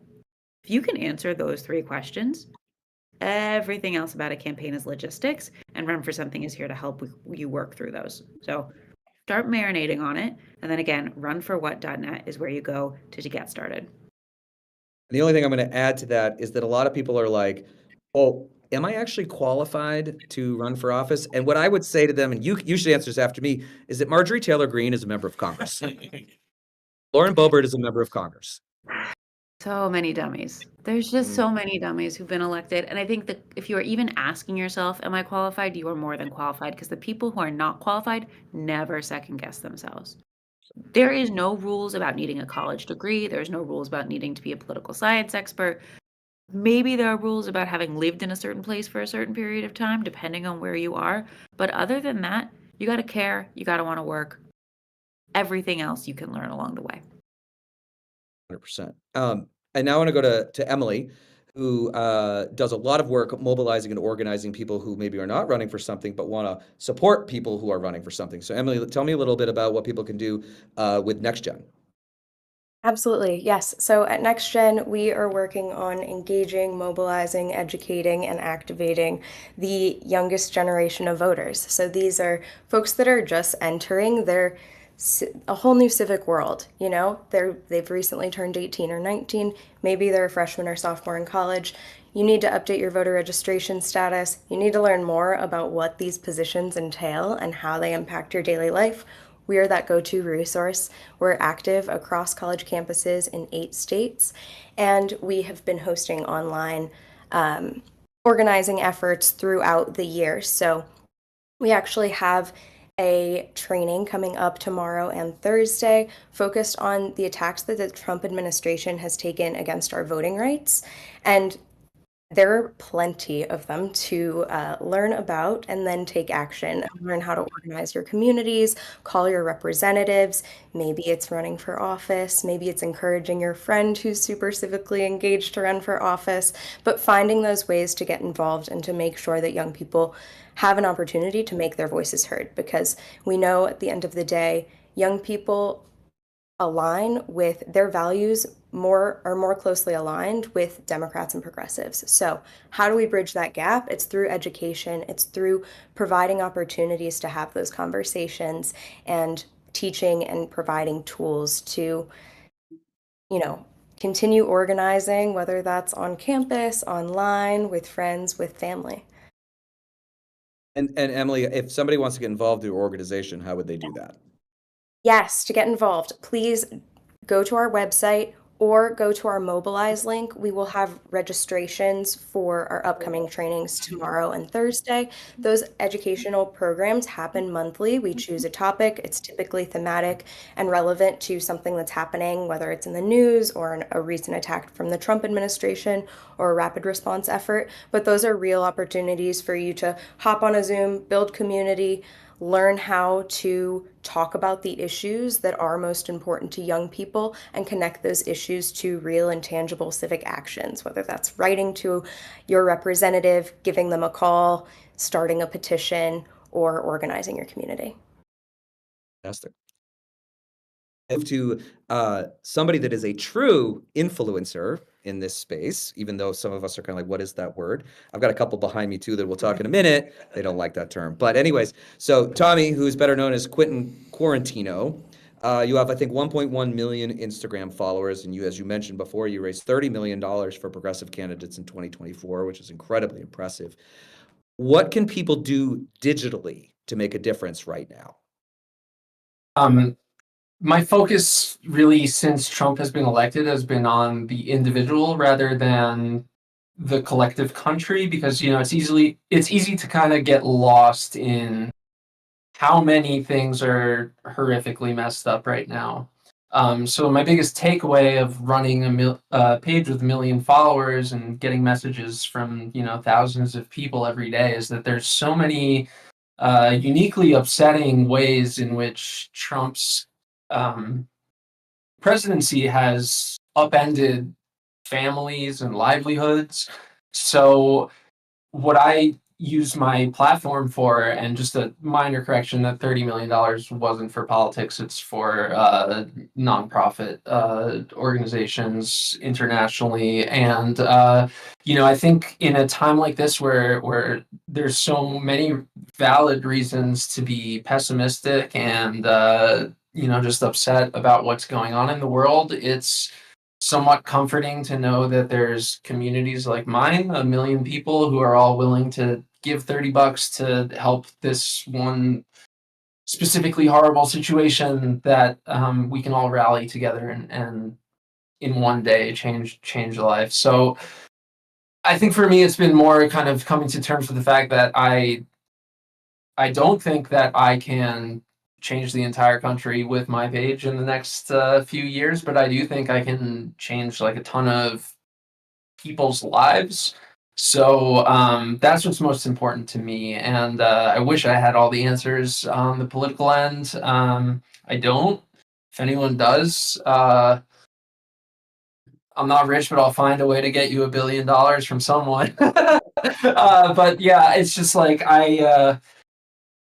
I'm trying to keep the faith through doing small things, and I think that's applicable to not just someone in my situation with the influence that I have, but also if you're just any person and you're upset right now and you want to do something, just do something small on a local level for something that specifically really bothers you or inspires you, just something that makes you feel like you're can contribute, pushing back a little bit. And that's I think the most that we can ask for right now. Well, Tommy, I think bringing up the nonprofit angle is a really important one, and I think we sometimes on the left tend to focus on the political outcomes, but there are so many nonprofits that are doing amazing work, and frankly, Donald Trump is going after the nonprofit, trying to take away a lot of organizations' 501c status, which is basically their tax exempt status, which means when you donate to them, you get a write-off. They want to take that away because they want to take away their power. So I think following Tommy on the Quentin Quarantino account and donating to nonprofits right now is more important than ever.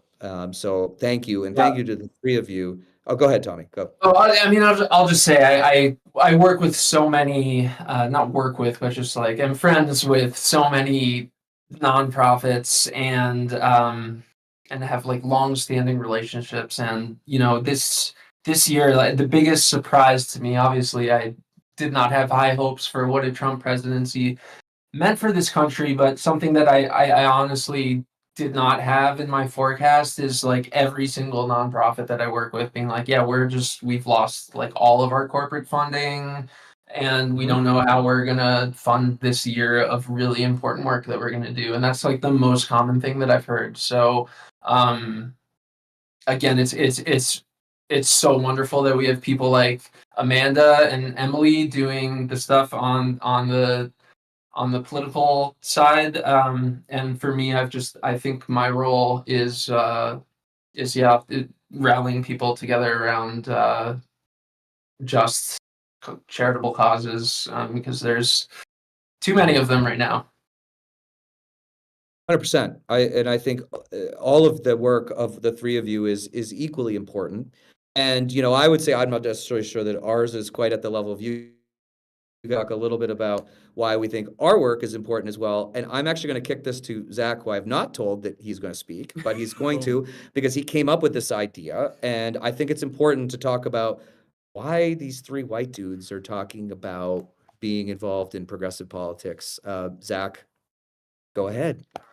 So we started this because, I took a hard look at the contrast between how the right is having a conversation, how the left is having a conversation. And I think the gap that we saw is the right has this sort of perceived authenticity. We all know it's not authentic. They're commonly lying to us, but they come off as if they want to just have a regular conversation with you, and that brings people in. It's naturally making people gravitate to them and not to the left. So we wanted to show that 5 white guys could sit down and have an honest conversation that is just completely authentic, critical of ourselves, not trying to have an alternate agenda or feel scripted. It's an unscripted way to show people to the left. We could just be a bunch of dudes hanging out. It doesn't, you don't, that the right doesn't own that space, right? So that was the beginning of it. But really what we're trying to do is show that we can bring people in who don't agree with us right now. Because a lot of the country, like, Trump's approval rating's low, Democrats' approval rating is lower. And we need to work on that specifically to remind people in this country that we're not the enemy of the country. We're the ones trying to save it. And the only way to do that, from what we're trying to do, obviously there's lots of ways that you guys do it, but from a discourse perspective, is to remind people that we can be authentic because we are authentic. There's a difference between perceived authenticity and real authenticity, and we're trying to bring that to the forefront. So that's our mission. So far, I think we've done a pretty good job, but we have a lot of ground left to cover, just like everybody else with everything we're trying to do. But we feel really great about the mission, and we think it's critical, especially as we approach a midterm. We want to be able to have that level of discourse in the public where we can really litigate these issues that are going to matter so much in 2026 and ultimately 2028. And I think I'll say, like, this crew did a lot of work on white dudes for Harris last year. And, I've been in progressive politics for 20 years. And I think that, I don't think that people who look like us have done enough on the Democratic side. And I think it is time. We have relied on people of color, Black women in particular, to save us in elections time and time again. And it's time for white guys that look like us, or guys in general, to step up and say, no, we are also progressive and we are liberal.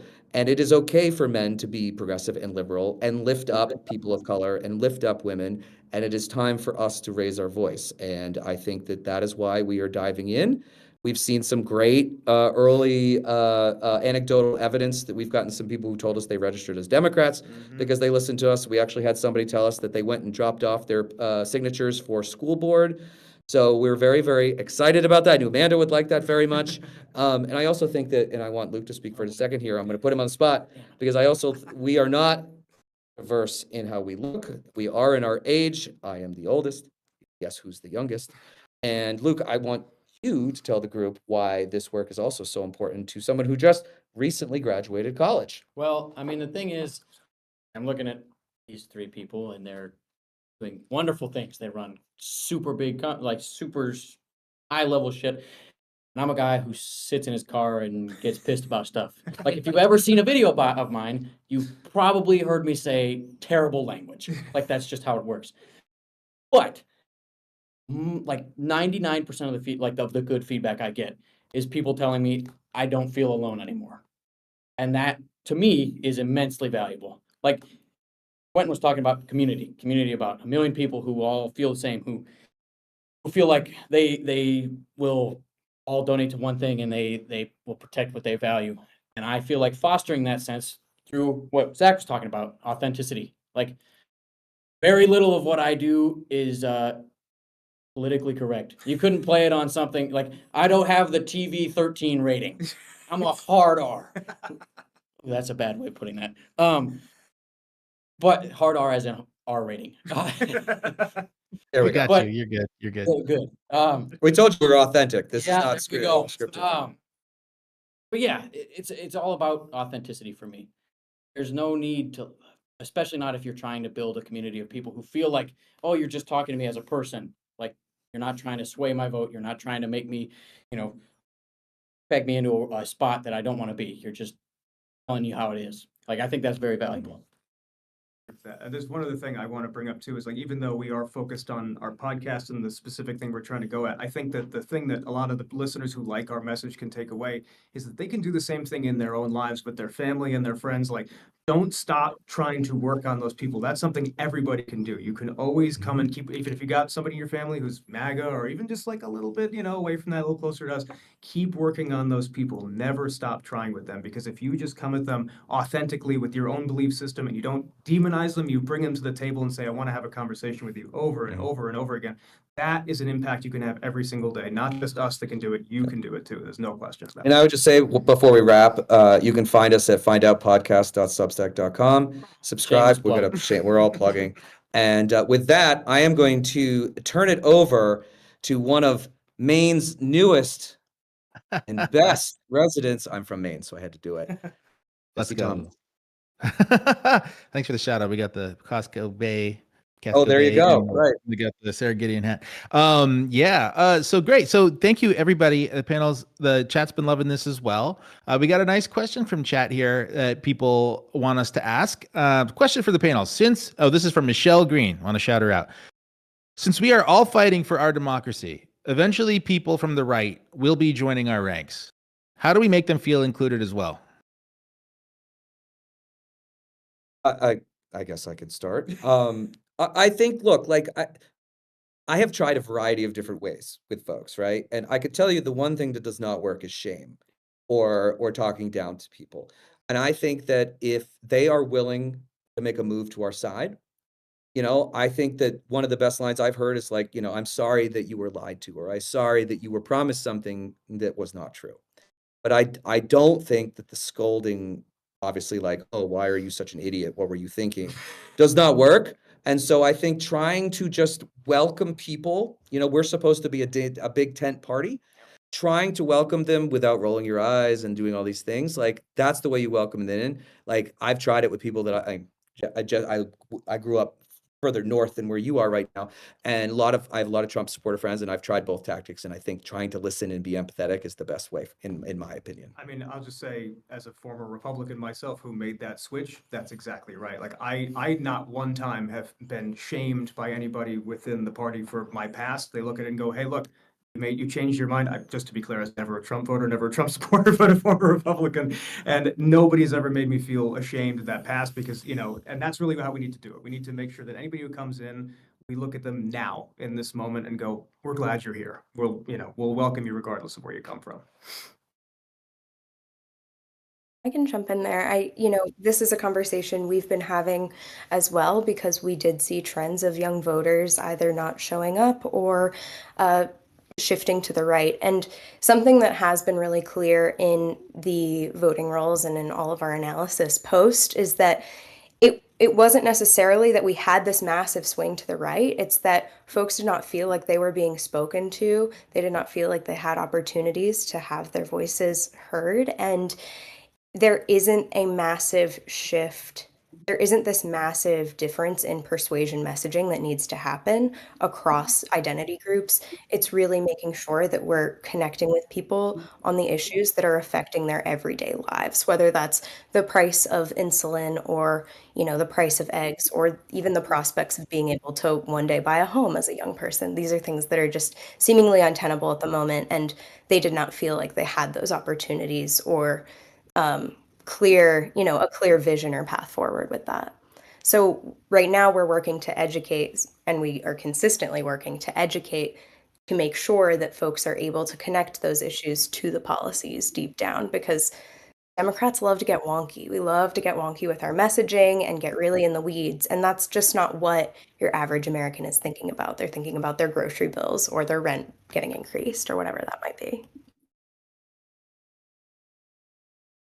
Awesome. Well, thank you so much, guys. I want to just, we've already made some great plugs, but I did want to do one more round, and thank you guys again and just get a sense, let people know where they can connect with you, what you have coming up, and how to support you. So, so Emily, how can folks support your work at Next Gen one more time? We are hosting monthly educational sessions on Mobilize. It's mobilize.com/nextgen. Mobilize.us, /nextgen, and we'll include that link in the Substack. And we just launched a Substack. We'll be taking all of the data covering young voters, analyzing that, and sharing sentiments, thoughts, and perspectives from young voters on the ground, on college campuses, and online that we've been working with. Awesome. We have somebody in the chat insisting that no way is this organic. This kind of event takes so much energy to organize. No way it's just being done out of the kindness of their hearts. I'm an organizer, baby. What can I say? We did this because we were sitting there. We were pissed off. Tim and Amanda and I go way back. This is what we do. We care about this country. This is 100% the real deal. These folks joined out of the kindness of their own heart. We're here because we care about the country. and we're waking up to what we have to do to protect it. Welcome. We hope you stay connected to us. And now I'm going to kick it to Amanda. We're waking up. I'm so tired. If you want to learn more about Run for Something, you can go to runforsomething.net. Specifically to look up where you can run for office, you can go to runforwhat.net. We are on Substack. I am on Substack. I also have a new book out called When We're in Charge. It's a next generation's guide to leadership, specifically for people who are thinking about leading outside of politics. Like, how do you run a company or a team or a group chat without being an asshole? My book tells you how. You can get it wherever books are sold. But I hope everybody watching, if you are the kind of person who tunes into this thing at on the East Coast, it's already 10:15. You are the kind of person we need to think about running for office. So consider it.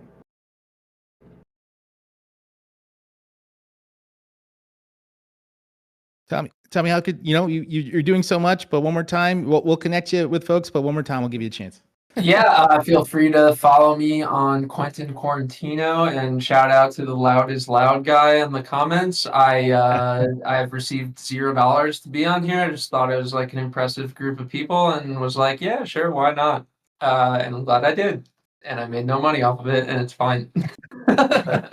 Well, thank you so much. We really appreciate you being here. And to the Find Out guys and Tim and everybody, congratulations again on your success and what you guys are building. And one more time, where can folks find you?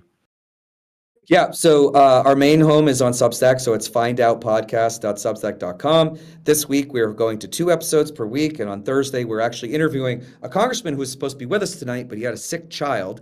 Congressman Pat Ryan from New York, we sat down with earlier this week, and you can watch him give me shit for being a Celtics fan, which was not a very fun experience for me, but I think it was great to see a congressman actually be able to mix it up like that.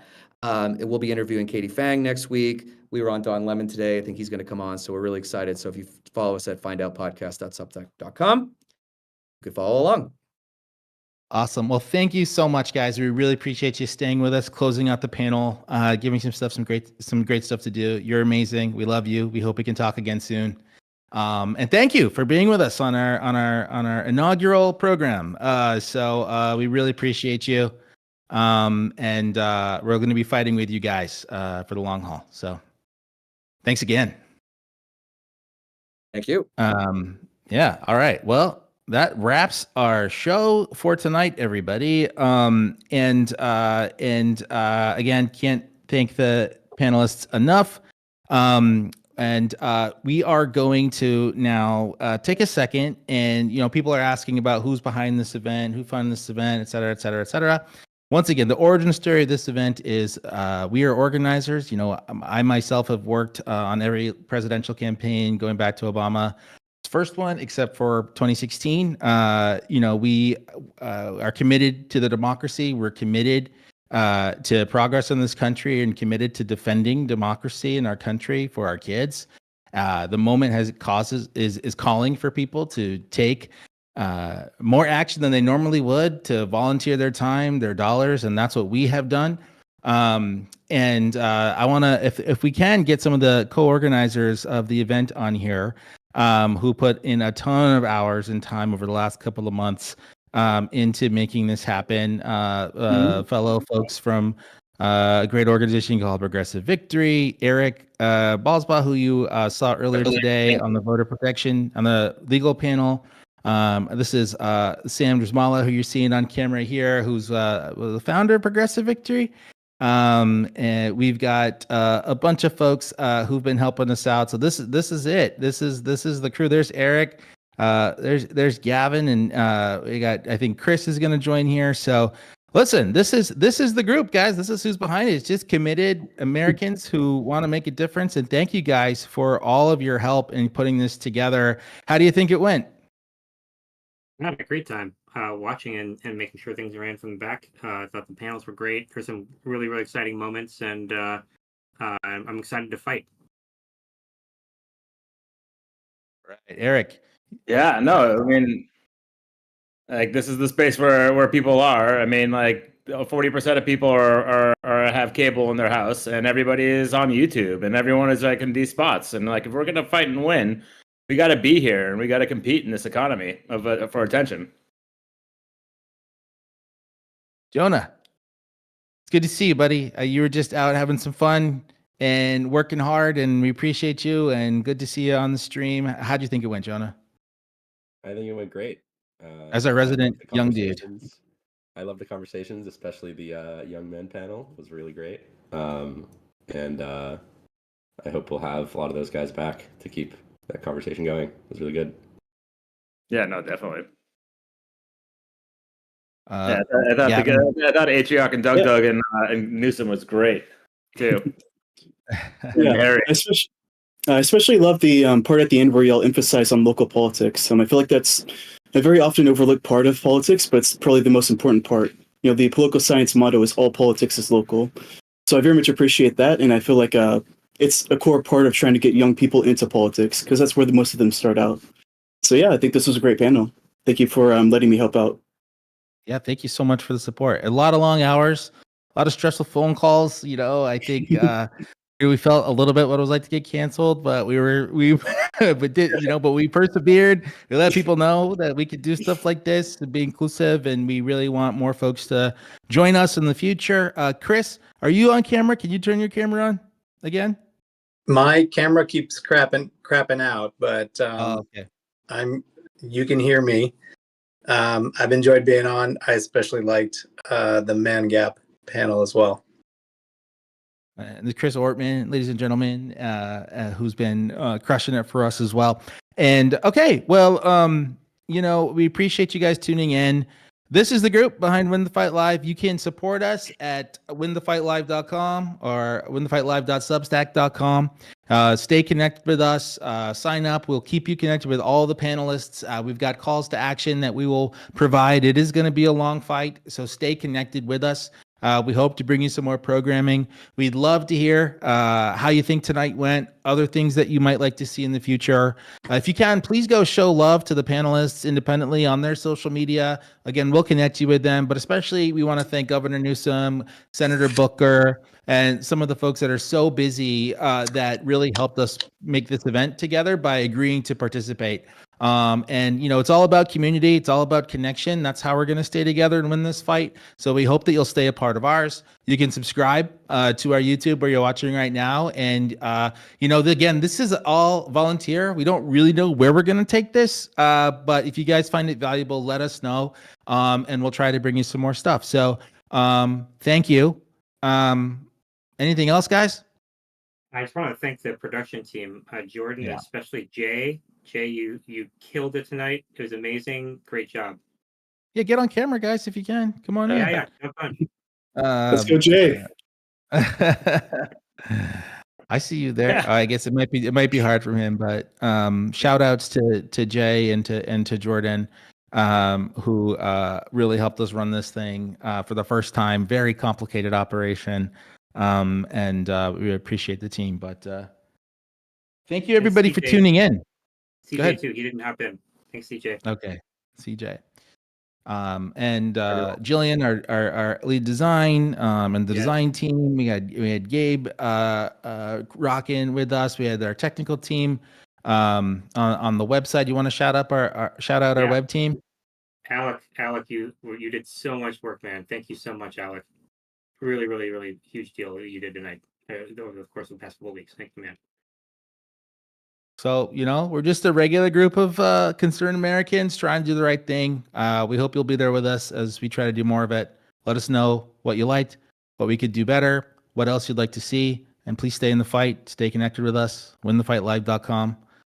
And we'll see you next time, okay? I think I'm ready to take a nap.